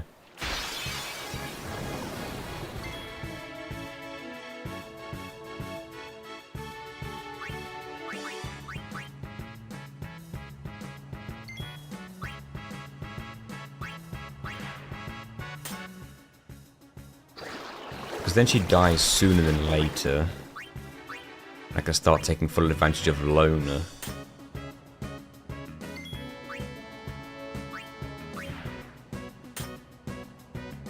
More water fights. Maybe they didn't have enough.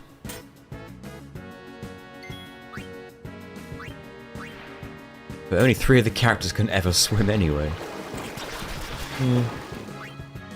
I do like how they do have at least a 1 boss in the water. It's optional, but like later in the game, I mean. Get Loner with Riku. I'm afraid we can't do that either because she doesn't have Loner when we first get her. I think I had to do something to acquire it, or find the right moment to acquire it in later in the game. No, you can't swap weapons either, so yeah, I'm pretty much want her in there with really low HP. Why do I keep swapping weapons?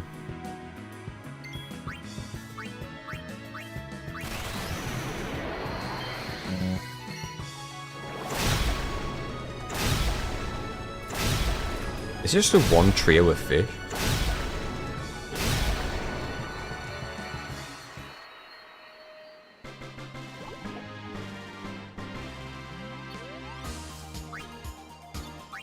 This is part 18, but don't consider me being this early in the game a factor in that.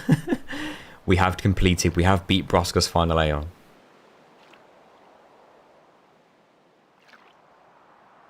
God, I wish I had speed up.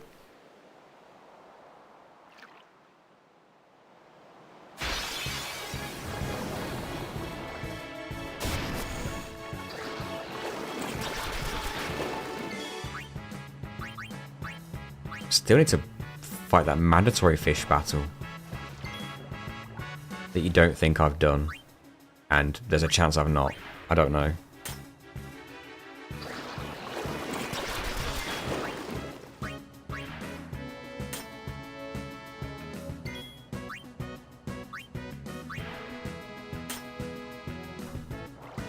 Planning for Broska's final Aeon took 2 streams at least.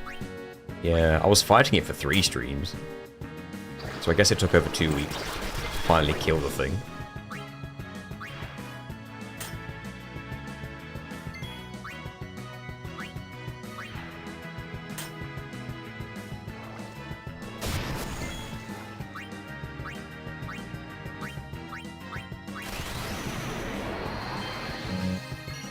That's definitely delayed.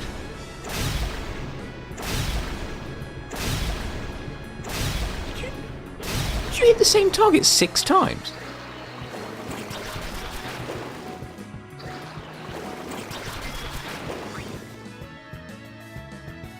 Okay. Will I even survive this fight? I could run away. But Jesus. People call Flux or Unalesca the hardest storyline boss, but BFA is comfortably the hardest in my opinion. You just easily over-prepare for him. Maybe you're right. BFA may as well be the final boss. Guess I could have defended there.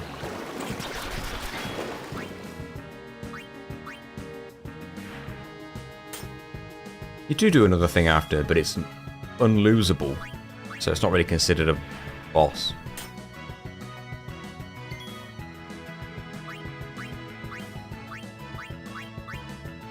Why does this gameplay seem so much more sluggish compared to the PC? I never noticed it until I'm playing it now. I guess I got overkill on both enemies.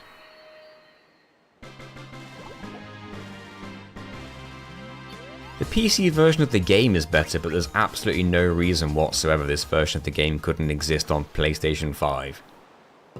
We'll go as soon. It makes no sense. Why are the games so different?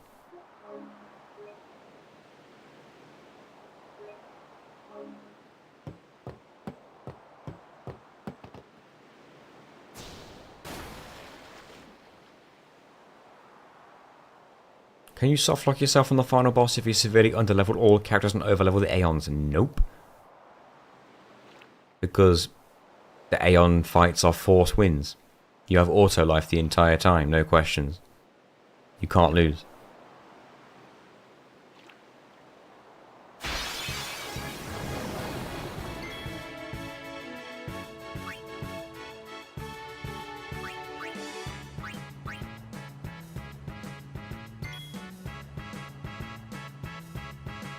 The final boss does take himself down to 1 HP eventually with constant gravages. Which also means he can never kill you.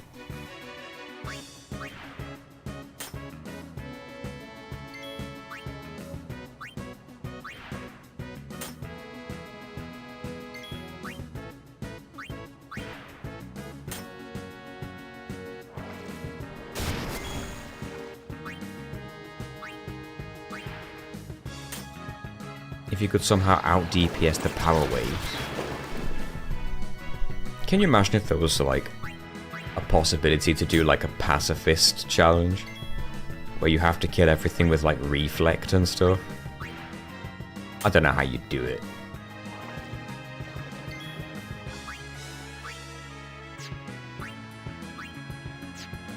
Pretty hell. The menu just feels slower. Please hit both. Thank you.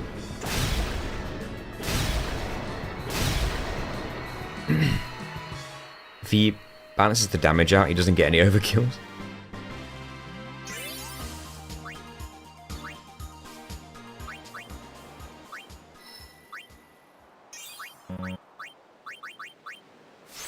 Alright, that one point of strength could be the difference.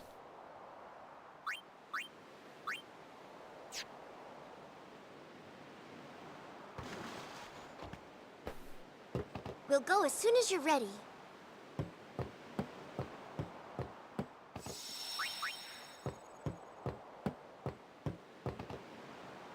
Need to fill up Tidus' overdrive again.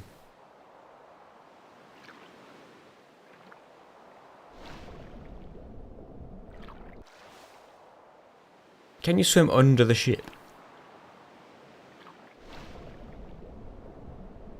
No. Shame that.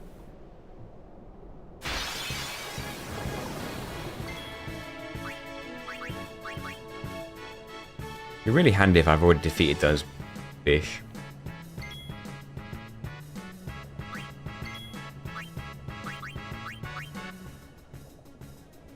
God damn it. Can't be used for most final bosses. They're poison immune. Funny part is that Roska's final Aeon is not immune to poison. But inflicting the poison, I guess, wouldn't technically be part of pacifism. Really.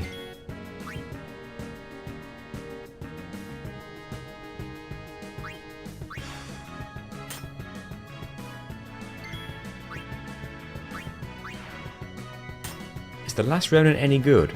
I might be asking the wrong person because I couldn't get into it. I did try. Fire doesn't do any damage at least.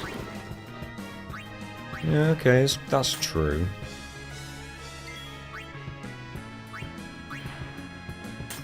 That's the only real workaround you could use, isn't it?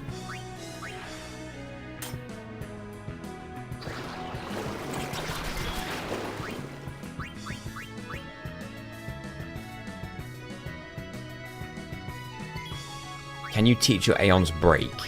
And if you did, is there a chance that the AI has that Aeon cast break on you? Is that possible?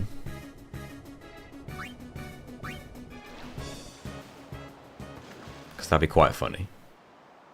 We'll go as soon as you're ready. I didn't quite understand how the battle system in Last Remnant worked. I tried to understand it.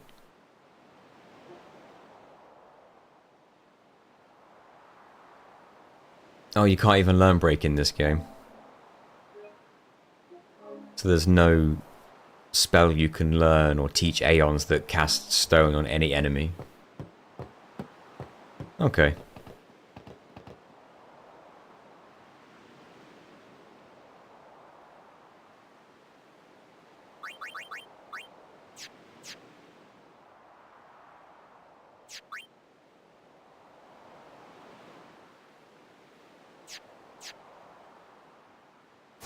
How many fish do you fight?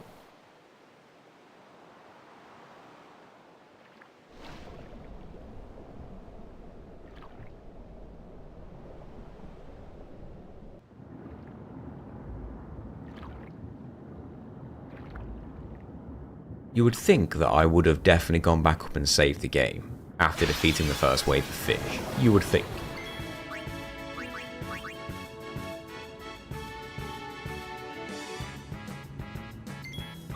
That does mean no autosave.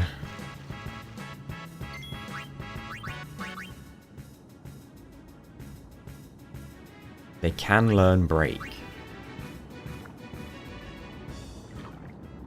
The Aeons in the final battle won't use it.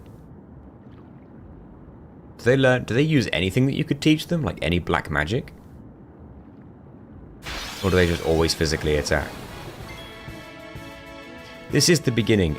We've completed the game. We defeated Broska's final Aeon. And I want to redo the Tross fight at the beginning because... it's not what I wanted. Because, well, when I did it the first time, I used pincer attack, and I don't want to use pincer because I feel like it kind of breaks our rule. Okay, this cutscene's happening for the first time, I assume, so that's proof that this battle with the fish has not been done yet. Unless this happens every time we enter. No, because the door's not open. Alright, I've only got one grenade and I don't want to waste it. Because I kind of need it for Tross. So... Oh, look. I'm guessing you can't flee this battle either. So the question becomes, how am I going to pull this off?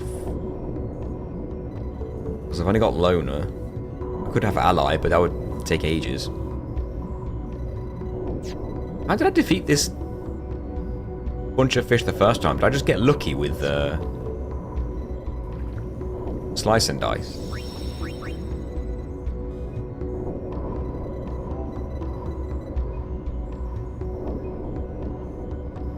Hello, Zenaria. We defeated BFA. We're redoing Tross, so I don't use pincer attack.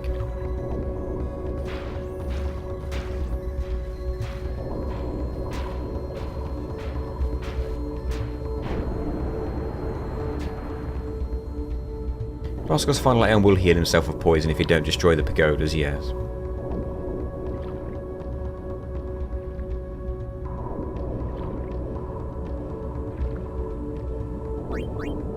I've got plenty of potions, to be fair. Oh, well, save point, of course. What strategy did I end up using? So, the very beginning of the fight, if you have Unit and Auron, the two stone-proofed characters. Is this fight always an ambush?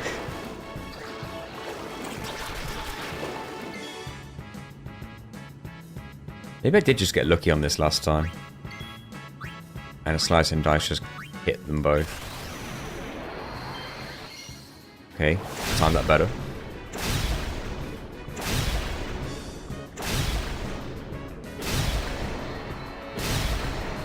Oh, nice.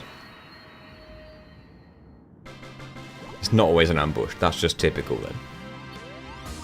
Okay, thank goodness we spread the damage out enough to not have to worry. I need to go back up to the ship.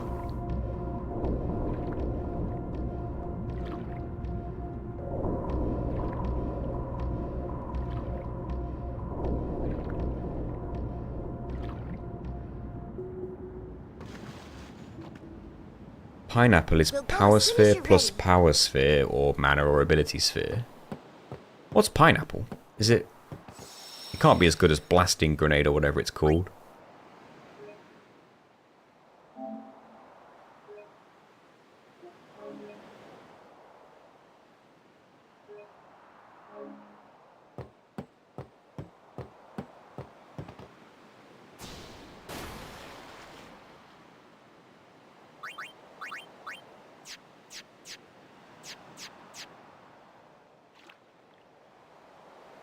It's going to be awkward fighting this boss because I need to get into a fight, run away with Tingus, and then just have, like, Riku get our ass kicked for a bit.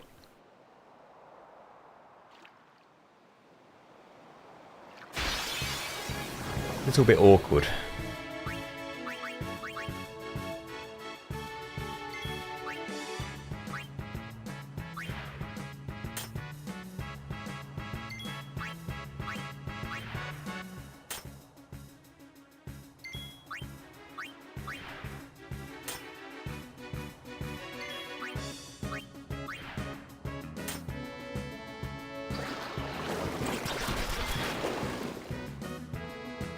Independent of yours, but they just share the stats, right? Pineapple does 1,250 damage. How much does that Blaster Mine one do then? Because that sounds like a good amount of damage.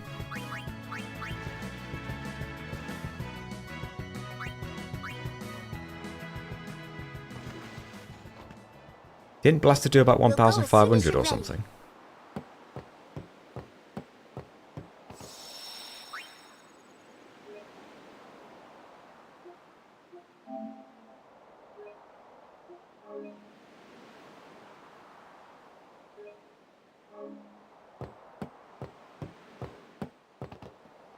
Right.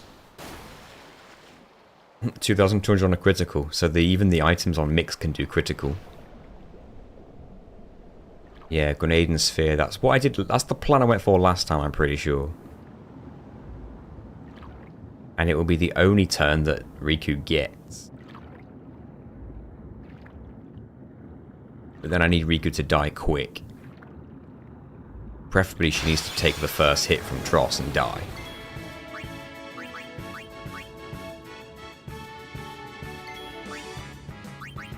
Please run. Good. I've got some potions, so it's not a disaster if they get to take a hit or two.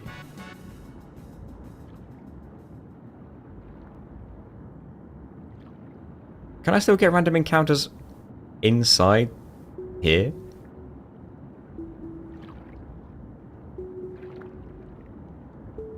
I was going to reduce the HP in here, but now that I think about it, can you even get encounters in here?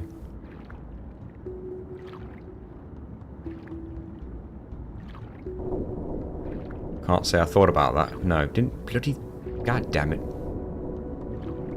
My beat. My beat. We'll go as soon.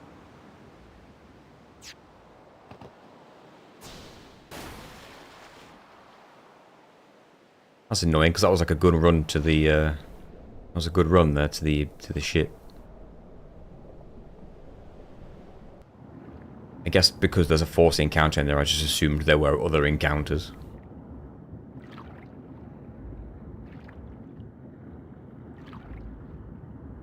We must get at least one, right? Yep.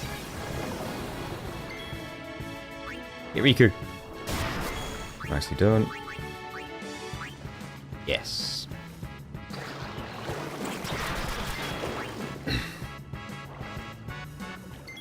Very fortunate that characters can run away separately in this game.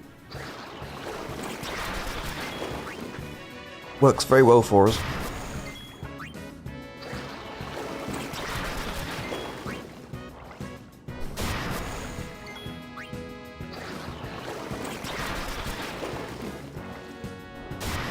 Has the game volume changed from PS4 to PC?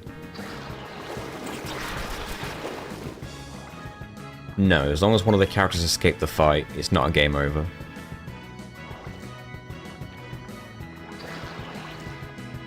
Oh, Pineapple's an AoE, so against those fish it might have been worth doing, but thankfully we didn't need it. Statuses? What's better to use against Tross? The blaster grenade thing or Pineapple? What statuses are we talking?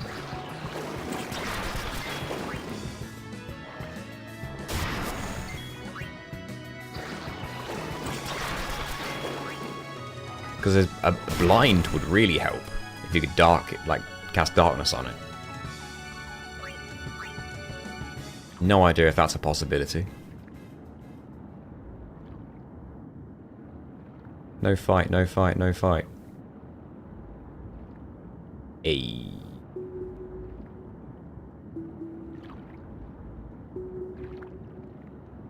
Armor break for a frag grenade. Do I have the means to throw a frag grenade?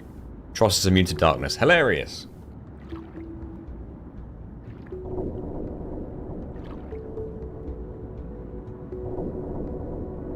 You should use Pineapple to save from Pinsir to Pineapple. All statuses? In that case, go for damage. What's better damage, Pineapple or Blaster Mine?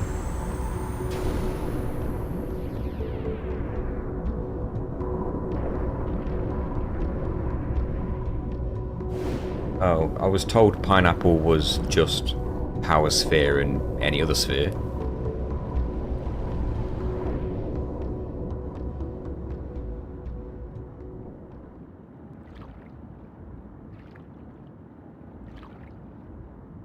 You're so close, Riku. Personal space. Okay. Blaster's 1,100, so they're the same.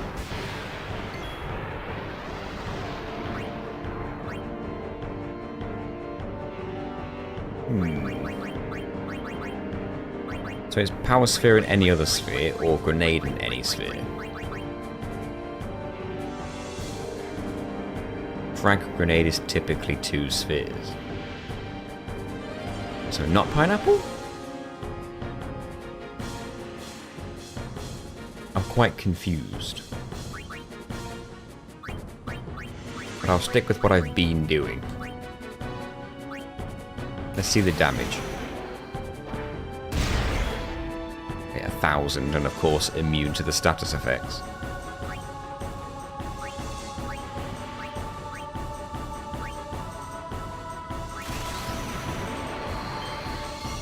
First time, thank goodness. Needed first time.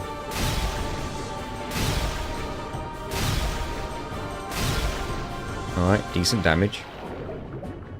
I've got no sensor, so I can't see what its total is.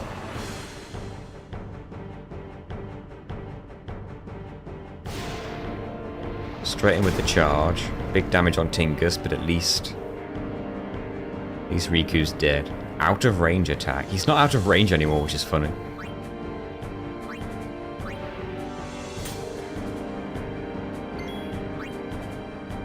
So I need to defend when his turns come around.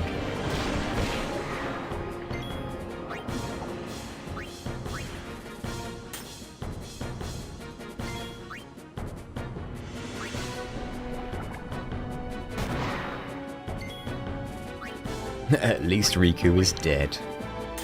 Perfect. Is he about to get 2 turns? No, he might not.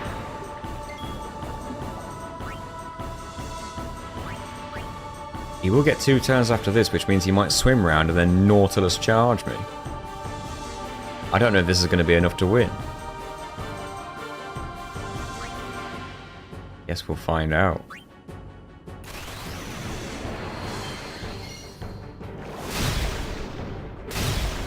Ooh, 77's low. Had a crit on one of them. Oh, hey, he said, oh, we did it. No, we didn't. I thought that was the death animation. Okay, well, a Nautilus charge is going to do a lot of damage to me right now.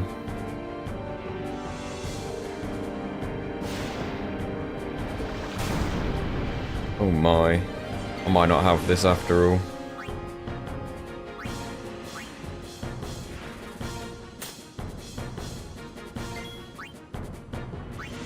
A couple of turns in a row there at least. It's weird because the damage he seems to deal when I'm defending can still vary a fair bit. Like he did 40 at one point, that was 27. It was bold. I didn't plan it the best. One more attack and I'm dead. Not a single bloody dodge. But on 20 HP, we get one final slice and dice.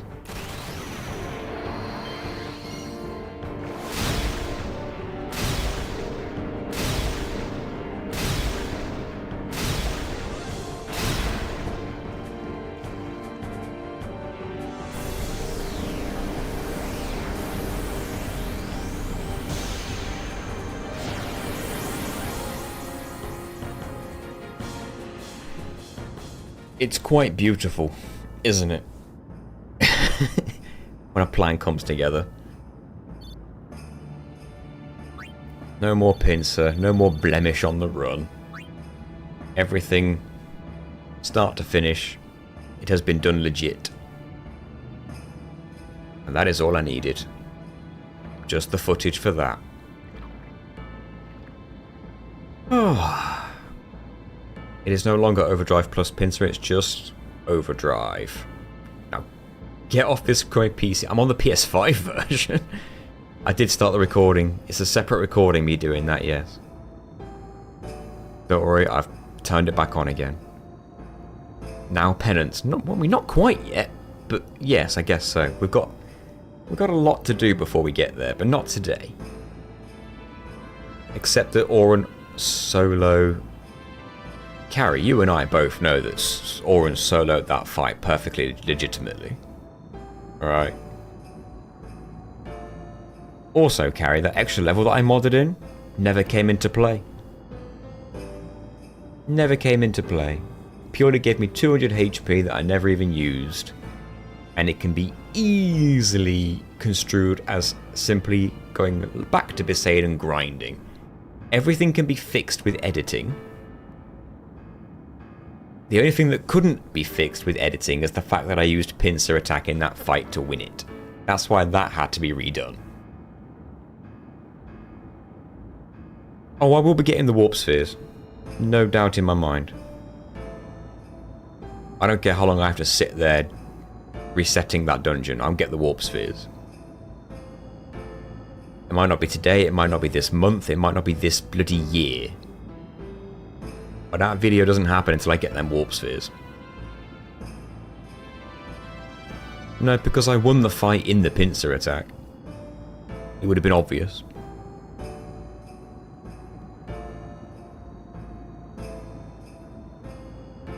Gambler's fallacy. Oh no, it's happening. I'm doing it.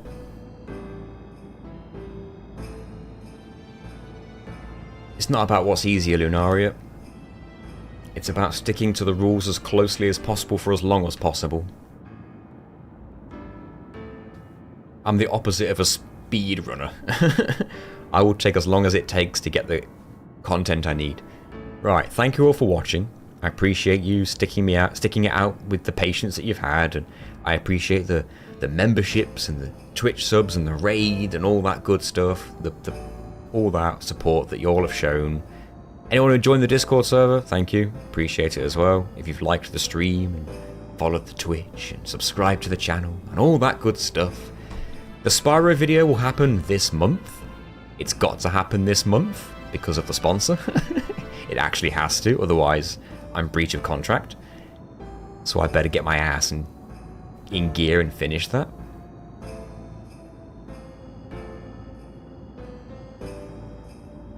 Yes.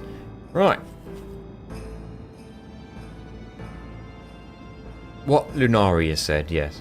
I like how your name is Lunaria and Zanaria. It's like you're a duo. Right, thanks again everybody, and I'll see you next time. Tomorrow we're streaming Persona 3, or my wife is streaming Persona 3. No Personas.